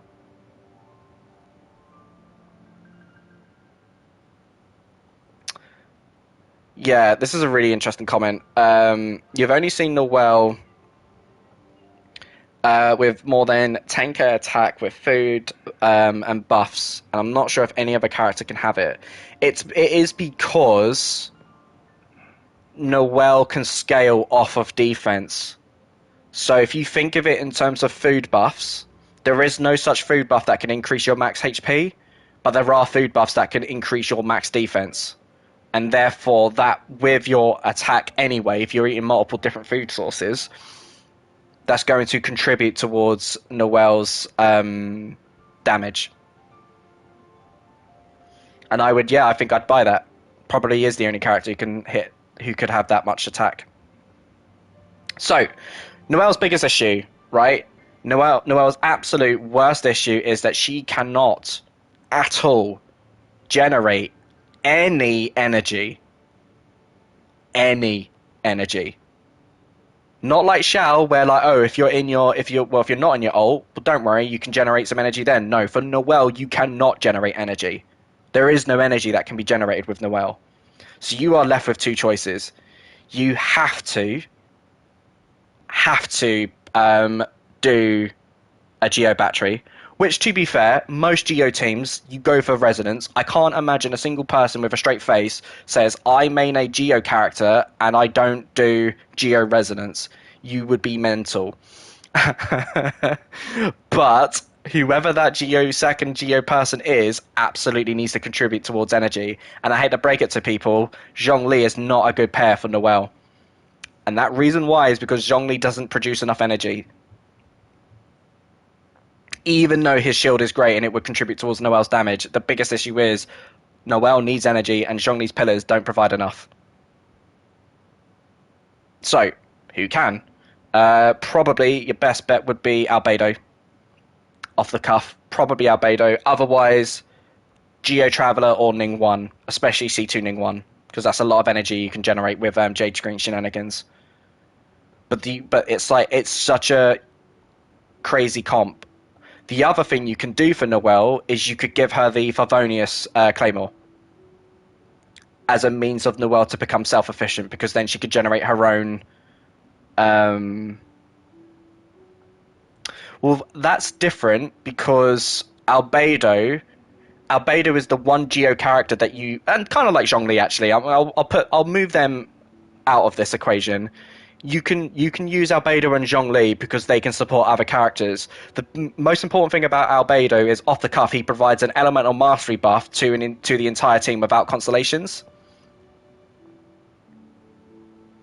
So he absolutely works in other team comps. He also he's like Fischl, where you put him on field to do off-field DPS.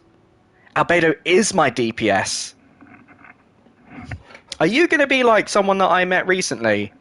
I met someone recently who had one of the craziest Albedos I saw in recent memory.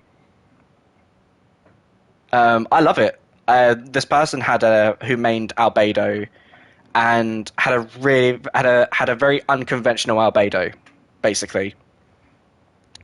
Because how the average person builds Albedo is you go full defense, right? You give him Harbinger of Dawn, and you slap your flower, you go away, and you just watch as like you just trickle a bunch of damage, and it will always crit, and it will do a big amount of damage. Sure, his ult hits a bit like a noodle, but the reality is his flower just generates so much energy. He is basically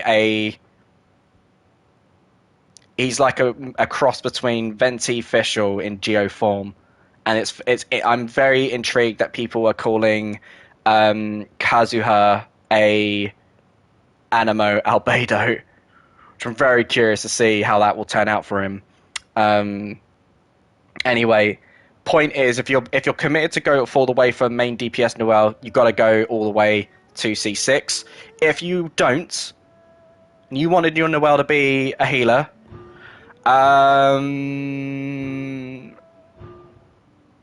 C3. Stop at C3. If you wanted Noelle to be your healer, C3, or yeah, I would say that C3 at minimum C1. It's one of those though. Like there are some 5 stars that I've said you don't need constellations, and I've advocated that. And twist Callum's arm, Callum has to say, okay, well, what constellation do you stop at? I'll give you one. But there are 4 stars that I'm like, you do need a constellation for. Ning 1, I say C1. We'll get the Bennett. Noelle, in terms of if you want her as a healer, it's just so much more consistent if you have her at C1 here. Because ideally, if you are using her as a Bazaar healer, then you need to make sure she's got enough energy recharge just to proc her ult, so then you can just do ult and shield. Because you don't really want your main source of healing just to come from a chance of it can heal, when there are other characters who can guarantee you heal.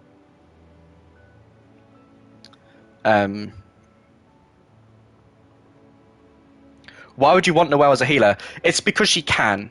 So, in my opinion, if you are using her as a main DPS, you have to go all the way to C6. And there's no point, in my opinion, there's no point building Noelle as a main DPS until you get her at C6. But if for some reason you wanted her as a healer, and the main reason why is this is for people who, like, let's say my brother is a good example, and this is, to be fair, this is pre-Diona, where you were limited in healers, and there wasn't a healer given out for free. The only healer that was given out for free was Barbara. So if Noelle is the only other healer you have, then yeah.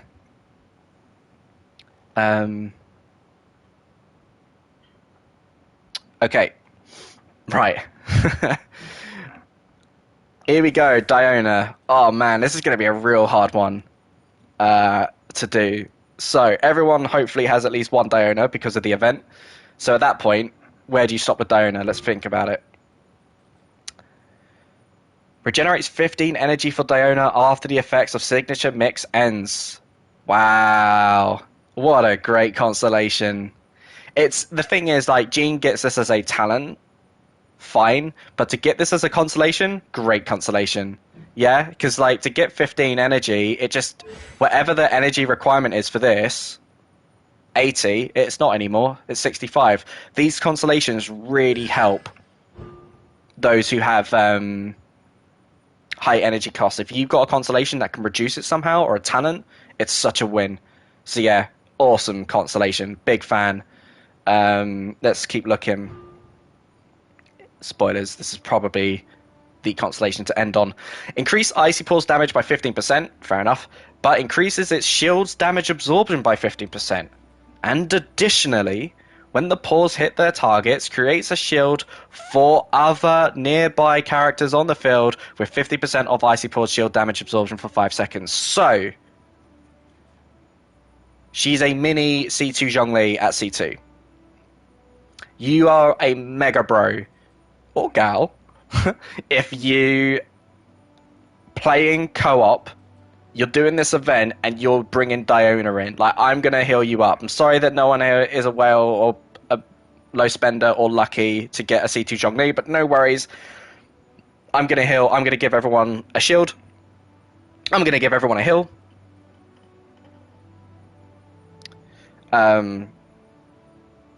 Yeah, it is pretty far. Like, to be fair, it's similar to Zhongli's. You only see an issue of distance when you're fighting against Age to her, because that distance is that arena is so huge that, yeah, there is a chance that your shield does not go on characters if they are literally on the other side of the map. But yeah, really, really good constellation. It's one of those things where it's like, same comments that I said about Zhongli C2 is basically here for Diona. However, the heal is what got upgraded first. That's a bummer. That's a bummer because ideally you want it to be the shield first. The heal is not bad. I am definitely not saying that. But in terms of like, we've got stuff here that's like, this is about the shield. Granted, this is about the ult. It's a 50-50 chance. I just think MiHoYo could have threw the community a bone and allowed everyone to have the ult, to have the shield be upgraded first. Right? Because you need Diona's shield to be as strong as possible, because we've got to face reality that is nowhere near as good as Zhongli's shield. So you desperately need this. Right, you need those 3 talents. You do need to go beyond 10. I wouldn't crown Diona unless you love Diona. For the record, like, who do you crown? You crown who you love, as far as I'm concerned. You know, there isn't a character you crown unless it's someone you love or your main DPS or a certain character with a specific move that's insane. We'll get to him. Crowned her E. Crown Diona's E. Fair enough. I think I can see that, though.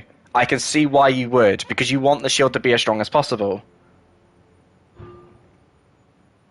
Right. It's just crowning, man. It's a big investment. It's one of those, like, you crown it if you're like, I'm never going to get Zhongli. You're not even crowning the ones you love. Yeah, I get that. It's nice to collect them. I have spent a lot of my crowns. I'm saving them up again. Right. Within the radius of signature mix, Diona's charge time for aim shots is reduced by 60%. Not a fan. Fair enough if you... I triple crowned Albedo, so I kind of have no crowns. I love this Albedo love.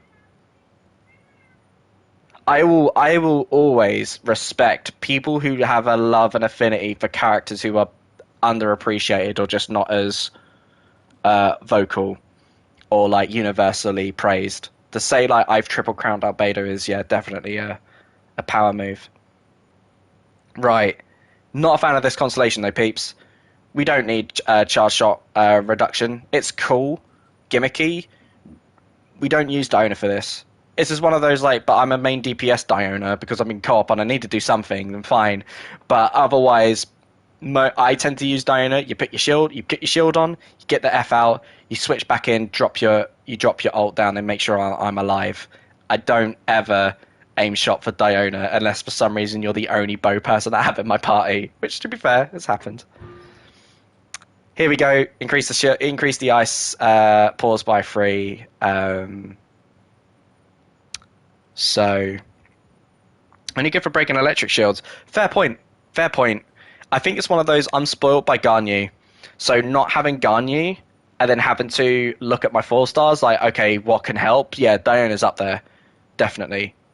To be fair, when I fought against the Abyss Heralds, um, I took Bennett out and put Diona on, which doesn't make sense because Bennett absolutely does great with the Abyss Heralds, but I prefer Diona with the team combinate gel better. And yeah, the cryo application for Diona is solid, especially if you have a sacrificial bow. Right, moving on. No, this is very good. Is this where you stop? Probably. We can say stop at C6 because C6 is very good, but it's niche. Callum would say C2 for co-op. If you're committed to Diona, you don't have a Zhongli, you have to go to C5. In an ideal sense, in terms of constellations, my issue is personally these two are rough. The heal isn't bad. It's not because it's going to save you resin. It's going to save you talent books. It's not a bad thing to have, but like you got to go through 2 constellations before you get to the good shit. It's always a bit tricky when you get a character like that. And it would have just been much easier for me to say, hey, you can stop at C3, but I'm now telling you to go for C5, to which at that point where you're 1 away from C6, which, here's what C6 does. It will increase the incoming healing bonus by 30% if the character has half their health. However, if you have over half your health, then your elemental mastery is increased by 200. I like it. It has its uses.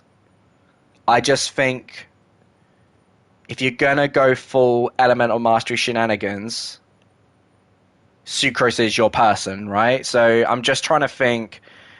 What makes Diona so great, though, is like I don't know who it was that I spoke to about this, but I said Diona is because someone said, "Why do you like Diona so much?" I think it was Elori who asked me. I think, and I said, "What makes Diona so fundamentally amazing?" And this is from someone whose personal taste I'm not a fan of her design. That's not. That's just a bad opinion of mine. But the amount of utility that Diona provides the player is unfreaking believable. Right? She is a cryo character that can provide cryo resonance or melt. She can. She is an archer, so she can headshot. She can provide you with a shield, which the shield also provides you with an incredible amount of energy, which could be amplified with either a Favonius bow, which was given for free for everyone, or a sacrificial bow for the proc there. Also, she can drop a heal down that can heal everyone, and on top of that, she now gives the party, or sorry, not the party, whoever's inside her ult, 200 elemental mastery. It is very hard to think of another character who can provide that amount of utility to a team. She is a phenomenal character. Probably the best cryo support in the game as of now. And there are some very good cryo support characters in the game, but it is simply because Diona can do so much.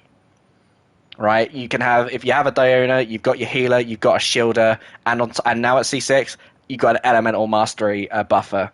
And if you had to fight against the Ruin Guards or anything like that needed headshots, well, Diona's your archer there as well. Like, it's a lot there to go off. I just want to give Barbara a hug and tell her that it's okay. You know what? One day you will be as tall as your big sister. Right. A lot of stuff there. But I still think, despite all of that, yeah, it's good utility, but I would say you could stop here. Also here if you're co-op. Co-op, awesome. You can, Callum's Paul says you can stop here. Otherwise, you don't have a Zhongli, you need your Diona, have the best shield possible, you got no choice but to go to Constellation 5. Even if you're going to crown Diona, you kind of want to go beyond 10, really, don't you? It's kind of where my head's at with it. Right, moving on. Oh, hello. Yep, she is. I love Barbara as well. She's got a lot stacked against her, poor girl, which we'll get to. We'll get to. Right, hello Bennett. Hello the Meta Man. Hello the character that everyone said was shit until everyone realized he was good, and then everyone felt like an idiot. Mr. Unlucky. Everything else. But what we need to address, elephant in the room, and everyone puts Bennett on a pedestal, and everyone says, oh my god, Bennett, Bennett, Bennett, Bennett, Bennett, Bennett, Bennett, Bennett. It's like, calm down. Asterisk, Bennett needs C1. Before you get on your pedestal and shout to the world how amazing Bennett is, and at least it is only C1, but this is you need C1.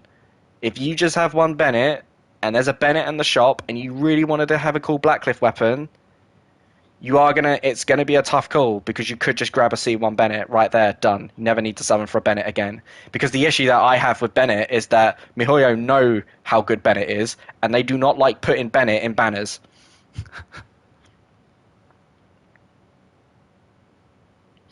And it's fine, yeah, it's fine to love a character's utility and don't like them as a design or whatever the reason. It's kind of how I feel about Diona, to be honest. So, but the thing is with Diona, right, as much as I've said about all this stuff, there isn't a constellation here that I say that you need for Diona. Diona works fine at C0. Bennett has to have C1. So let's talk about why Bennett has to have C1, because that is important. So, in order to understand what the C1 does, we need to look at what Fantastic Voyage does without it. All right. So, okay. So you know how we just talked about Diona's C6, right? When Diona's, because how Diona works is whatever she gives the person being healed or whatever depends on how much HP they have. So for Bennett, for the person in the field of his heal, if their health is below 70% of HP, then they just get healed. And the amount of HP that is healed is based off Bennett's max HP. Cool, so he's a healer. Only if you're below 70% HP. But if the character within the AoE is higher than 70% of HP, so it's beyond how much Bennett can heal you, then they gain an attack bonus that is based off Bennett's attack. Base attack, sorry. Very important clarification there. So, in English, if you have less than 70% of your HP, you're not getting Bennett's attack bonus, which for the record is the reason why everyone puts Bennett on a pedestal. Is because he provides the person in that field an incredible amount of base attack, which we'll get to when we talk about his talent, continues to increase after 10. The attack that he generates to other people goes beyond talent level 10. There are a lot of characters who offer incredible utility that stop at talent level 10. Somehow, Bennett, of all characters, was able to sneak past that. And Fantastic Voyage continues to increase its damage bonus at talent level 11, 12, and 13. And beyond 14 and 15. But none of this is relevant unless your Bennett is at C1. Because what C1 does, it removes that whole restriction. It means that no matter what HP you have, you will get Bennett's increase in base attack, but also an additional 20% of Bennett's base attack. This is what people. If you're putting Bennett in your team, and fair enough, like, say again, you don't have healers. The issue is, like, Bennett becomes so brain dead to build because of C1. If you have a C0 Bennett, then you absolutely have to stack HP because you need to heal them as fast as possible, in order to finally trigger the attack bonus. And the thing is with Bennett, like, this also doesn't synergize well with certain characters, right? Like, let's say if you are not for your case who has main DPS Albedo, but the Albedo who has Harbinger of Dawn, right? Which is you get the crit. I think it's the crit rate, isn't it? Because it's a crit damage weapon there, and it gives you like over 20 crit rate if your health's above 90%. And the issue is, yeah, if you don't have. Sorry, I'm kind of losing my words because I was also reading chat at the same time. Let me rephrase. So this is basically universally good for everyone except for characters who need to have more than 70% of their HP. An example of that would be an Albedo who is using Harbinger of Dawn, because then if Albedo gets hit, Bennett cannot heal him to 90% unless you were on the cusp and you overhealed and got to 90% of your HP. Right. Yours isn't at C1, but you're still great, unfortunately. Yeah, so that's the thing, Haruka.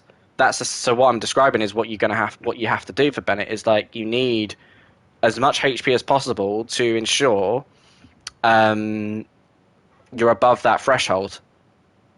Because his heal is the fastest healer, and he is the fastest healer in the game. And yes, it is bad for Hu Tao. Sorry, thank you for adding on that as well. Any character who needs a HP threshold, Hu Tao, anyone who wants to use a Staff of Homer, and anyone who could come across that also needs a low HP restriction, this is bad. The good news is, ironically, if you had a C1 Bennett, you can actually make Bennett work with Hu Tao. Right? Because what this does, it removes the HP restriction, meaning you could have a very badly built Bennett, because the attack buff is only gained off your base attacks. You don't go all in HP, so the HP barely trickles up. And then that would allow Hu Tao to still do damage. So it can work. Again, it's just gimmicky. Right, next one. Ooh, if Bennett's HP falls below 70%, his energy recharge is increased by 30%. The issue is, like, I mean, how are you going to get Bennett beaten up? But it can happen. It's a pretty great constellation, though, because Bennett can only heal up to 70%. So chances are, if you are hit, you're just going to get a 30% energy recharge increase. And Bennett naturally gets energy recharge as you level him up. You tend to, unless you've got, like, the highest base attack sword, which is the Equid of Avonia, or if you've got the Alley Hunter. Otherwise, you're using probably a Festering Desire or a Favonius weapon or a Sacrificial weapon. Any of those is going to give you energy recharge, which is really important for Bennett. So yeah, great constellation. Not where you stop. For the record, I'll probably say stop here, but there is another constellation I could say you stop. And then but Bennett has a wonderful exception. So we'll get to that. Increase the level of Passion Overload by 3. So this is his skill. This is bad news, because unless you're going DPS Bennett, this is not the constellation anyone wants. Everyone wants this to be the ult first. And it's such a shame, because if the ult was here, I could say, yeah, here's where you stop. Don't need any more. Sadly, you've got to keep going. Okay, so when using a normal attack, when executing the second attack of Passion Overload Charge, level 1, allows an additional attack to be performed. This is like a cool little extra animation. It looks pretty dope. So you know how Bennett does he holds down his charge attack and he flings a sword and crashes it down in the ground. He kind of then does a jump and slams the sword back down a second time. It looks cool as fuck. And I love... This is also, for the record, this is the only character who has an a whole animation and a different form of attacking locked behind a constellation where an actual animation is added. That's crazy. No other character has this. Here's me saying that there's someone behind MiHoYo who absolutely loves Hotel to give her all this love and attention for her animations. Someone, probably who was bullied by the MiHoYo staff, was like, I actually want to make Bennett the best character because I resonate with him, so I'm going to give him this whole constellation just to make him have a cool, flashy animation that will add to nothing. So this is a cool constellation because of how it can look. Sorry, I don't have it to show it off, but it's not a constellation to stop at. We got to keep going. Increase the level 1 Fantastic Voyage by 3. There it is. Full stop. You stop here. If you didn't stop at C1, which is mandatory, you have to stop here. The Bennett is one of the few characters. Fire the guy who's biased. Absolutely. Hey, there is a fire biased at MiHoYo. I think that's a safe thing to say. Yeah, so the weird thing is, sadly for Bennett, this is kind of where I would advise people that not only is this where you stop, you cannot go further beyond. This is the end. This is the C6. You do not want to go any further than here. So in theory, best constellation, you twist my arm. It's C1 is mandatory, otherwise C5, because the fact that Fantastic Voyage increases the base attack increase is why you go for Constellation 5. Otherwise, I would have said C1. Personally, you wouldn't need to go any more than that. But we go no further beyond. C6 Bennett. A sword, a claymore, or a polearm wielding character inside Fantastic Voyage's radius will gain a 15 pyro damage bonus, and their weapon is infused with pyro. Right. Do I want to take the stance of Tectone and say this is the worst constellation and say that your account is bricked if you've accidentally got C6? Probably not. What's weird is a C6 Bennett opens a bunch of doors whilst permanently closing a bunch of others. And so the issue is, are the doors that were opened better than the ones that you've just closed? And sadly, the answer depends on the team comp. Right? If you are a D-Look main, you love D-Look more than anyone in the world, you go for a C6 Bennett, sure, because you're going to get the 15% pyro damage bonus, right? But I am against this constellation. I do not recommend it at all, even if you're the D-Look fanboy, because the thing is, D-Look is a character who can infuse his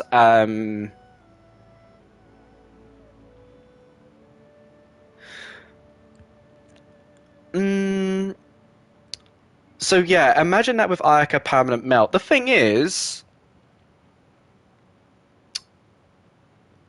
I don't know how Ayaka works when you're telling me it's Permanent Melt, right? Because I thought Ayaka had Cryo Infusion.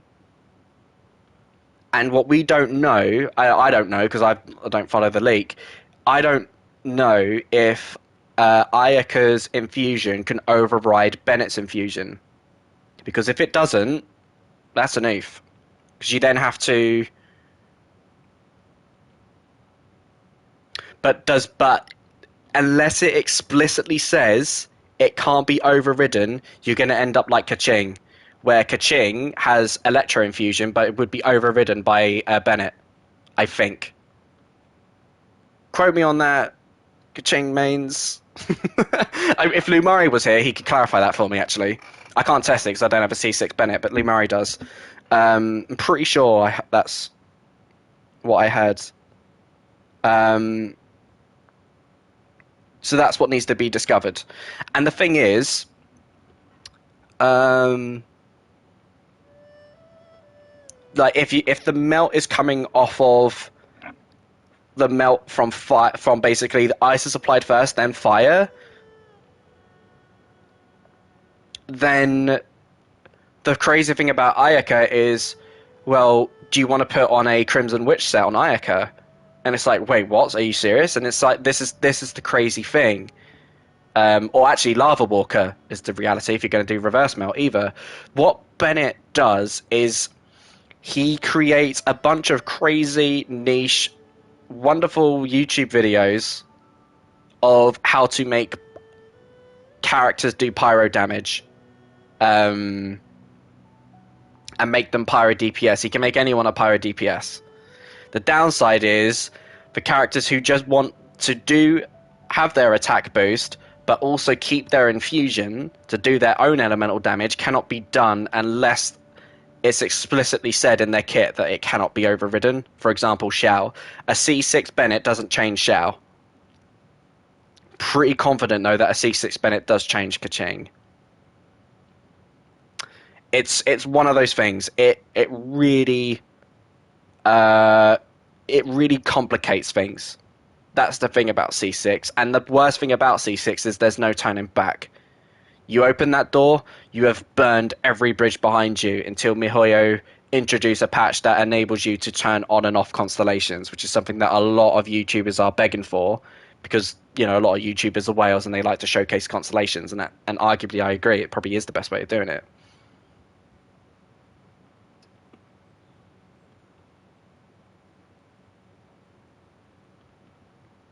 He doesn't change the queen though, because the queen is not a catalyst user, right? And not a bow user. So if you are a bow user or a catalyst user, you're not affected by this. It's only the physical peeps. And the reality is, like, again, it's very niche. So, for example, what about Zhongli, right? Oh, could it ruin Zhongli? Not at all. Most people build Zhongli in mind to do geo damage, right? So there isn't a difference between his normal attacks, whether they just do physical damage or if they do pyro damage. So C6 Bennett doesn't change that. So it does depend on the character. If I didn't have a Queen of Favonius on Jean, let's say I used Jade Cutter, right? I portrayed the image of Jean and I used the Jade Cutter. Wouldn't matter, right? Wouldn't matter if I did physical or pyro, because my Jean build is based off attack. It would still go up regardless.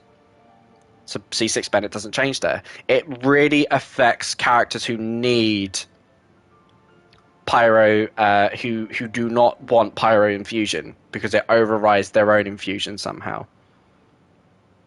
And so it does muck up comps. Biggest ones are obviously your physical carries, right? So you couldn't use Bennett with Eula, because it would ruin her in that regard. The reality is that your what's it called? The Lightfall Sword that Eula creates, that's her biggest damaging move, right? So that would not be affected by Bennett C6.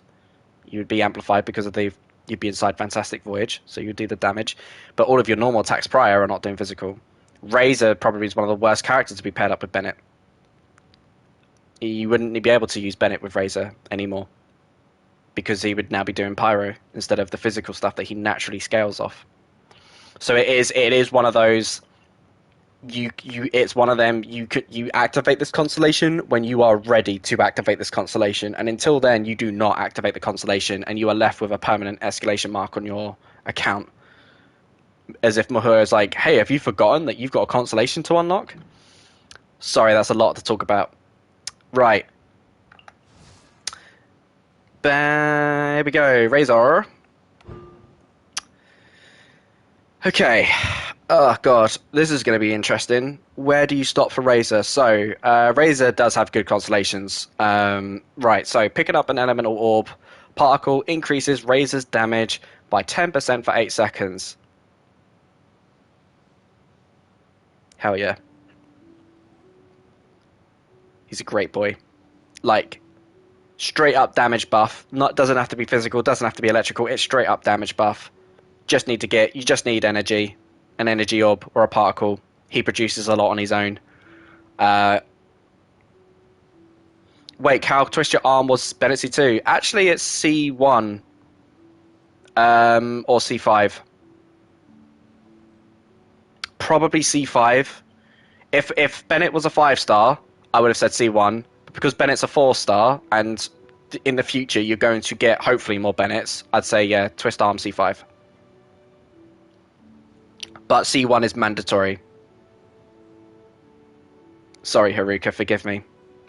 He obviously can work without it, but it's just like the pedestal that everyone puts him on. It's like it's only relevant when it's C1. Right, next up. Yeah, great constellation. Oh my god. Increases crit rate against opponents with less than 30% HP by 10%. Very nice. I mean, the reality is, though, like at 30%, that's a lot of HP gone. But I am always a fan of if you're this low and you're about to die, you're going to finish them off, you know? Yeah, absolutely. He's going to be here. He's the first 4-star you're getting.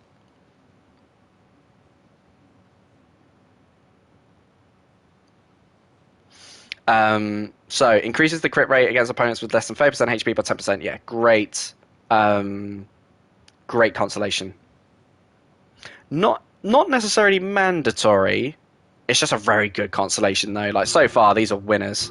Keep going. The level of the Lightning Fang is increased by 3, maximum upgrade. So good news, peeps. Lightning Fang is the ult. Wow, do Mahoya love Razor?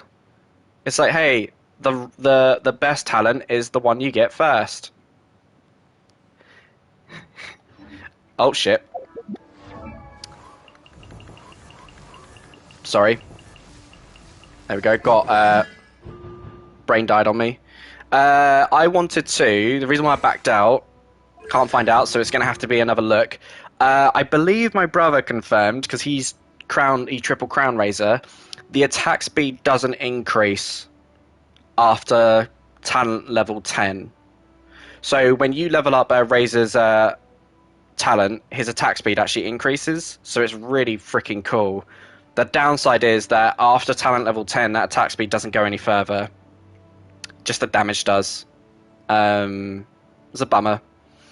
But it still is a great call to make this the constellation you get first. Hell yeah. Right. Oh my god. When casting Claw and Thunder, the press version, opponents hit will have their defense decreased by 15% for 7 seconds. Oh my god. Why is every constellation for Razor so good? It's so hard for me to say which is the best constellation. Every single one of these is amazing. I love all of them. Right. Sharpened Claws, probably the one that I'm like, yeah, okay, whatever. But it's, as Elori says, these are mandatory, they gotta come, so you can't be too hard about them. But I don't have much to say about Claw of Thunder, I'm afraid, because it's more of the constellations that give them the extra utility, not the talent upgrade. It's not like the Sharpened Claws isn't like Eula's E-skill. Doesn't shred off the talent, it's just it does damage and just gives you energy back. So it's what it is. It's the right move. The most important thing is that it gives Razor energy. And important note, Razor, like Shao, when he's in his wolf form, he can't produce energy. So his claw moves don't give him any energy. I actually didn't know that for a while. Next up. Right. C6, sorry. For every 10 seconds that Razor Sword charges up, causing the next normal attack to release lightning that deals 100% of Razor's attack as electric damage. When Razor is not using Lightning Fang, a lightning strike on an opponent will grant Razor an electric sigil for Claw and Thunder. So let's talk about what is a sigil for. What's a sigil? Is it based off? No, it's not based off here. Cool. It's based off Claw and Thunder specifically. So when Razor does a skill, he generates a sigil. After 3, when you hold it down, you regenerate energy. So I love Razor's kit. Because Razor's kit is all about it. Unlike Noel, Razor has mechanics that enable him to self-sustain his own energy, even though he can generate energy anyway. Um, I love all of this. So for what C6 does is it ensures Razor can get his ult back faster, which is kind of one of those. It's very good, but not also broken, like say like a C6 Ning Wang or something that's going to make me cream my pants. Excuse my language. Um, but it is a very cool constellation. I love the constellation. So, in conclusion, twist my arm. Where do you stop?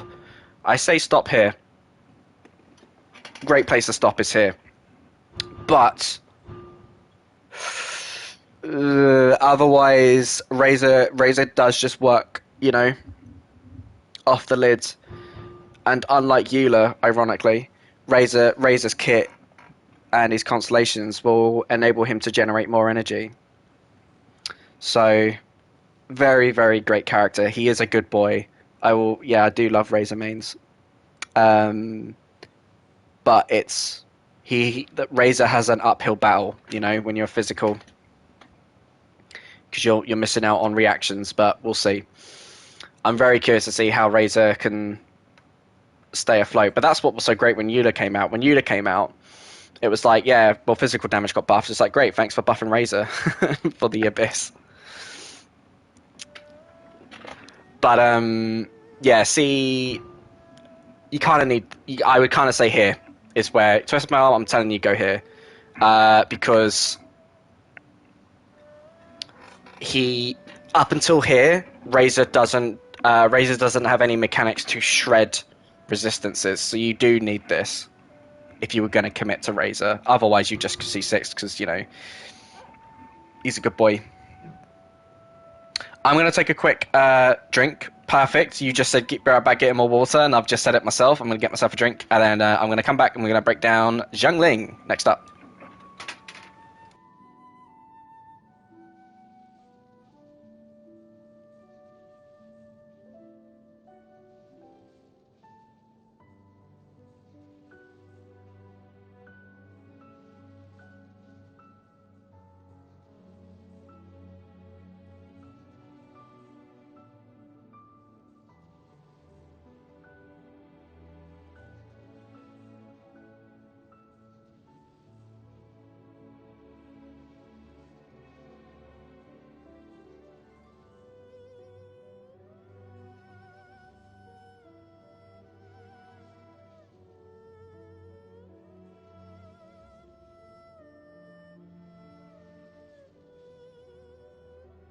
It is toasty in my room. Oh my god, I went downstairs. I'm sorry, my headphone's not even on yet. Give me a moment, peeps. Right. Ooh la la la. Okie doke, back. Right. Holy shit, we're 9:45.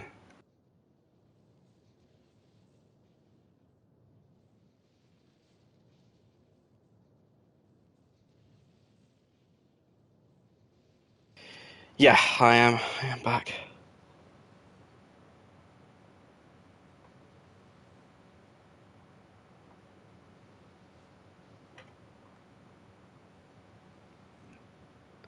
Thank you, thank you. Right. Let's keep going. Xiangling.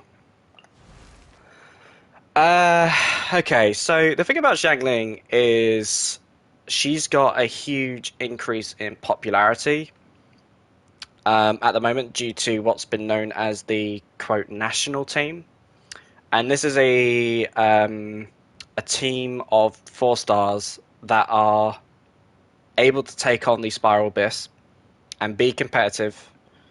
And Xiangling is one of them. I think it was someone asked me like, "Oh, who name someone else who could attack really fast?" Like Xiangling's up there as well as like a very fast attacker. Um, so let's talk about these. Like, does any of these constellations contribute towards the national team? Who is the national team? The national team is Xiangling with Xingqiu, with Chongyin, and Bennett. Technically, it's called national team because 3 out of the 4 characters are from Liyue. The team comp is mainly used on the Chinese community, from what I've heard. So that's how it got the name. And it's mainly all about doing uh, melt shenanigans and manipulate, utilizing C6 Bennett with what Chong Yun can do and with Sing Shou. It's really fun from what I've seen, but it takes a ton of investment. Crimson Witch is needed, C6 for 4 stars are needed. So it is one of those, like, it's very cool to have a very great team comp that can stand the test of time compared to 5 stars, but it's also like you do need multiple um, C6s. National team or not, Zhang Ling is so cute. I love her.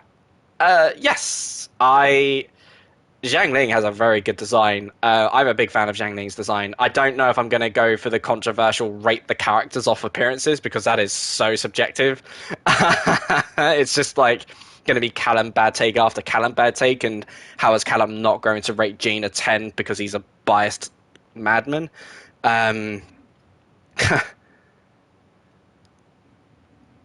But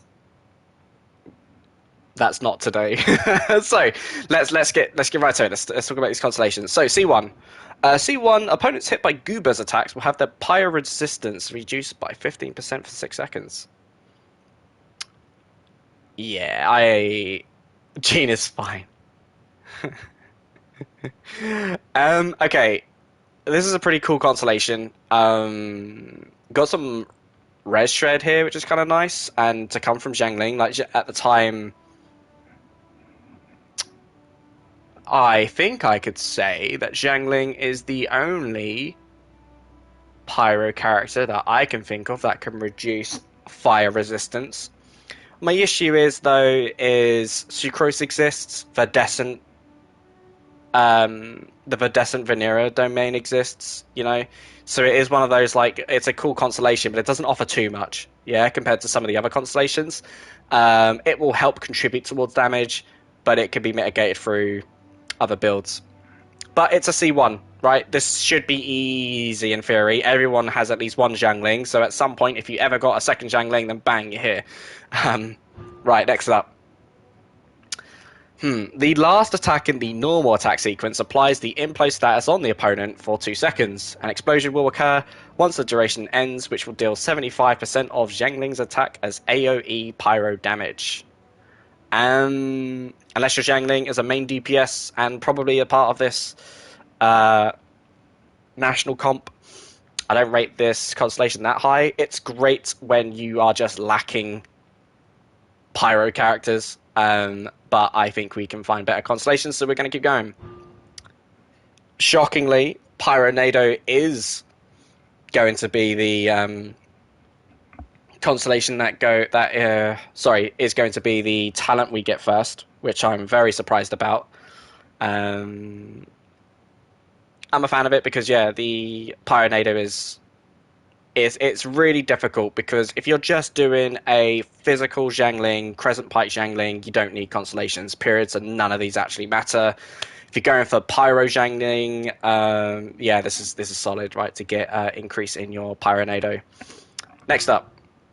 Oh boy, your Pyronado's duration is increased by 40%. We'll see what C6 does, but this is probably the contender of where Callum says stop here. Well, not stop here, but like get here. Not mandatory, but this is probably, it might be her best constellation. We'll see what C6 is. Wuba is just an increase by 3. Fair enough.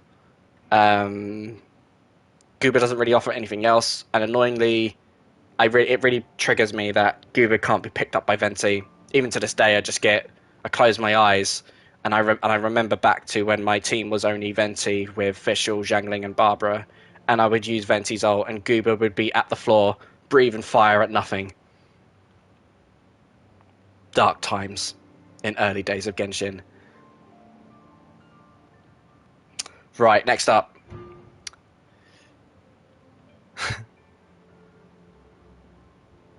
Yeah. For the duration of the Pyronado, all Pyro members receive a 15% pyro damage bonus. Cool constellation. We've all talked about how good constellations are that can improve element damage bonus. So for this to be just the duration of Pyronado, it buffs everyone, including Zhangling. So yeah, I'm a fan of it. So in theory, where do you stop? What's the best constellation to aim for? I think for me, I'm going for C4. I think C4 is um, the place to stop. But honestly, I don't rate these constellations that highly unless Zhangling is going to be a major contributor towards your Pyro team. And again, like we kind of talked about this with Hu Tao, where it's like it's really difficult when most people will have their main Pyro DPS and they'll have Bennett as the support. So Zhangling does face heavy competition from a lot of Pyro characters, and it is cool that the national team exists, and I will not undermine how good of a comp it is, but I don't rate these constellations so highly to be like, yeah, they're none of these are like mandatory. You could just have Zhangling at 70 just for Goober to drop the little chili that you can pick up and have you increase in attack. Or if you're going to go for a physical Zhangling, then you don't need any of these. So yeah, it's kind of one of those things, really. But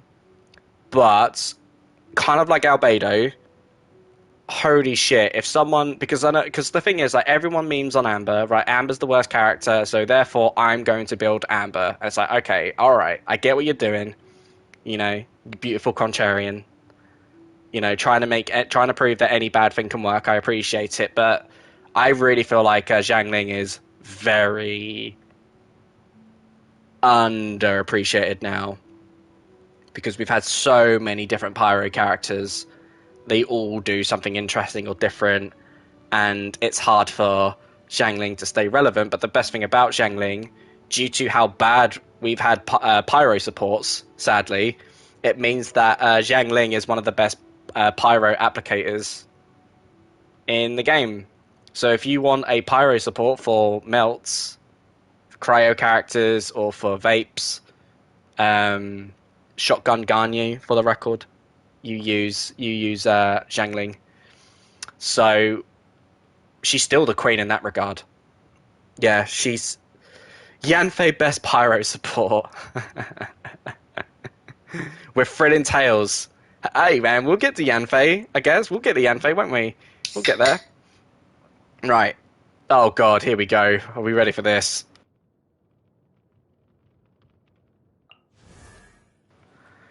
I'm gonna have to shut my door. Because, like, I don't know. I just need a moment before I look at these.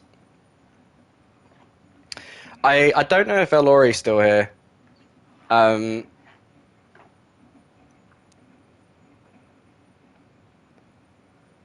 Oh, twist your arm which? Cal's twist arm was C4. Yeah, I still say C4, I think. But the argument is, like, this is one of the hardest ones. I might come back to it. So it's really difficult because it's like, C. Right. Okay. I might. I do want to make sure she's okay. I'll get to that. Anyway, consolation. Sorry, the brain. Get back on here. I'm not a fan of this. It's fine. And then this, I'm not a fan of. That's great. That's great. Not whatever. That's great. So it's like, yeah, Callum says here. I'm sticking to it. Callum says here. But, like, the good news is you get to here, you got to get through Goober again, but then afterwards, cool, everyone gets a pyro damage bonus. So, not the dunk on Zhangling. Yeah, she's currently still the best pyro support. She's been first characters in the game, so here we are. Here we are. Right. Oh dear. Oh no. Here we go.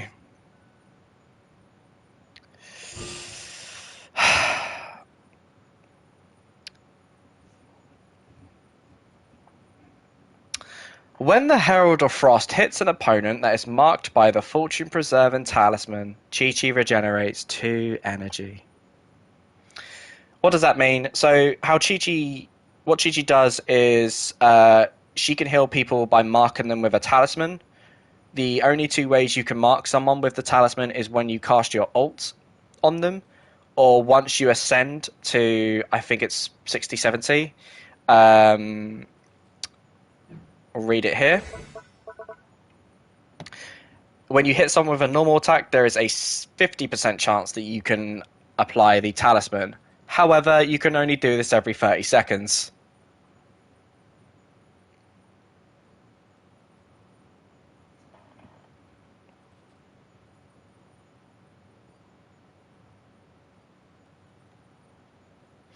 Okay, so I gave my level 40 Chi-Chi Jean's artifacts and weapon and used her in co-op. She still overhealed everyone, and literally, if paired with a Venti and infuse his ult with Cryo, Chi-Chi will have her ult almost most of the time.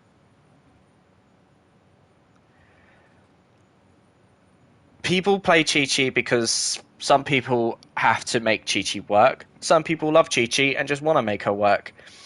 Um, Chi-Chi is the 5-star Amber, just dunked on by the community. And so the more people push against Chi-Chi, the more people will grow to love Chi-Chi.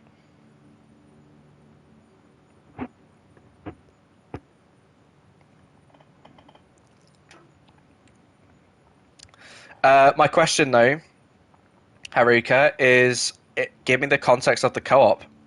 We just playing in someone's world? I can't imagine that working in your favor against the recent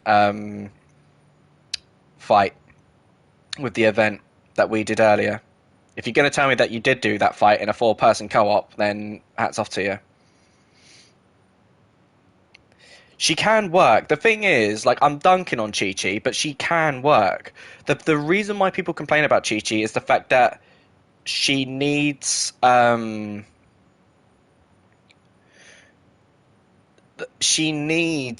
thing is she needs support. And that's the argument people were saying. If a support needs a support, they're not a good support. Right? You gave me the example of if Chi-Chi can work if you pair her with Venti, a second support. And it's true that, well, it depends on how people play Chi-Chi, because you can put that as a team comp, it works. You proved it with what you said. But in terms of the issue is, again, really important thing that we need to note here is that the difficulty and challenge from Genshin comes from beating things fast, not about survival. If this was if you were because you don't get graded, but if you were rewarded based on how long you could survive instead of how fast can you kill, Chi-Chi would be looked at in a very different light. But in the context of the meta, it's all focused on how quick can we kill things in order to get max stars in Abyss, right? That's the brass tacks. So yeah, Chi-Chi is... the thing is, I am... so neither of you play... I don't know... Actually, Lauren, you played at the beginning of Genshin.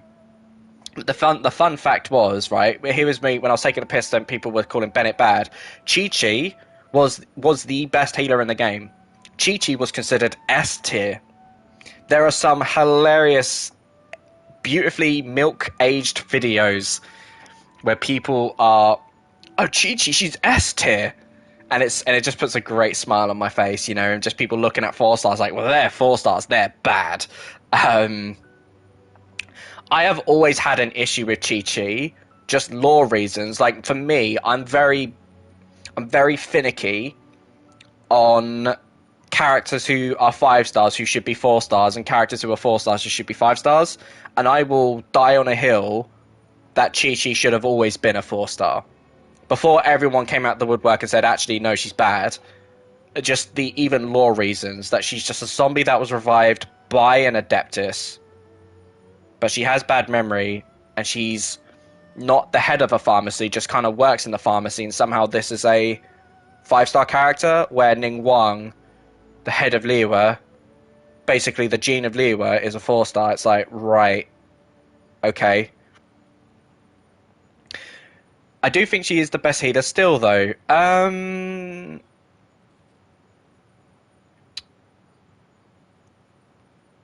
pausing. I think I want to agree. I want to agree. I just don't know if I can. I need to think about it more. Um, so the thing is, no, you know what? Nah, I'm ready to fight it. Yep. No, Gigi's not the best healer. And to think about it, you really made me think about it. You really made me think about it, but no, Jean is. Jean's the best healer. Reason why I say Jean's the best healer is because Jean's ult can heal the entire party in one go. Boom. Chi-Chi can't do it. What Chi-Chi can do in her ult is apply a mark, and therefore your team now needs to hit that person to get that health back. Or swap into them with the ghost thing spinning around them in order to get healed. But Chi-Chi cannot mass heal the entire party in one go.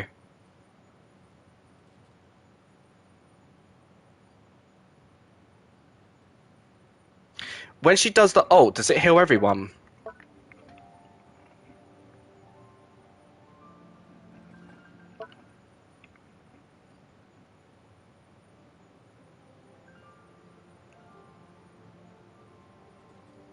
Okay, but that's what Jean does. Jean can also do that and with her normal attacks.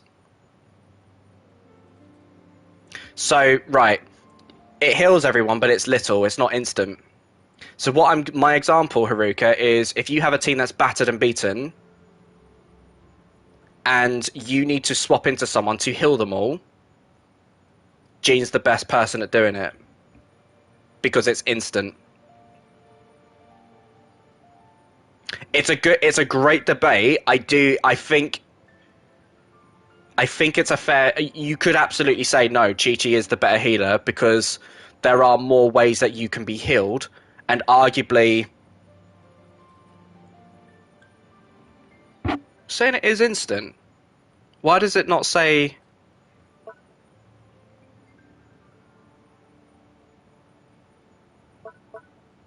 Why is it not telling me here?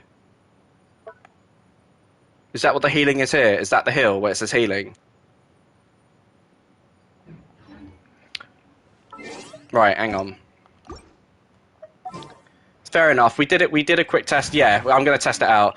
We did a quick test for child when we needed to test if how does a sacrificial bow work on child, and more importantly, how did it not work? Right. So don't. That obviously, I'm going to give Chi-Chi Jean's artifacts and a bunch of stuff to make her cracked to make sure that she can heal. Excuse me. And then Xiao. So Hu-Tao's beaten up, Xiao's beaten up, Chi-Chi's beaten up, Child's almost beaten up. Cool. Right, Chi-Chi. Aquila Favonia, bang. Next up. What have we got here? Crit damage, HP, crit rate. I don't have a healing bonus high. Yeah, that's kind of what my head's at. So, annoyingly, I don't have a headpiece that's, like, got attack here. So, we're just gonna go... Highest attack is this one. Right, Jean. We can use the Traveller one. Up here.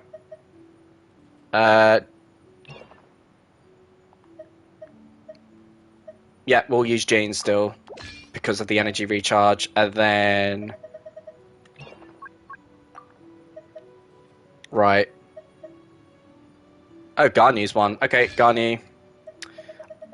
Please, Callum, remember to...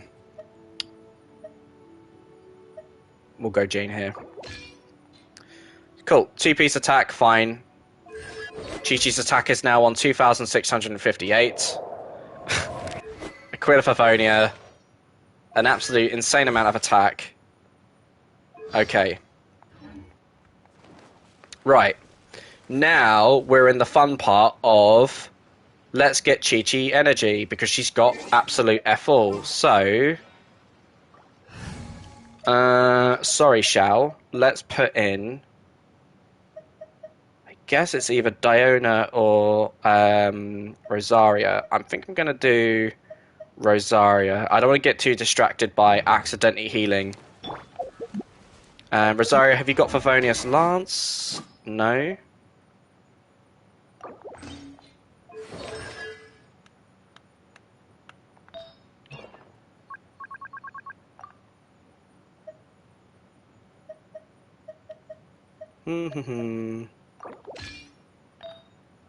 She will walk quicker at night. Oof. Sorry, Eula. Sorry, Garnier. Sorry, Eula. Sorry, Bennett. Right. Cool, 93% crit rate. So we're proccing this all the time.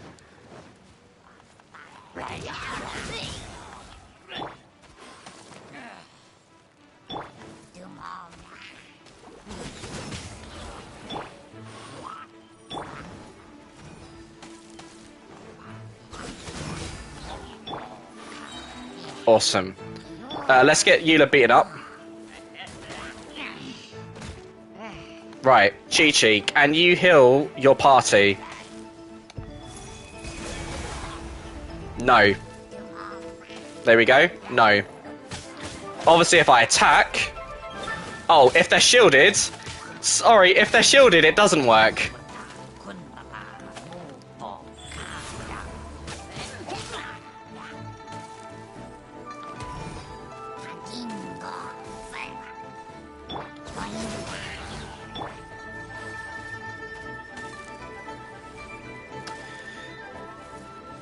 Okay, so as I thought, the ult does not mass heal.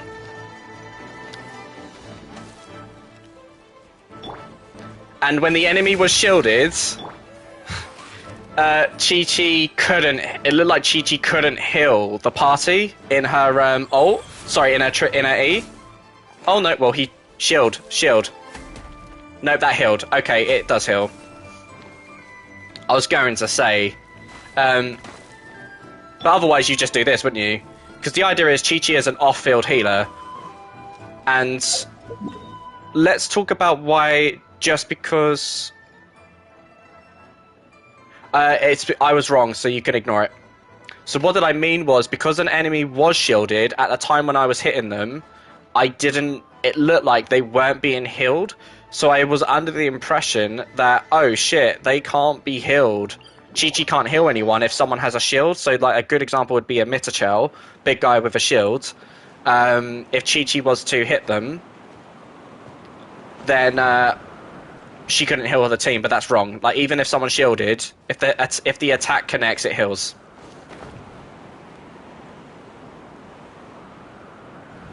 Come on, child.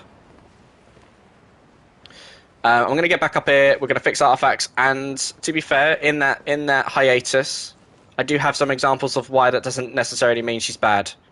Because it's very contextual, where my argument of, oh, I think Jean's the best healer because she can mass heal a group if they're all beaten up. Like, to be fair, you got to be doing something pretty bad, or you're in a really bad place if your whole team's almost dead, that you need a character who can mass heal everyone at once.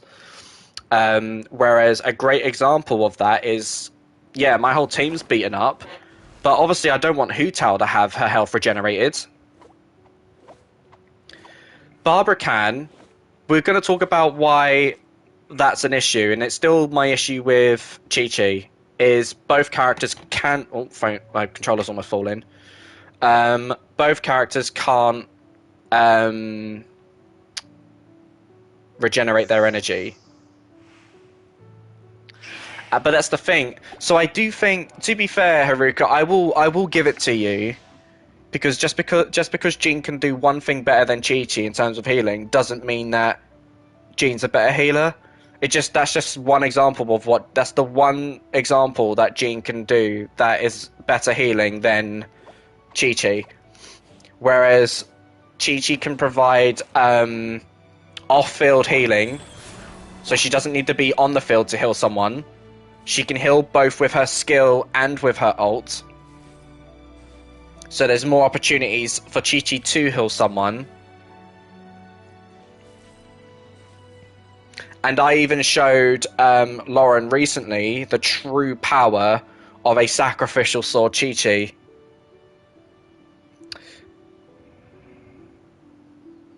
But that's why I love Jean, is because, yeah, Jack of Trades, Master of None. But the thing that I love about Jean is that versatility, and it's what lacks, and it's what Chi Chi lacks. Chi Chi is only good at healing, right? So it's unfair for me to get all hyper and excited because Callum's special girl,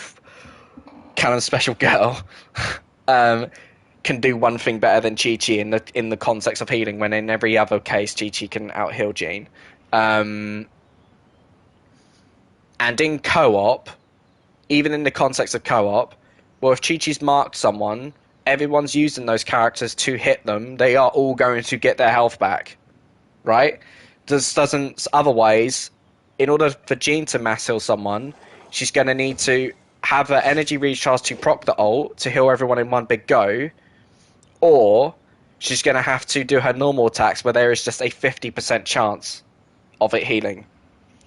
Whereas I'm pretty sure with Chi Chi's E, once she starts attacking, there is not a percentage, it just heals, to my knowledge. Right, let's fix the mess that I've created.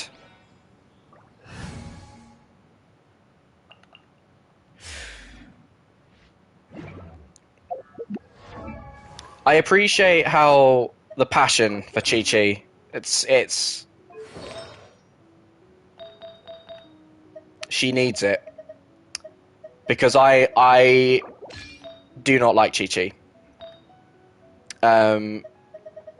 I do think she's the worst 5-star in the game. My biggest complaint about Chi Chi is, even if she is considered the best healer, to which there are certain situations where she's not, she doesn't provide energy, so she needs an energy babysitter for her to get enough energy to work. She can't cleanse. Her cooldowns are horrific. And she doesn't provide a shield. Here's a great example. I had a Diona. I think my Diona was C3. Cleanse is when Jean puts down her ult, it removes, in theory, any status on your character. So an example would be you were hit by a fire arrow, you're burning. Well, if you use Jean and you use her ult, you have cleansed the ground that you're standing on, and the fire debuff that had you burning was removed. Certain characters cleanse certain things. Barbara cleanses, right? Barbara can cleanse anything because she applies hydro on you. The downside is now you are afflicted with hydro. So if you get shot by an ice arrow, you're frozen. If you're hit with electricity, you've got the water electric debuff. So it's rough. So having a cleanse for your team is great. The downside is, Saruka's mentioned with the horrific previous 411, the cleanser can't cleanse herself. I can't remove the debuff herself. Well, she can, but the debuff will still be in effect. So slow in water, we all know from the domain, when you get hit with the slow in water, your cooldowns are extended by an insane amount. Well, Jean can remove that for the team. And so it would mean, in my case, when I was using Zhongli and Ningguang and Xiao, it meant that Zhongli, Ningguang and Xiao were able to do their abilities with their normal cooldowns. However, even though Jean technically cleansed herself, she was still hit with the slowing effect, meaning that now her ult has got a very long cooldown. So Jean can't do it for quite a while. So it was useful, but it was also challenging in its own way. It could be kind of fixed in regard of it's the first thing you do in floor 11, in theory, is you get Jean proc the ult down, so then that's not so because at the very beginning you're not afflicted with slow in water, so that's enough time for Jean to put her ult down, and that will then allow you more time for the rest of your party to kind of do their thing.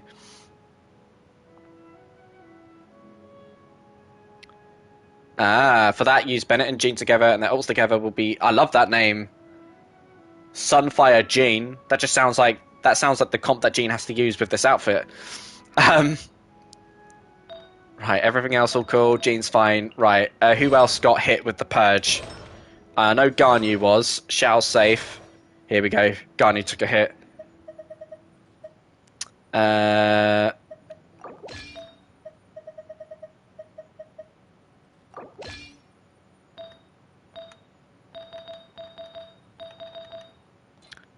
We'll go over Chi-Chi's, rest of Chi-Chi's constellations. Right, Venti survived the purge. Although, actually... Oh my god, what's happening here? Take the sacrificial. Take for Descent, there we go. Hutal, did you survive the purge? What am I doing? Hutal survived the purge. Traveller, don't care. Eula, yes, as you said, Eula got hit by the purge. Big time. Right. Blip.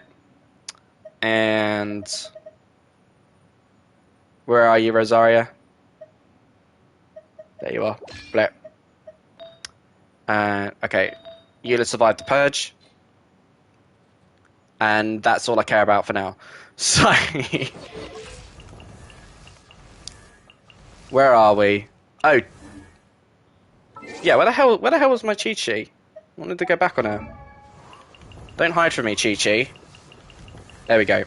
Okay, so with all that said,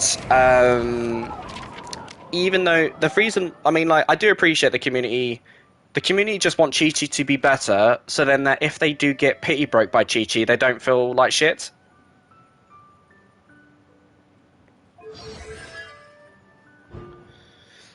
So, back on topic. This is her skill. When it hits an opponent that was hit by the Fortune Preserving Talisman, Chi-Chi regenerates 2 energy. If this constellation enabled it to happen off-field, I'd say that's a pretty good constellation. If Chi-Chi needs to be on-field, then it's a fine constellation if you are in co-op. But, otherwise... I'm like, You know what though? It's, I was like, I don't actually hate this constellation as much as I thought. It's not as good as Mona's C1. Which actually, of the standard bunch, I think Mona has the best C1. That would be a fun thing to do. Of the standard characters, who's got the best numbered constellation? I think I could manage that, because it's not that many. Anyway. Chi-Chi's normal and charge attack damage against opponents afflicted by cryo is increased by 15%.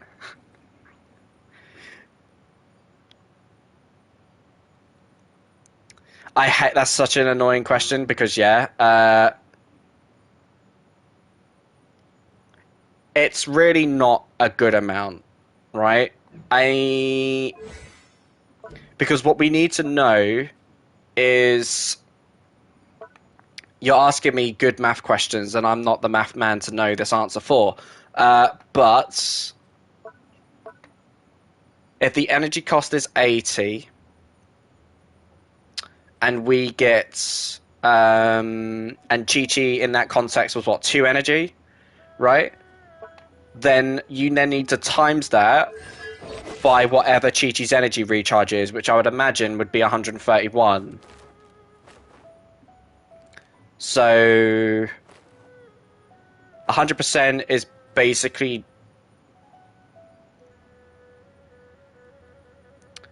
I'm asking because the next Abyss buff is every time you swirl, all party regenerates 4 energy. Well, the crazy thing about that is how often? Is there no time limit? Is that just as often as you swirl? because that would be ridiculous. My issue with Chi-Chi isn't the fact that it's just 2 energy. Like, I think, what was Garnu's? Garnu was also 2 energy from her C1. 2 energy, yeah. So Garnu's is 2 energy, right?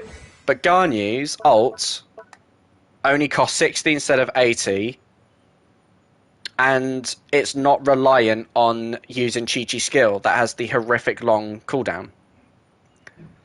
The issue that for Chi-Chi is that, yeah, so it's every 3.5 seconds. Well, that's better than the C1 for Chi-Chi. That Abyss buff is better than C1 Chi-Chi then, right? Because even though... God damn it.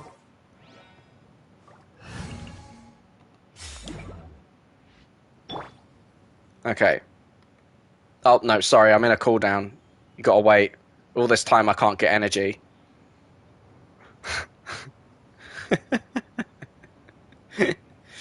Bear with. There we go. Okay.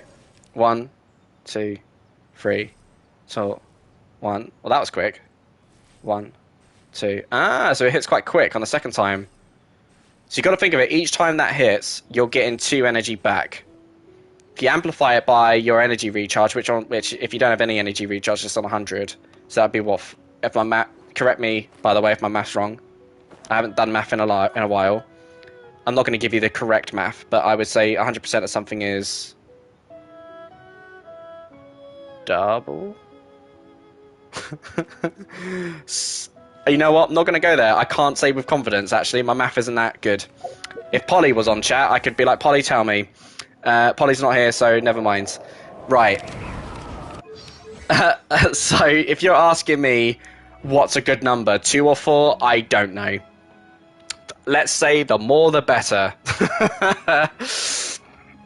How about that? So, I don't... But the point was, actually, getting back on topic, this isn't bad. It's just not great. But some of the C1s of these 5 stars don't have great constellations. I'm a simple man trying to figure out how Sucrose will get me through 12-2 this time. I guess the difference will be, in this context, Sucrose will enable everyone to proc their ults often. So that's not the bad thing, but it certainly won't be the huge DPS spike that the current Abyss had.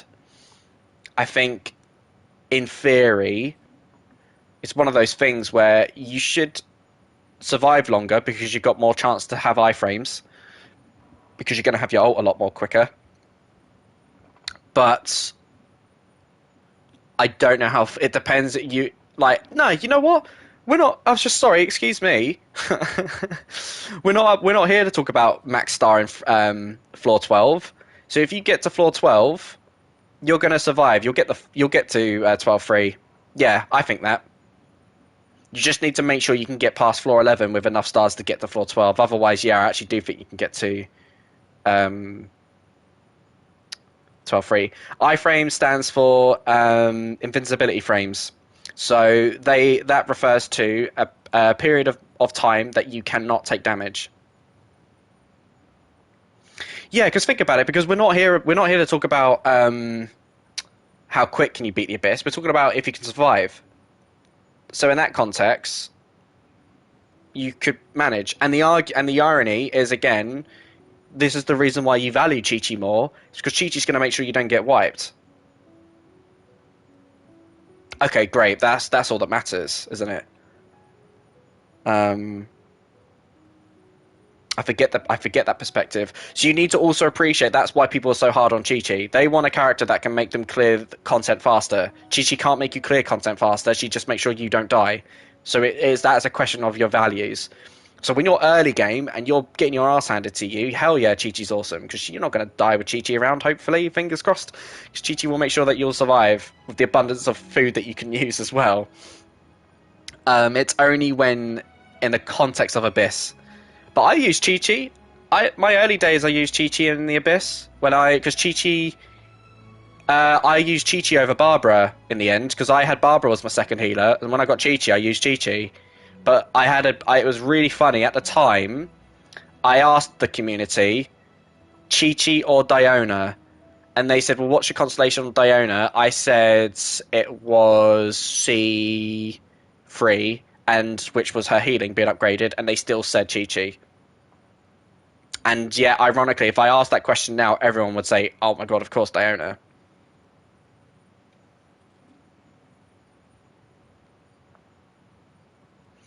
I only hate Chi-Chi because she kidnapped my Venti and came instead. Well, that's the thing. Like, let's look at the rest of them. I hate this. Chi-Chi's normal charge attacks affected by opponents will be increased by 15%. Why is Chi-Chi being a main DPS? I get it. I like Jean being the jack of all trades, but Chi-Chi's doing it now. I don't want this constellation when it arrives when I try to get Kazuha. Um, Increase the level of Adeptus Art, Preserver, or Fortune by 3. That sounds like her ult. It is.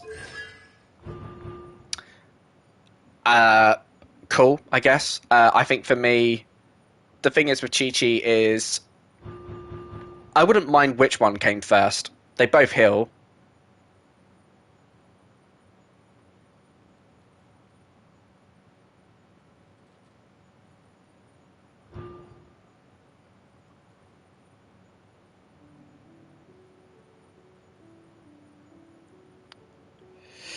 Again, while I appreciate that, it is also a question of can she kill things fast enough?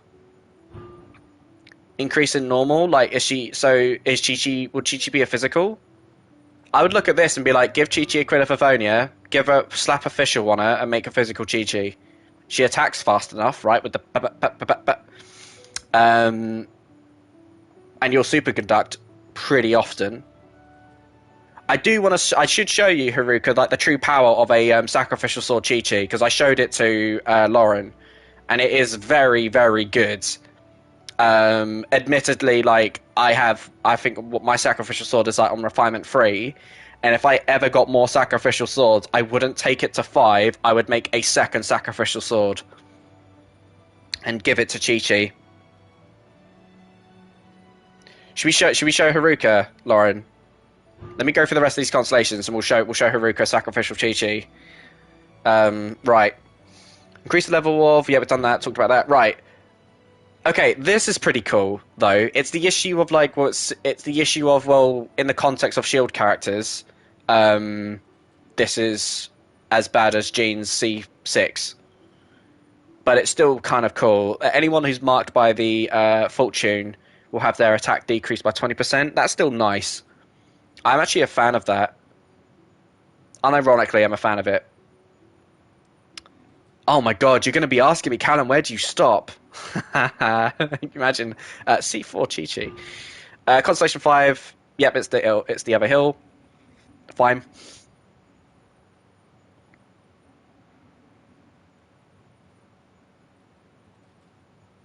No, I do no because you should refine to 3. I do. I will stand by that decision because I did, and I have no regrets. The only regret you have is if for some reason you needed to put Xingqiu and Chi-Chi in your team comps. And I would argue, why would you need to do that when you have a Bennett and a Diana and a Jean? So no, don't regret it. Anytime you wanna use Chi-Chi, you just don't use Xingqiu. Give Chi-Chi the sack sword in that case. But now that you've got it at C3, sorry, refinement 3, the next sacrificial sword, you keep it. Do you not have a Favonius? Another Favonius sword for those examples?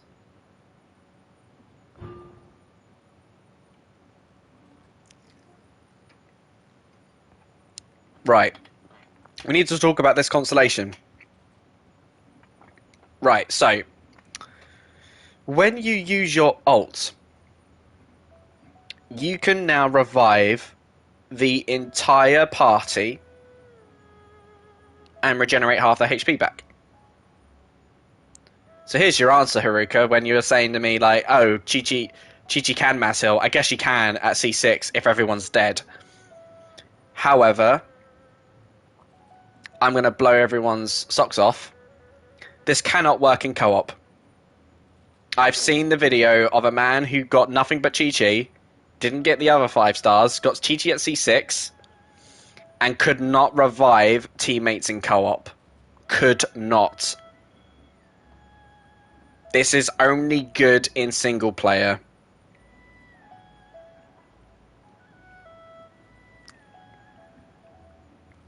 Sure, it can only occur every 15 minutes, but fine, that's the same as Barbara. That doesn't mean this constellation's bad. Of course, it's very good. And yeah, thank you for saying it means in Abyss, you get the opportunity to revive everyone back up and carry on the fight. Barbara can only resurrect the first person that dies in a team. She cannot resurrect the whole team, and more importantly, there's no control over when you can revive the person. That's also something I really want to stress here, is that there is at least for Chi-Chi, will provide the player the option, when do you want to revive someone? Let's say a first person dies. At that point, you might be tempted to let the second person die, then revive both.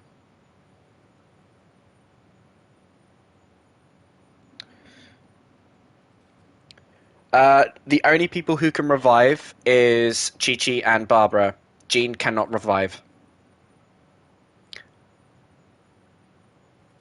I would never put Chi-Chi out of my team if I had her at C6. It feels like it's not something that I'd want to say on stream because it would jinx it. It's not infinite if you can only do it every 15 minutes. That's way too long of a cooldown. If it was 5 minutes, I would have absolutely put this constellation up there. 15 minutes is so long. It basically means you get a chance to try again, and if you F up in the Abyss, then you might as well just take a break for 15 minutes and come back. But maybe that's the genius of this constellation. This constellation is going to make sure you get resin back. You do the Abyss, you get rezzed, you die. Now you gotta wait 15 minutes, take a break. Think of that. That's almost 2 bits of resin that just regenerated in the time that you waited for the resurrection to come back. The true power of C6 Chi-Chi. But no, that's the thing. No, it's too long of a cooldown. 5 minutes. And I just want to, even though Hu Tao kind of resurrects herself, or prevents herself from dying, almost the same thing, that can happen every 1 minute. But yeah, it is at least a second chance. So just take a break afterwards if you screw up a second time, and then at least that way you've almost got 2 resin by the time you come back and play again. So true power C6. So you're asking Callum, where do you stop? Here's the thing, actually. You know what? People? I'll say it. I think Shao's constellations are worse. I'll go there. I'll say the words. I think Shao's constellations are worse than this. I can at least see where this is going. You know what I mean? Chi-Chi doesn't have a... Chi-Chi C1 isn't overridden by her C6 like Child. Here's me saying that Chi-Chi's the worst character, blah, blah, blah, wah, wah, wah. No, welcome back, Aria. We're riffing on Chi-Chi, but you couldn't have come back at a better time. You know, everyone considers Chi-Chi the worst character. Does it mean that Chi-Chi... Oh, crying? I hope everything's... That's not good. I hope you just mean she's crying because I'm raking on Chi-Chi and not because something's happened. Well, I've got good news. I have good news for you, right? So if Chi-Chi was considered the worst character, okay, worst 5 stars, what everyone says, the meme, 5 more Chi-Chi, 5 more Chi-Chi. The ironic thing is I am saying it on stream. Xiao's constellations are worse than Chi-Chi's. Chi-Chi's constellations are better than... Chi-Chi's constellations are better than Xiao's. Minus the C6 and the C1, and then how the talents matter when you get to C6. but none of the constellations here are made redundant. Like, Child C1 gives you that cooldown reduction that just becomes completely irrelevant when C6 happens. Yeah, these are all normal attack. This is pretty bad. But hey, you want to use a physical Chi-Chi, or if you're playing in co-op, this is going to help you. You're playing a four-man team, you're using Chi-Chi. Yeah, cool. Good for you. At least this isn't like Shao, who gives you 25 energy recharge if you're not using him on the field, when the reality is you will always use Shao on the field to absorb the enemy from your Anemo battery. I feel like every character has a drawback, otherwise what's the point of building a team? I mean, but that's the thing, the reason why people dunk on Chi-Chi so hard is because of the issue of synergy. Chi-Chi's the best thing Chi-Chi could do is make sure that you live. But she cannot increase your damage. She cannot cleanse. She cannot provide energy. So you're now having to get a second person. And here's the example. The only reason why I don't use Chi-Chi is because I have Diona, and that's the issue. You cannot tell me with a straight face that Chi-Chi's better than Diona when Diona can offer so much more. And I get what you're trying to say when you're being like, but Cal, Chi-Chi can still heal better than Diona. Diona can only heal in her ult. But Diona can... That extra utility that Diona can do, especially if you're talking about the C6, it can also give you the 300%... Sorry, not 300, 200 elemental mastery. So that will improve your damage. The shield will help. And also, it's not really... I didn't really mention it, but Diona's kit also increases your attack speed with the shield. It's not attack speed, sorry, movement speed. So... Here's the other thing, peeps. If Chi-Chi was a 4-star, I wouldn't be this harsh. Please think of that as well. This is a 5-star character, right? You telling me with these constellations in this build, this is a character that should be a 5-star? Hell no, this should be a 4-star.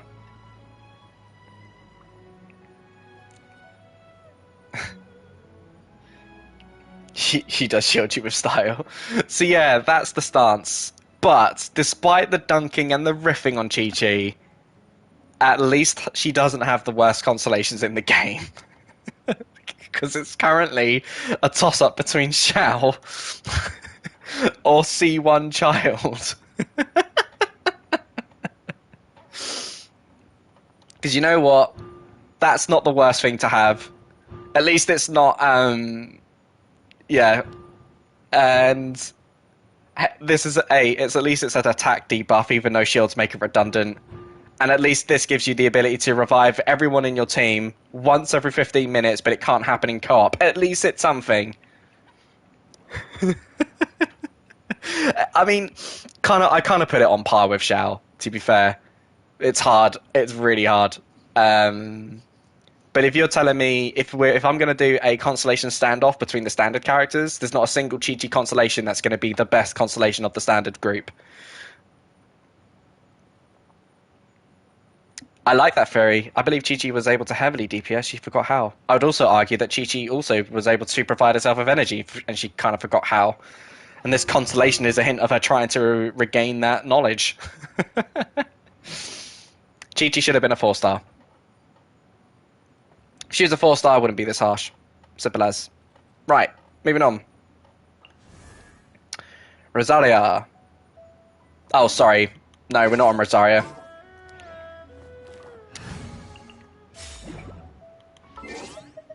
Right. Here we go. Oh, Saxorb Chi-Chi. Sorry, Lauren, you're right. We're not done yet with Chi-Chi, are we? In fact, forgive me if I mispronounce the name. I'm going for Aria. It's either Aria or Aria. I like Aria. Aria. Okay. So I'm going to demonstrate Saxorb Chi-Chi because it's really good. And the big complaint that people say of, wow, Chi-Chi's cooldowns suck. Well, if you have a sack sword, I'm about to rock your world, maybe. Right, give me Kaching, because this is the example I used last time. Kaching with Chi-Chi. And Zhongli in case this all goes wrong. And then maybe Jin because she's the best girl. Right. No one will ever know. So, let's go, and I hope there's some treasure hoarders still alive here. Hello, Chi-Chi. You will take the Sing Show Sack Sword. So, just a refresher, the Sack Sword, after damaging an opponent with an elemental skill, there is a 60% chance, because it's refinement free, to end its own cooldown, and it can only occur every 22 seconds, alright?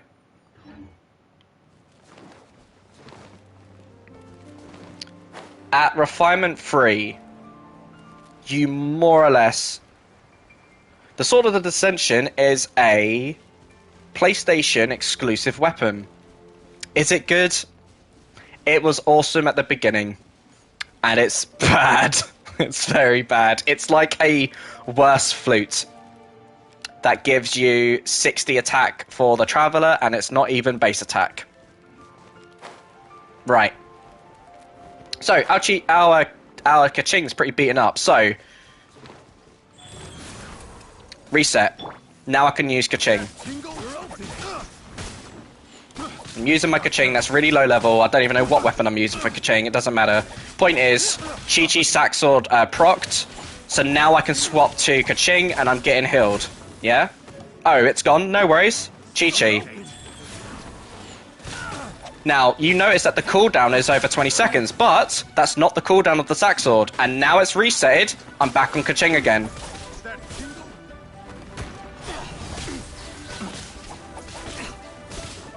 Right? Yeah. And so, it's permanent heals. Oh, it's gone again, no worries. Put it back on. Stay as Chi-Chi. Like you said, I'm making the use of these constellations. At some point, it's gonna proc. It procced, back to Kaching. This is incredible. This is not talked about. I don't know anyone on YouTube who's talking about this. Has it gone again? No worries. Back to Kaching.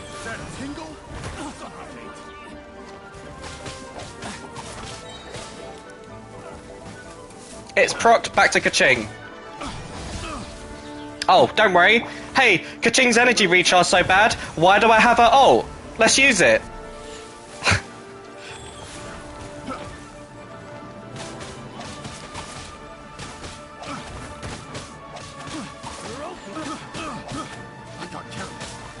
Come on.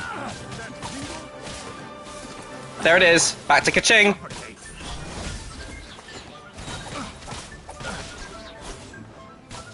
I had no idea Kaching was a Chi-Chi now.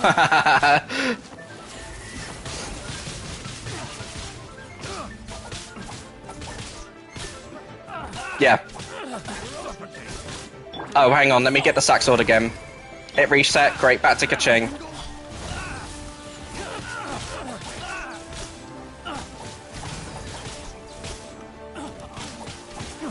Perma heals, yeah. And if you think of it this way, consistent superconduct.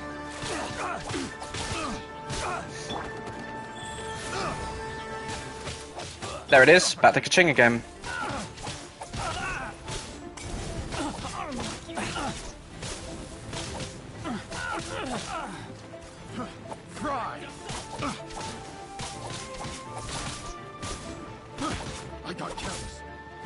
Yeah, sorry. You can tell I'm obviously a Kaching main from the lack of from all the charge attacks.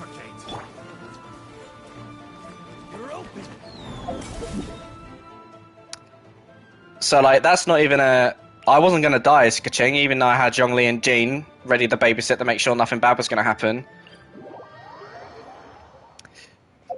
So I'll quickly go over the chat to see that we all understand how that procced, right?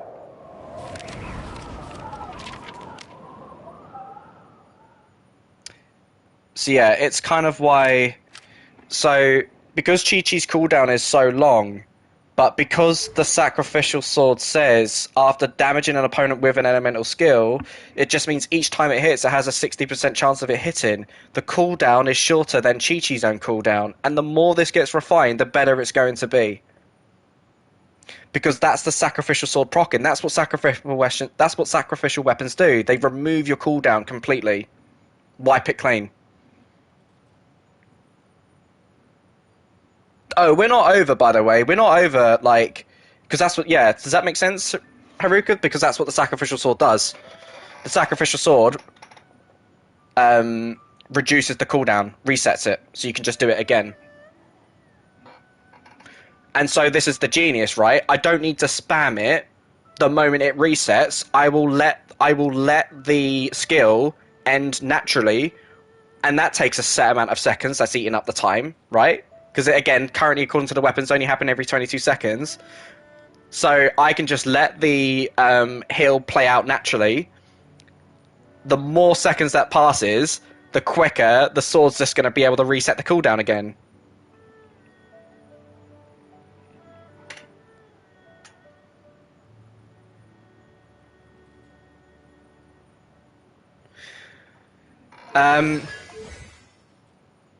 Yes, so the Herald of Frost, each time that swings and hits, that is the elemental skill. So every time that swung and hit someone,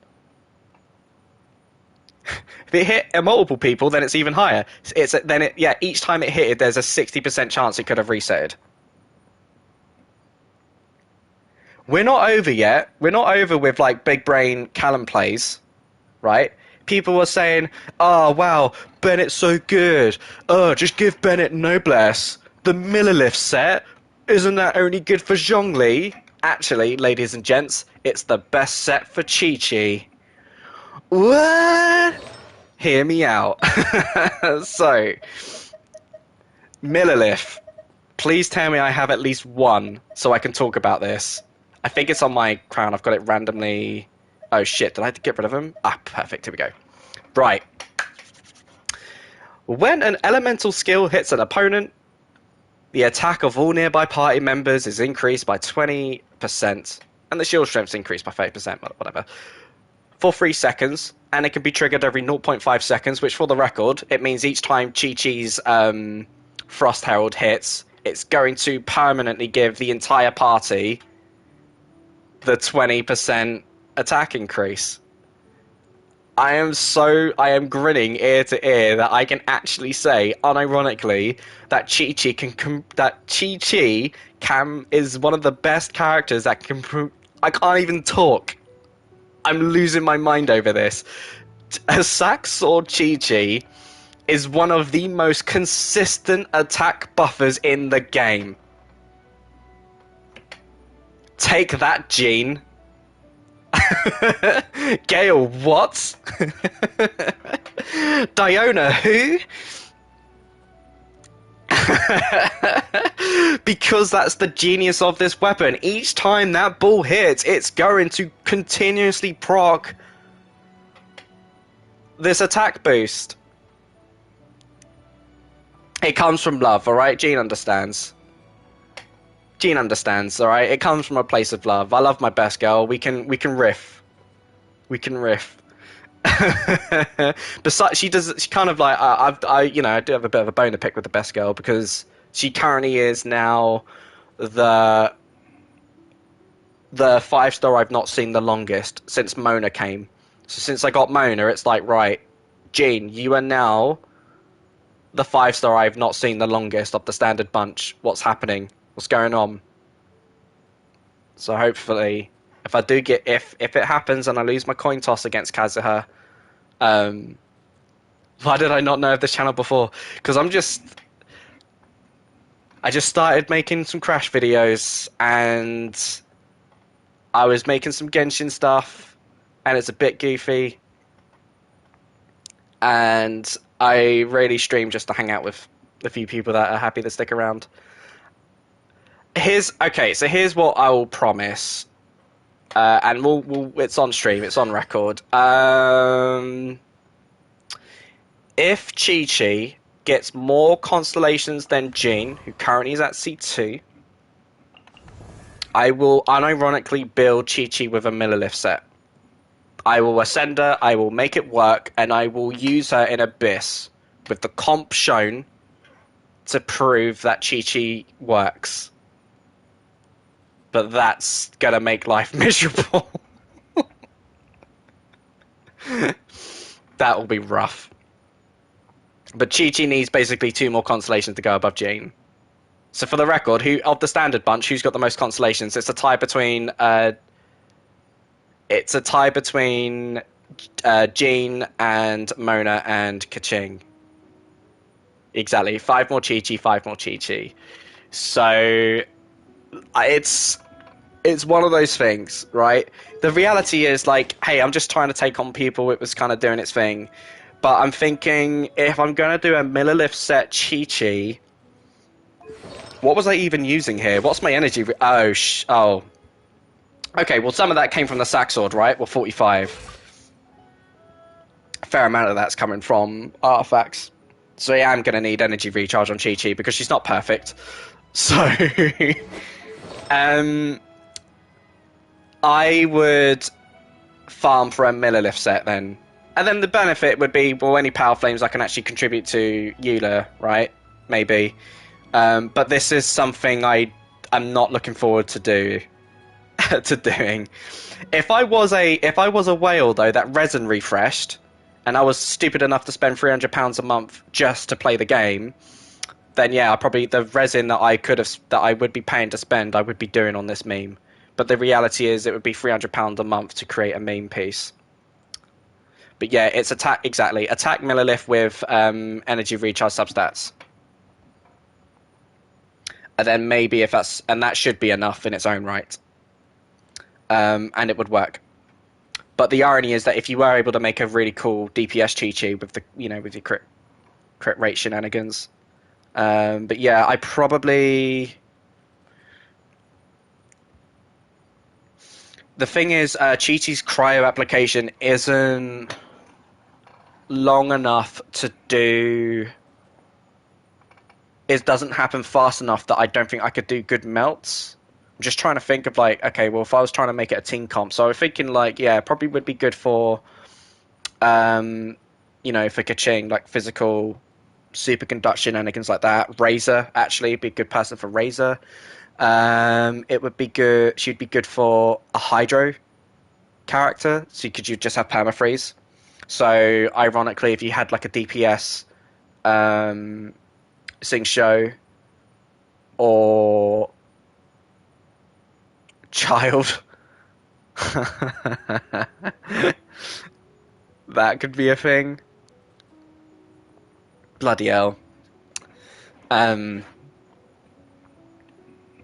yeah, I just think I am sorry. Yeah, we got really distracted there, but I do want to carry on with the rest of this team, rest of the characters. I don't have any concept of time, and it is nearly 11 o'clock. No child, a Chi-Chi only. Oh my god. Oh, sorry. Okay, Xiao's on his own. Right, let's see who else is around. So who's left? We've got 1, 2, 3, 4, 5, 6, 7, 8, 9, 10, 11, 12, 13. Oh my god, and then 14 with Albedo. So we're not even halfway. Alright,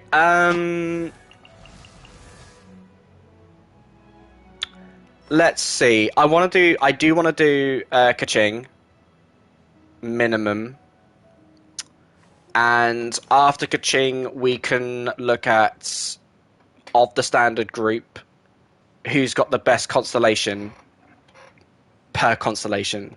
What do I mean by that? So of the standard bunch, who's got the best C1, best C2, best C3, 4, 5? We get the drift. All right. So Kaching's constellations. Right. So recasting Stellar Restoration while a lightning stiletto is present will cause Kaching to deal 50% of her attack as AoE electric damage at the start point and terminus of her blink.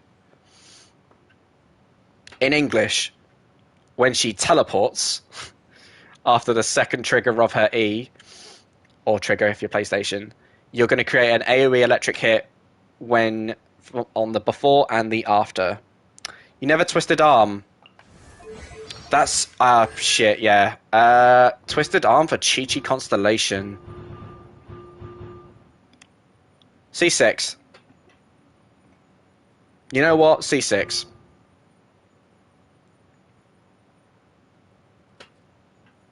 So her zip is more zap. Exactly. Yeah. You know what? C6. If you get unironically the meme here, 5 more Chi-Chis, bring it on. Give me C6. Please don't. Oh dear. It's a better C6 than Jean. Just throwing that out there. But then Jean C6 is as bad as Chi-Chi's C4, so oof. That's all I can say on that. So yeah, go all the way, C6. None of these other constellations are that great. Um, none of the constellations are great, so yeah, C6. And then if you are using Chi-Chi and Carp, then you've got nothing but pain. Right. Ka-ching. Okay, her zip does more zap. Perfect. Couldn't agree better. Moving on. Is it good? Yeah, it's alright. It's okay. I don't really know. I don't think it's. It's kind of like Deluxe C1, really. It's kind of like yeah, it's alright. It's not bad, but it's not great. It doesn't make me. I don't feel much, you know. I'm very apathetic. Next one. When Kaching's normal and charge attacks hits opponents that are afflicted by Electro, they have a 50% chance to produce a elemental particle, which can only happen every 5 seconds. So Chi-Chi can... Not Chi-Chi. Haha. Getting the two confused because they're so intertwined. Okay. I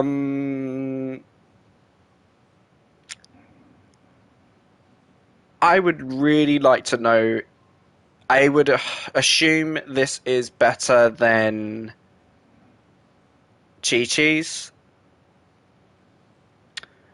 The extra energy is cool to get an extra particle. And I think actually, if I'm not mistaken, doesn't this happen with electro resonance?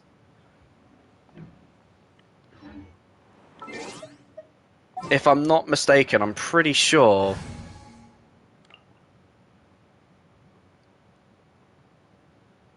High voltage. Here it is.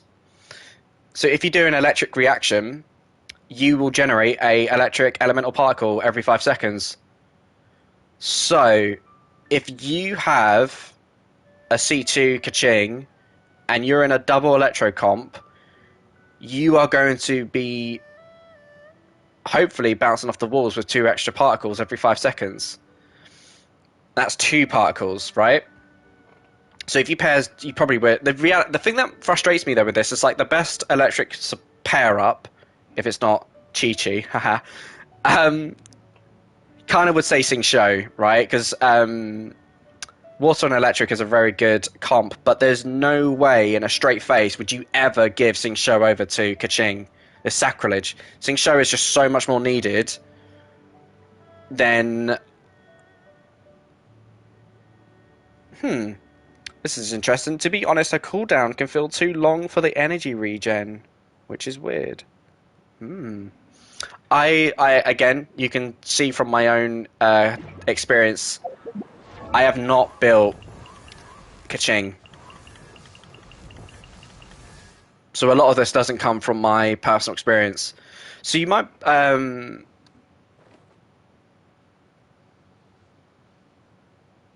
So it's like you can max your energy, but still be like, fuck, I can't use it.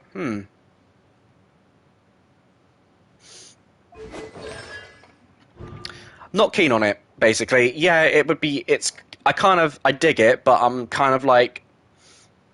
it's not as bad as Chi-Chi's constellations or shells. Moving on. The thing is with Kaching... I'll throw it out there, peeps, to those who do use Kaching. Which move do you prefer? Do you prefer the ult or the skill? Because for me, it's kind of like they're both good. I don't mind which comes first.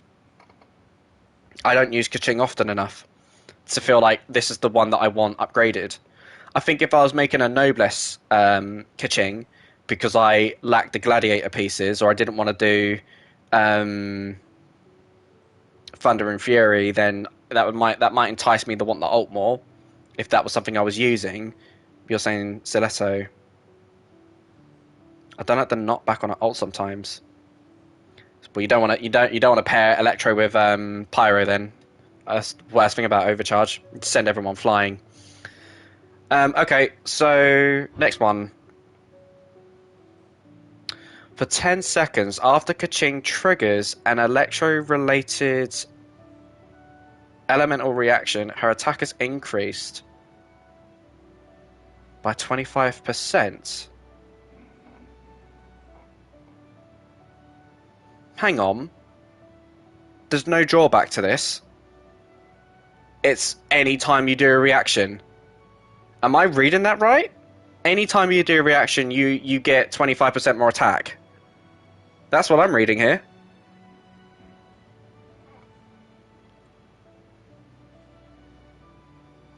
It's one of those things though, because a lot of people, I know people who do physical kaching, none of these constellations will help that. This is detrimental. No, this is very good. If you think Noblesse, right? Noblesse gives the whole party a 20% attack increase.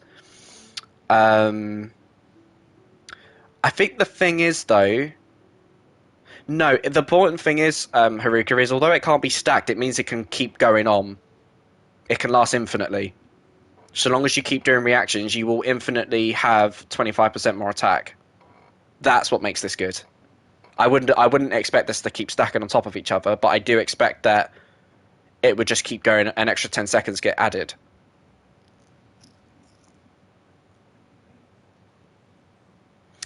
And it's because, unlike with when me and Lauren were looking at artifacts, Noblesse specifically says it can't be stacked. No, that's fine. That's not why this is good. This is good because it's a permanent attack increase by 25%, so long as you keep doing reactions.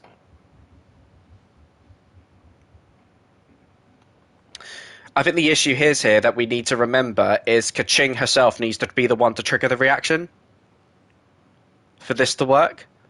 So you do need to keep that in mind in your team comp, right? So that means, let's say you're doing the Chi-Chi example, Chi-Chi needs to hit the ice on them and make sure that the ice is on the person for then Chi-Chi to hit them with... did it. Chi-Chi needs to hit them with the ice, so the ice is above the enemy, so when Kaching is able to hit them with the electricity, that will create the superconduct off of Kaching's reaction. Therefore, she gets the attack increase.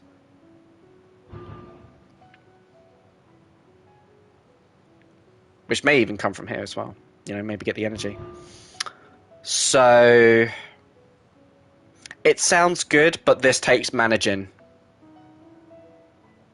No. Swirl won't count, right? Because swirl is what Sucrose or Venti. So this is why Electro Kaching mains pair her with Xingqiu. Xingqiu is the best support for electric Kaching, because what Xingqiu does is when Xingqiu puts water on someone and you as Kaching react with it with electricity, the genius of hydro reactions is hydro remains on there.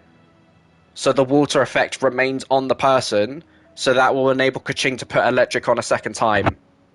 Let me show it as an example, just so it's clearer to everyone.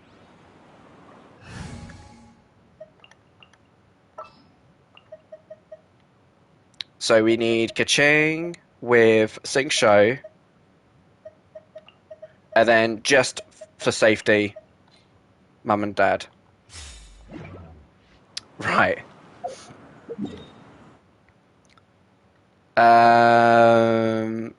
I think we still got some treasure hoarders here I can beat up. So what I want you to note is the hydro element will remain on the person when a reaction happens, and that's what makes this reaction unique. Cool, we got peeps. So water.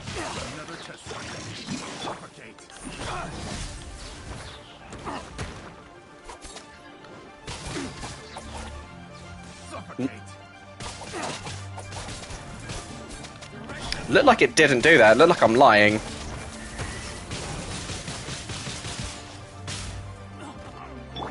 I need to give Sing Sho his sack sword for starters. But that didn't happen. The water kind of remains. It remains longer than most, but it will be gone after the second hit. I need to hit them just once with electricity, just to see. So maybe like official charge shot might have done it better. We'll do a stiletto hit, and then we'll see.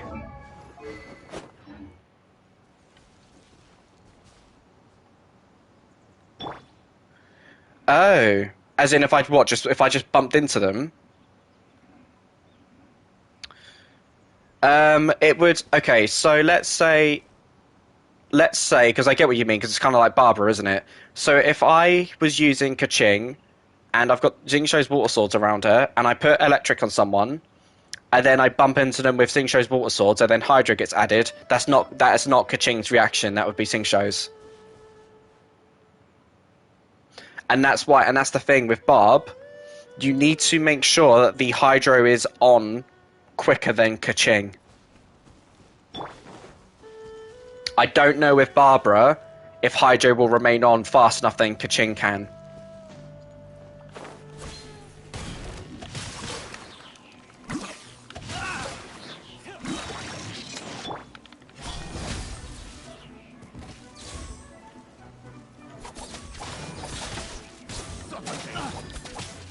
I mean, sorry, let me, Are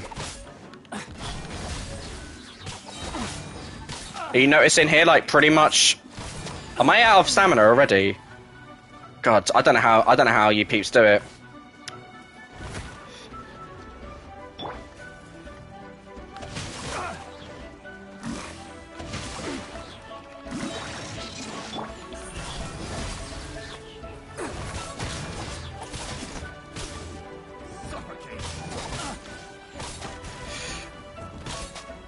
Oh my god, the lack of, maybe I'm just dashing too much. Maybe I'm just too spoiled from Hu Tao.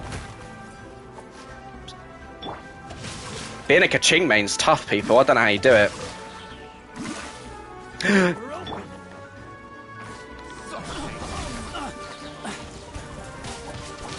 So that wasn't my reaction, yeah? That's Sing Sho's. But, that would be mine.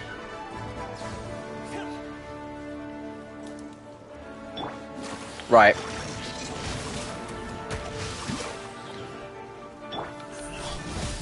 Okay.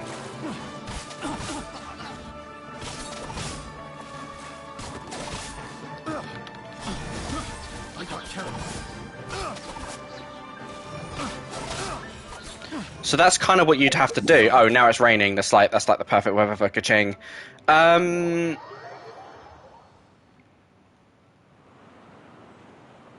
Yeah. Weird. I mean, this Kaching's just using Lion's Roar because it's just whatever's just dumped on the poor woman. But, so... Back on topic. Here's the thing. Oh, in conclusion, I mean, how long does it last for? It is for 10 seconds. That's a long time.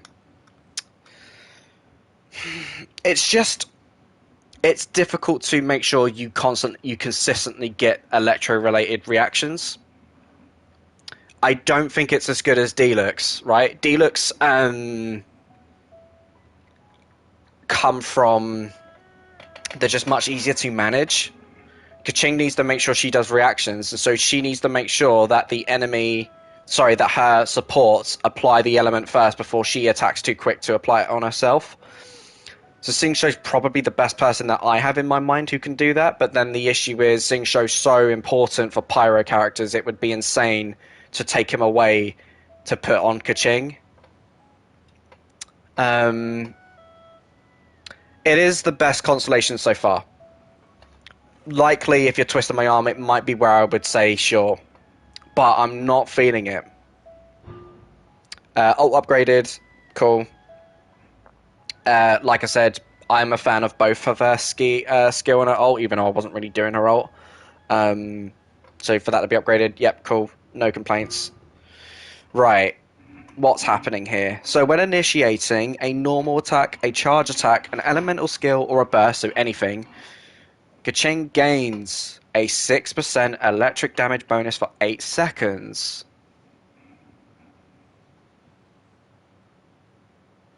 Effects triggered by normal attacks, charge attacks, elemental skill, and burst are considered independent entities. This is cool. I like this. For like quoting Ray, I like this. So if you do a normal attack, then a charge attack, then a skill, we're on 18%. And then if you did your ult, ending it off is that'd be yeah.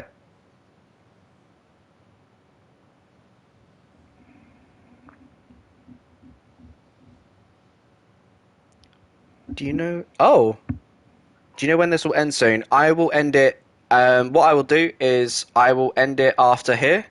What I'm gonna do is give me about 15-ish more minutes because what I want to do before I end the stream is we're gonna line up the standard characters and we're gonna debate on which standard character has the best constellation, working down who's got the best C1 to C6, and then we'll end the stream. And then part 2 will begin another day where we will break this down and kind of go from there. And this is good practice because the chances are I'll probably write this as a script, actually record it, and probably actually make a more refined video. Who even are the standard characters? Twisting my arm, probably this one. I just hate that. I'm not a fan of saying this though. Like, it really just shows you the power gap from standard constellations to banner constellations. How some of the banner constellations have such early, fantastic constellations. It's just like, yeah, stop here. But standard characters, it's just like, yeah, they're kind of good. So yeah, if that was, sorry, I kind of thought that was a joke, but yeah, Arias named it there. Those are the 5 that we're going to compare. So twist my arm. Really wanted to say this, but probably I think I just don't feel this. You know, I think this is just a very tricky constellation to say this is the best one. That almost because the C6 is her best one. So I guess I'll say C6, but I'm, yeah, super mixed. Anyway, so I know Jean's my highest character, so what we will do, the final countdown.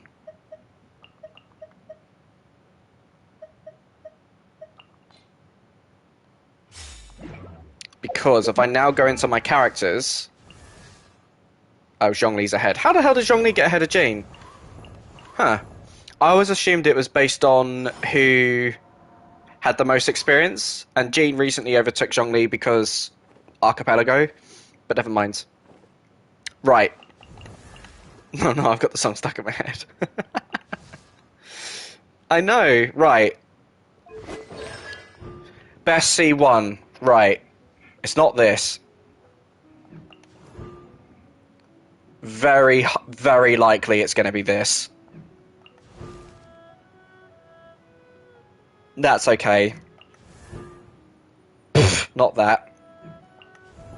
And then Jeans. I am a fan of it. Okay, so in my opinion, the best C1 goes to Mona. Yeah.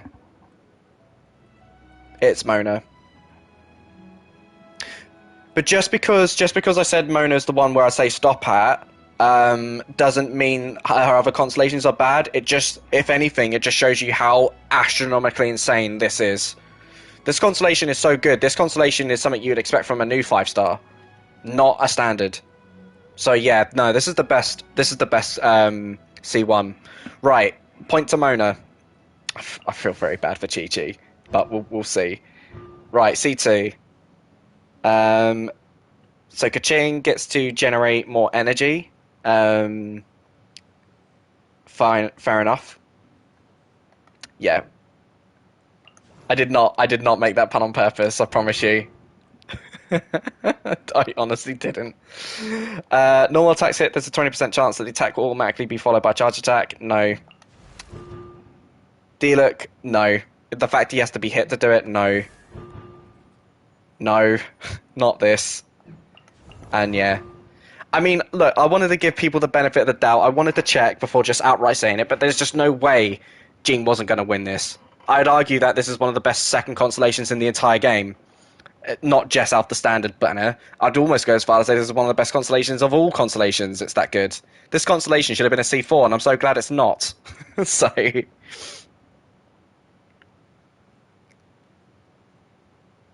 I feel like characters that people are quiet about and not praising nor hating are the most decent ones, and Mona is one of them.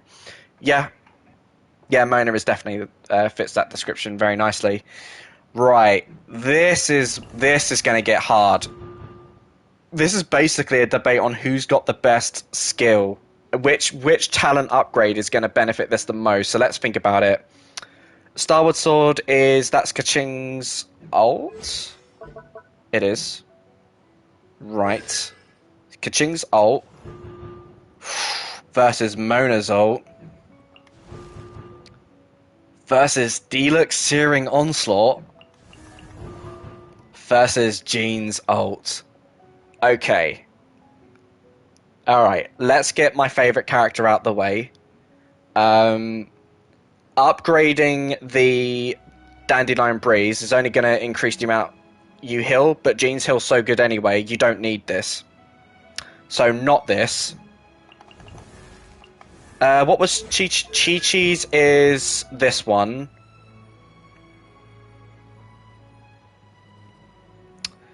Yeah, never mind. We'll get to Mona, because I do think it might be Mona's. And then it's Kaching's ult. This is a really good debate. Kaching's ult versus Deluxe Searing Onslaught. That's hard. I want to say, based on what you've been saying, Lauren, that like you kind of prefer Kaching's E, not the ult anyway. Although it does do multi-hits and it's a cool move. And it's definitely one of the flashiest ults in the game. I think Searing Onslaught's better. That's hard though. They arguably it's the same. But I think Deluxe like edges it. I think it's safe to say Mona gets this point though. We all know just how big of a jump this is. I think this benefits the most, so the point goes to Mona. Right, C4. This is going to be real interesting. So, attunement.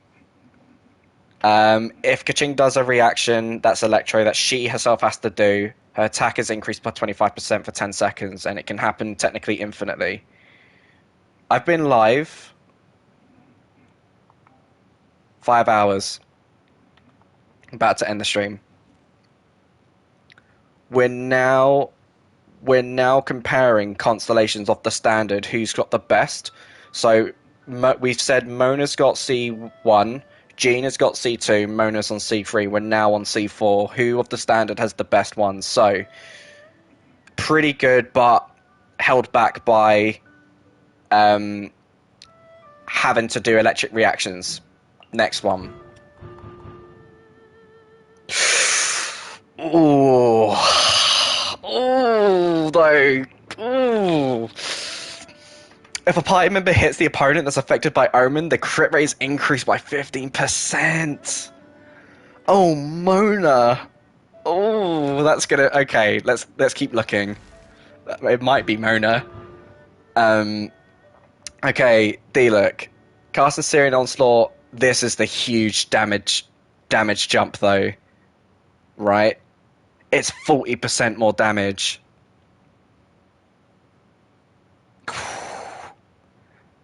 And it can kind of just happen almost infinitely. It's really good. What's Chi-Chi's? Damage reduction. Get out of here. No. And as I said, as much as this is cool, it's only the best constellation if you're a Shao main. No. Right, so in my opinion, it's Mona's C4 versus Deluxe C4. Um, right. I'm gonna probably say it's Mona, in my opinion. Deluxe is very, very, very good. I think this is. I say Deluxe is the stopping point, and this is a huge spike in damage. That I would say this, but Mona just gives crit rate that will last forever. Yeah. It's, what if we're already at a point where people don't use D-Look in their main DPS slots anymore because of the increase of pyro characters? Is Syrian Onslaught going to enable him to be competitive? It's not going to increase his crit or anything like Hu Tao C4 or anything like that. Oblivion does it. I think I'm going Oblivion. That's not easy, but I think it's this. This is the best C4 of the standard. Hard call. Right. Now then. Oh, okay, so Kaching's skill versus Mona's skill versus Deluxe ult versus Chi-Chi's is that Chi-Chi's skill? Chi-Chi's skill versus Gale Blade. Okay, so throwing it out there, I'm saying no to Chi-Chi and Mona. So it's Gale Blade versus Dawn versus Kaching Stiletto. No, I don't use Kaching. I'm very biased about Gale Blade. It's my favourite move. And it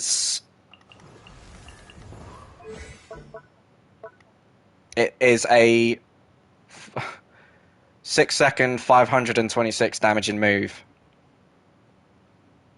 That's what will be increased though. There's no other gimmicks attached to it. It doesn't. It's no talent will increase the pulling speed. Does this do anything with infusion? No. So it's a straight up damage. What damage do you prefer?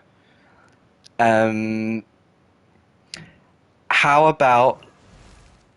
Oh yeah, no. Jane is my best girl. You know. I really want to say Gale Blade. If the majority of chat is willing to disagree, I will concede and say fine. But for me, it's between, because the thing is, I felt like for D-Look, I prefer Syrian Onslaught over Dawn. Is kind of where I'm at with D-Look. Not to say Dawn's bad, but I just think Syrian Onslaught's the better move, and he had that chance in the C3 battle.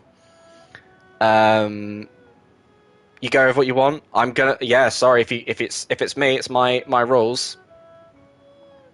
It's just talents, and Kaching is just both Jean and Kaching is just damage upgrades. No, they don't provide any other buff or gimmick in regards to upgrading them. It's literally a damage. You're willing to disagree, Greg? I just think, what's the cooldown for Kaching? How often can I spam it? It's so Jean's is shorter. Jean can do it every 6 seconds. And chances are you're going to be paired up with a... But is the damage of the empowered autos that Kaching gets? I mean, you're looking at it here. The Stellar Restoration does not buff Kaching's... it doesn't give you any information about what the infusion is.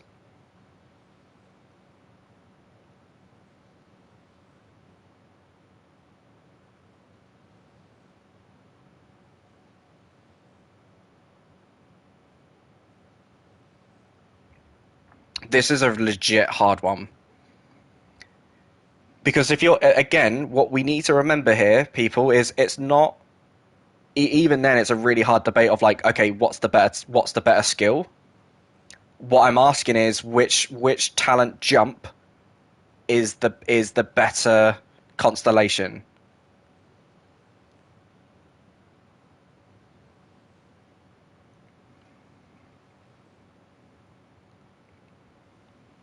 But that doesn't, to my knowledge, what's crazy about what I didn't realize about Kaching's E, right, is this has got nothing to do with improving the electric infusion. That scales off Kaching's normal attack damage.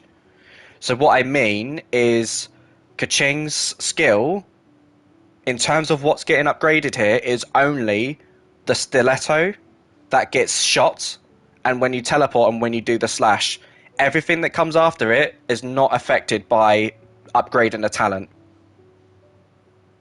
So it is literally a competition of damage shenanigans of what's the bigger jump between this or Gale Blade. Yeah. So if I like, let's say a great example of this isn't like Hu Tao.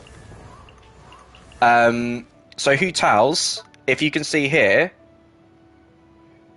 there's an attack increase. Notice here? So this is basically showing you that the infusion of Pyro is amplified, and that's what levels up. So if Kaching had this on hers, then I would have said sure. I would have absolutely objectively said yeah, it's Kaching. But Kaching's damage with the infusion is scaled off her normals, not the skill here. And again, we're not. This isn't a debate of what's the better skill. It's about what's the better constellation to upgrade it. And for me, my gut says Gale Blade over this. Now I could argue. Now people could also argue, well, what about Dawn? Like again, could Dawn be better then? Because this is what Dawn's getting. Dawn gets a lot, right? Dawn is the initial slash, the dots that get added on, and the explosion. It's a lot here that gets upgraded, whereas Jean is just the Gale Blade oomph.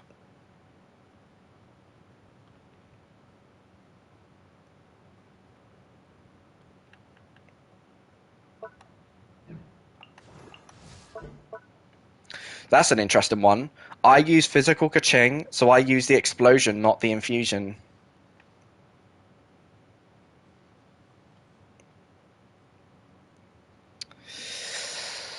God, it's hard. It's really hard. I think, I hate to say it to everyone, I want to bookmark it. I want to get Lumari on stream, and I kind of want his take because Lumari is a really big Kaching main that I know, and I would love to get his take because this is someone who's really like he triple crowned Kaching, one of the best Kachings I've ever seen in Genshin. I think this would be a really cool conversation. Sisters of Kaching main too. The thing is, like, I'm biased, right? I've got Jean biased. It's really hard.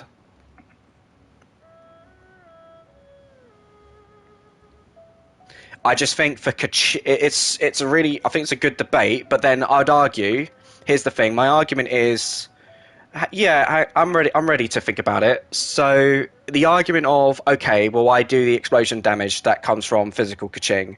My argument to that then is it's not as relevant then to have the damage to go up because your damage as a physical Kaching comes from upgrading your normals more than this. My argument to you would be those extra free talents. Are you willing to jump all the way to 13 for it? That's kind of what I want to think actually. And put it in that context. Would you be like, yeah, I want to actually? That should be up there, triple crowned. Because I'm going to be honest with you. Even though I triple crowned Jean, if I wasn't going to triple crown Jean and I was going to crown her once. No, no, no. I'm just. I think this is a really cool discussion. It's kind of what I'm thinking. That's just because it is a hard debate. I think I want to get Lumari's input on it though. Anyway, I want to bookend it. We'll leave it as a tie between the two. I'll get Lumari as well and get his take as the Kaching, one of the Kaching connoisseurs. Um, Debate it because I really just I think this is it's so hard when you're debating talents that are just like damage ups. And to be fair, if there was someone on the chat who was a really big D-Look main and absolutely wanted to fight the Corner Rov, well, what about D-Look's ults over Jean's Gale Blade? Then that's also it's the same debate, isn't it? That's why it's kind of like a freeway thing. It's just there isn't a D-Look person vocal enough to be like, hang on, I matter too. So let's just bookend 5. Let's start with 6. So and the irony is like this is harder in a weird way because this is where they're all good. The good thing I can say is Jean's already off this list. Oh, Alori, you are qualified as a Kaching main. Let's get your input on it. Like, what do you feel? What do you yeah, you feel free to say, but it's a hard debate. Um, so the argument is, looking at the talent, in my opinion, because this doesn't improve the infusion, which is unlike Hu Tao, right? Up in the talent increases the infusion. This doesn't do that. And if you're physical, your damage comes from charge attacks, more so than the explosion that can come from the charge attack that detonates this. And if you were going to, let's say if you were super limited on crown, let's say you only had 1 crown, which one do you upgrade? A physical Kaching person would say normal attack over Stellar Restoration. I don't know what a D-Look person would say, but I could say with confidence, coming from a Jean person, if I only had 1 crown, I would do Gale Blade. But anyway, it's bookend. I want Lumari's opinion, because he's also someone who plays Jean and Thingy. Yeah, because the debate was about which. It's not a debate over what skill's better, because well, that's a whole other can of worms. Because oh my god, you've got but that's where things expand even further. I would feel like if it was a debate over the skills, and then Deluxe ult, like Deluxe ult would be sitting, not really sitting down because he infuses with it, but still both of these offer crazy utility, but it is focusing on the talent that got upgraded by 3 levels, which one is the best, and that's how the debate kind of spiraled into it's too hard to call. Anyway, the final battle though, really this is what should matter. C6 is who has the best C6 of the standard group. This is going to be rough. There is no denying this is a very good constellation for Kaching. Most Kachings who are electric base will do all of these, which ensure that you get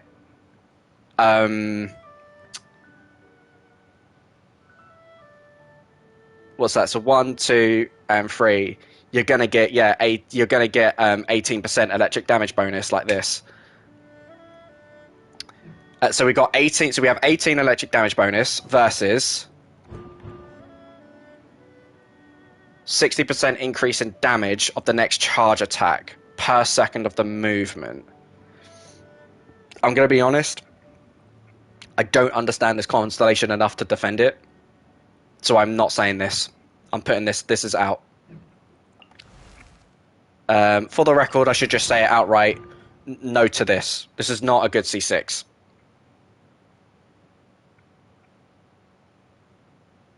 This is the worst C6 of the standard. Easily. Wait, is it her...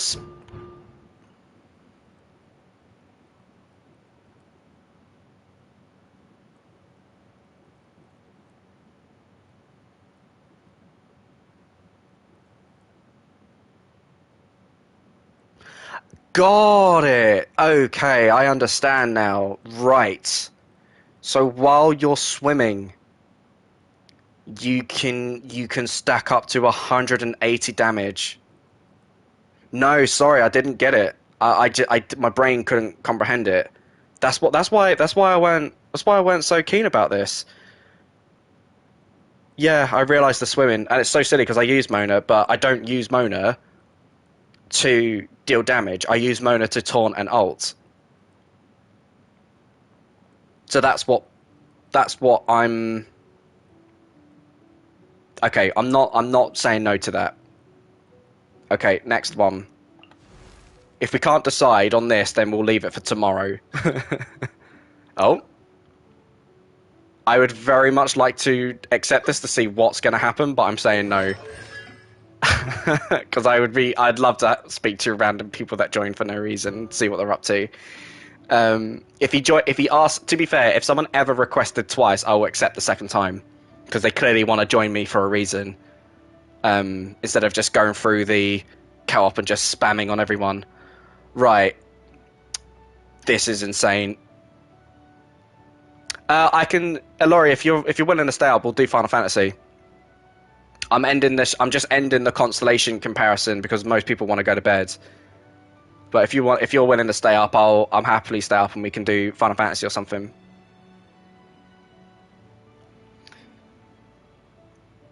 Cool. Yeah, no worries. So yeah, I'm gonna try my best to wrap this up as best as I can, and if it fails, then we'll close the stream, boot up Final Fantasy, and carry on finishing that game. Right. Let's break this down. Normal Syrian onslaught. Hang on, are you two brother and sisters? I was very, because the thing is, Aria, you talked about you having a sister going to a wedding, and I knew about Alori talking about a wedding.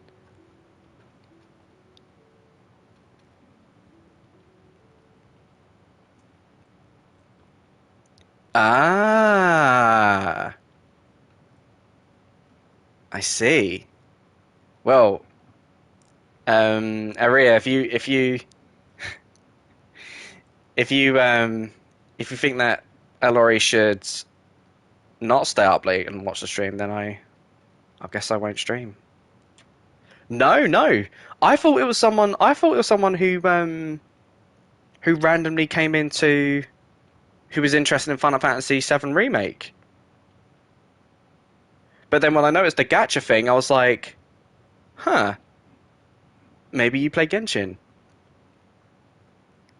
Okay, okay, I won't. Right, peeps, we've got to try and figure this out. Okay, this is big debate time. This is going to be an even harder debate than Constellation 5. So after casting Syrian Onslaught, the next two normal attacks within the next 6 seconds will have the damage and attack speed increased by 30%. Additionally, Syrian Onslaught will not interrupt the normal attack combo. This is a huge jump, right? This is what's so hard. And then we'll talk about this. This is the ability to revive everyone.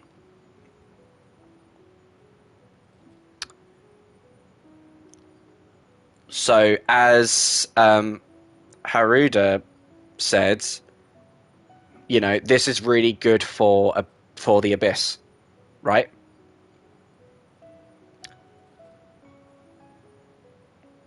Let's say Chi-Chi staying alive is better than doing more damage. That is like...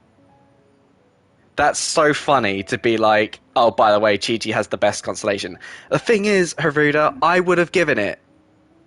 I would have given it if it affected co-op.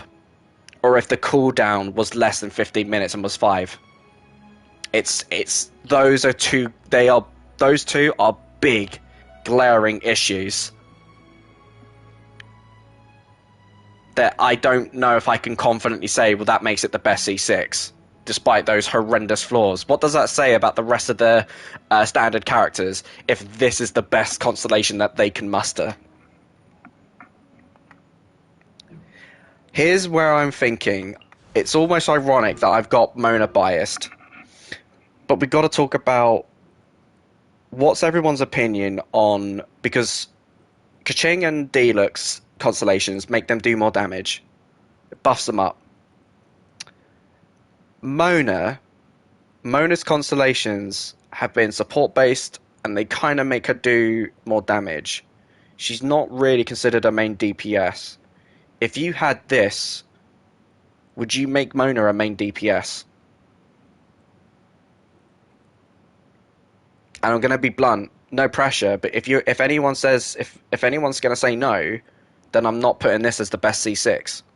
If this constellation isn't good enough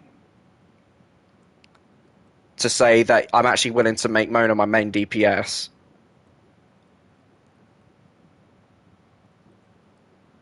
I yeah, Laurie, that's the thing, and that's what Haruda says. Like the ability to revive everyone in your party from Abyss is a godsend. My issue is if you fail again, you need to take a 15-minute break and then come back to the game. But at least that way you get almost 2 pieces of resin that come back.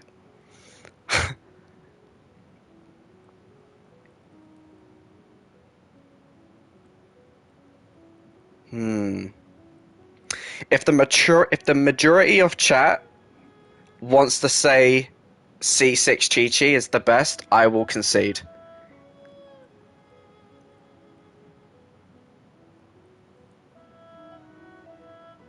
Okay. You do you. I respect the democracy of the chat. You say who I think is best. I think I want to sleep on it.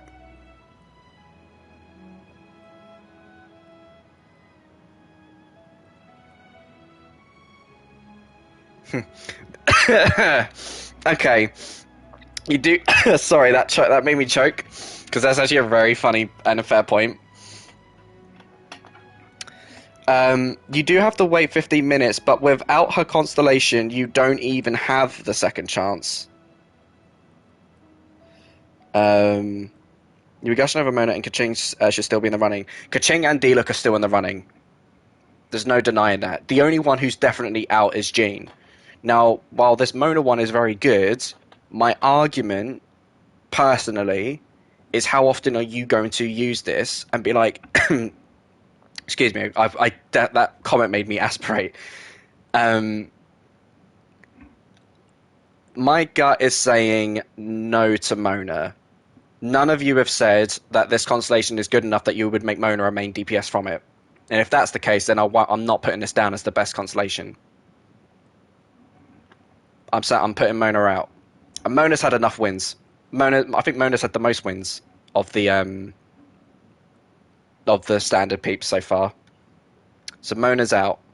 I'm putting Mona and Jean out, and then we've got Chi-Chi's Rez with, and then we've got Diluc and Kaching basically butting heads. So, if it's a challenge, you'll make Mona your main DPS. If you get Mona at C6, then I'd love to see it. Now I know Tenha did a video of DPS Mona. He did advocate it. He said that at C6, Mona does become a main DPS.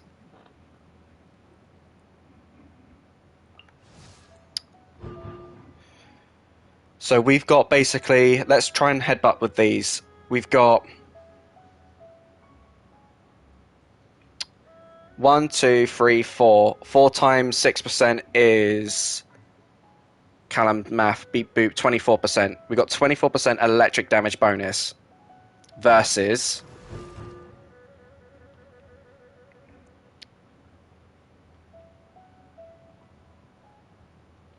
well, this is the thing. It's misleading. Only 2 attacks after Syrian Onslaught will have their damage up by 30, which is more than 24, and attack speed, which is fast, but it's just 2 hits.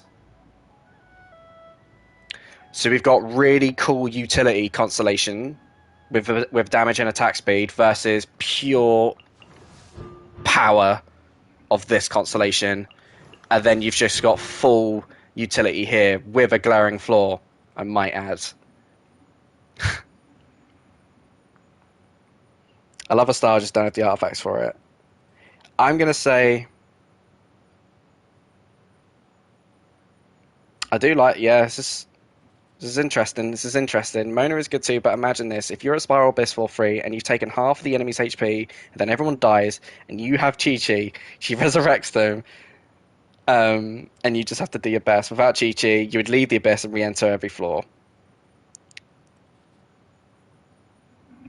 Yeah. Haruda, you, to be fair, all of you have fought so hard for Chi-Chi. You really have. I inspired you with the majesticness of sacrificial Chi-Chi, but you have all fought her corner. You all didn't want me dunking on her.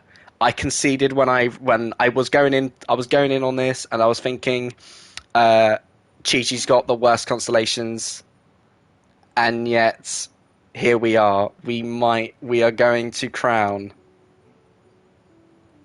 We are crowning Chi-Chi C6 is, according, I'm gonna say, I'll give it to you guys. You fought hard. The best C6 of the standard peeps. I may not personally agree with it, but I think you've all made a very fair argument. And I hope you all commit. When you get C6 Chi-Chi, you are using C6 Chi-Chi. I personally don't think I could agree with this because 15 minutes and it can't be done in co-op, but for the sake of the Abyss, that scenario that Haruda said, I gotta concede. I will concede. Chi-Chi has the best C6 of the standard. I said it's... Well, I didn't really say it's that useless.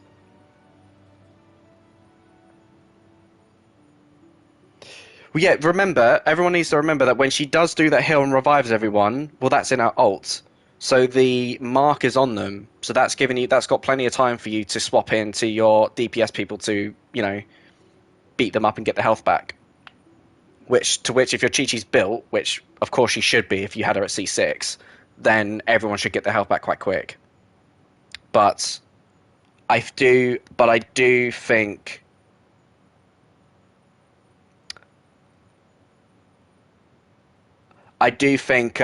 overall, I'll let you guys have it.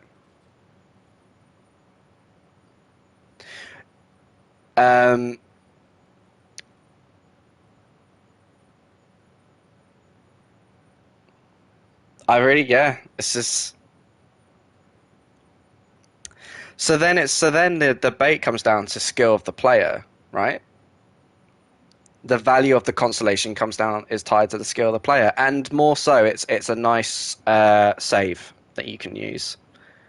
Me personally, 15 minutes is too long, and it can't be done in co-op. Are big factors as to. Dan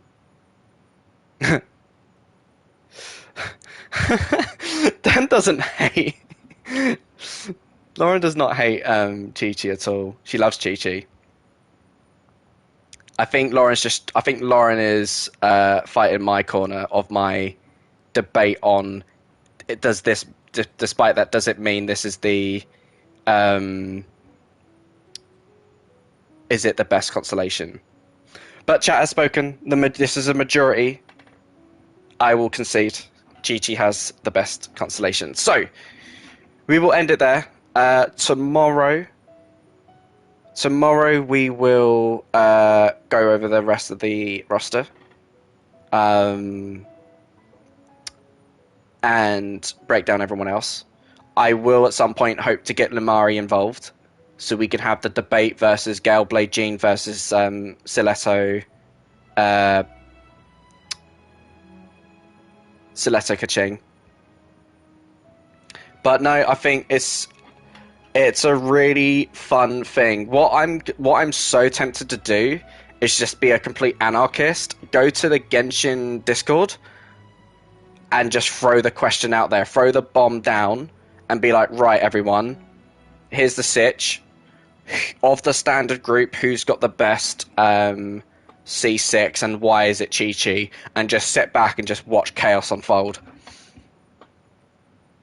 as Deluc mains fight with Kaching mains, as the Mona peeps rise up to say, actually, not pun intended, rise up to be like, well, actually, there's a lot of interesting thing that Mona's doing here. And then poor Jean sits in the corner because she knows that there's no way with a straight face she could argue at C6. All right. Protect my Kachi like a queen.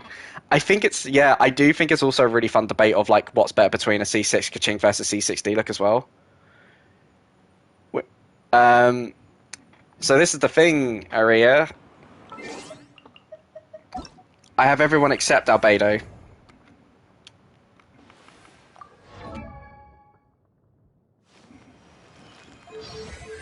So we can go over his constellations. But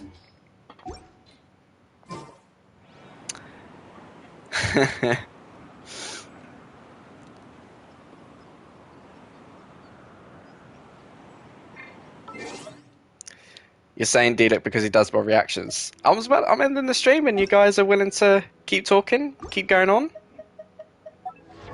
I don't mind if you want to keep the discussion going here in regards of Deluc versus Kaching. Although Deluc does more reactions, it is a very good constellation, but we need to remember, right? We've only got a damage. This constellation allows your two normals to hit faster and do more damage. That's what this constellation does. Yes, it's all part of a bigger picture and it works all together. Kaching is a 24 electric damage bonus buff.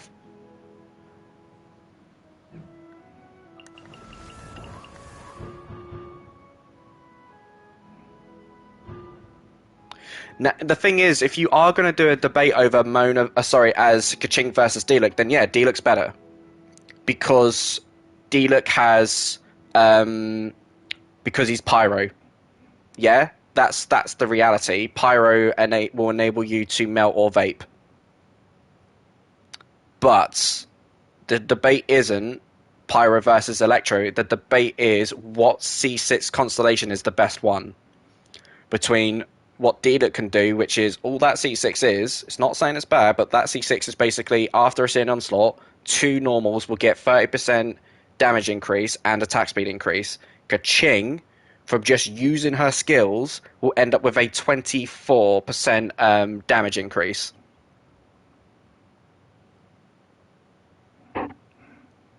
And that's the debate. Which of those constellations is actually better? And while I agree, Deluxe C6 like complements the whole package, and it would be a part of it. That's a whole other. That's hard, isn't it?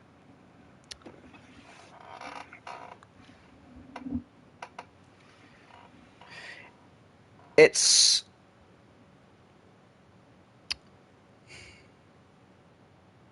who would be better, a Pyro or Cryo Kaching? We don't have a Pyro sword person, do we? So it's just like. Anyway, let's actually come up with a good answer for that. Pyro or Cryo Kaching? For me, I would say, oh yeah, Bennett, sure. I was thinking more like 5 stars, like Kaching, because Ayaka is what comes to mind. I would my personal preference would be Cryo. Honestly, if you want my honest opinion, I would think Cryo. My reason why is because Cryo is more flexible. Yeah, because you could do Cryo Comp, you could do Permafreeze, or if you want to do a big elemental reaction damage in regards of reverse melt, then you can melt. Pyro can only do a big damage, regardless of if it's vaping, or if it's melting, or if it's an overcharge that sends someone across the room. At least with Cryo, I've got more freedom to do something different if I want to. Well, Chongyun shatters. Can't permafreeze.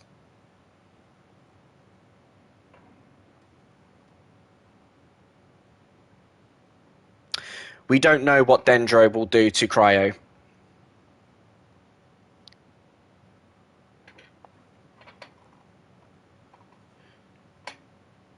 But yeah.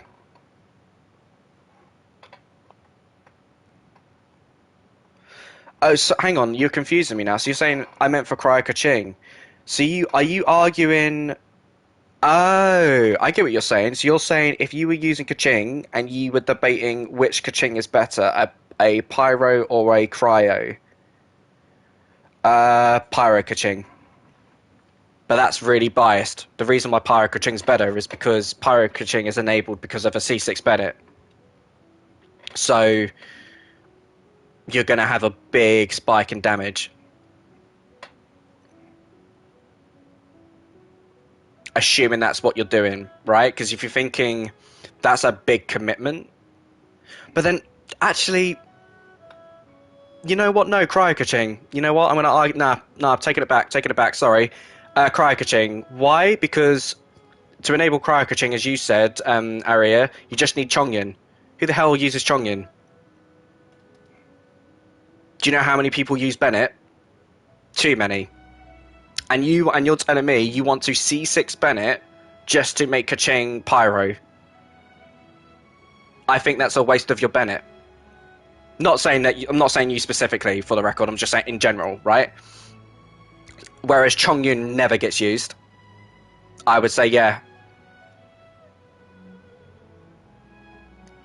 I would say yeah. Cryo Kaching.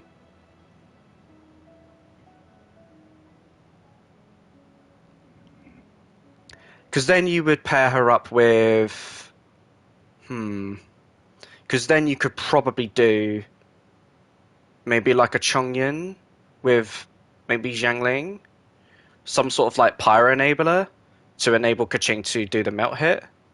It's tricky. It's easier to do it with pyro, but my big argument is it's a waste of your Bennett. Until another character comes along that can give Kaching the pyro infusion, if at the moment it requires a C6 Bennett, hell no. Chongyun. Make Kaching cry. Who cares? What was the question? That's what makes it fun talking about Genshin. Despite sorry, my bad. The who cares came from the what's being discussed on chat. I want La Senora. I saw the Frostbearer today. It looks like it was made for her beforehand. She hurt Benny, bad person. Apart from the one in the church. Are you not a fan of what's his name? Oh dear, so many people are hurt right now. Sakramosh? Don't ask me how to pronounce the name. I don't. I'm very surprised that he has such a big following.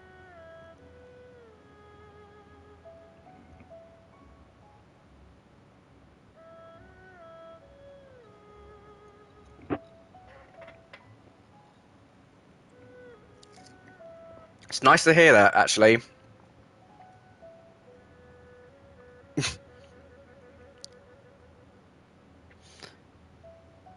That's what I thought. But he's got a massive following. I know someone on my friends list who has a friend who was. I'm not kidding when I said this. They were farming Thundering Fury, hoping to have a build ready for Sakramosh. And it's like, that is crazy. Please don't do that.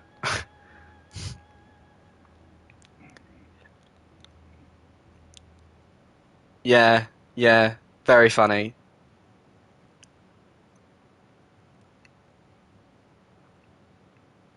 I don't. I'm so sorry. It hurts. It's because I'm gonna need to. I haven't had the chance to pronounce it, so I don't. I'm completely going off my awful dyslexia. So forgive me. We just don't bring him up again. How about that? That way. Scaramouche. No way. Is that how it's pronounced? Is it that simple? Scaramouche. Or Scaramouche. Wow, okay. Oof.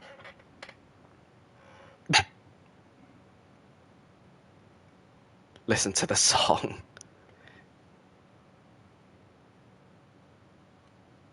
Fair enough. Okay, okay. Right. Are we done on Genshin, people? Are we all... What I'm going to do is I'm going to end the stream. I'll watch the song. And then... See... Okay. And then, and then I'll think about Final Fantasy.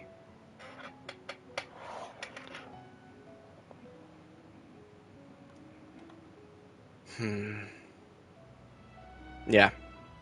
Okay. Right. We'll be back tomorrow. We're going to break down the rest of the constellations and kind of go from there. So, yeah, get some sleep. Enjoy the wedding tomorrow. I'm really impressed everyone was so willing to stay up. That's what surprised me, you know? Um, but we will get to... We'll get to Yanfei. Looking forward to that tomorrow. I'm looking forward to speaking to Lamari. And then going from there. Alright? Right. Thank you, everybody. And take care. Right. Let's listen to this song. 6 hours. Oh my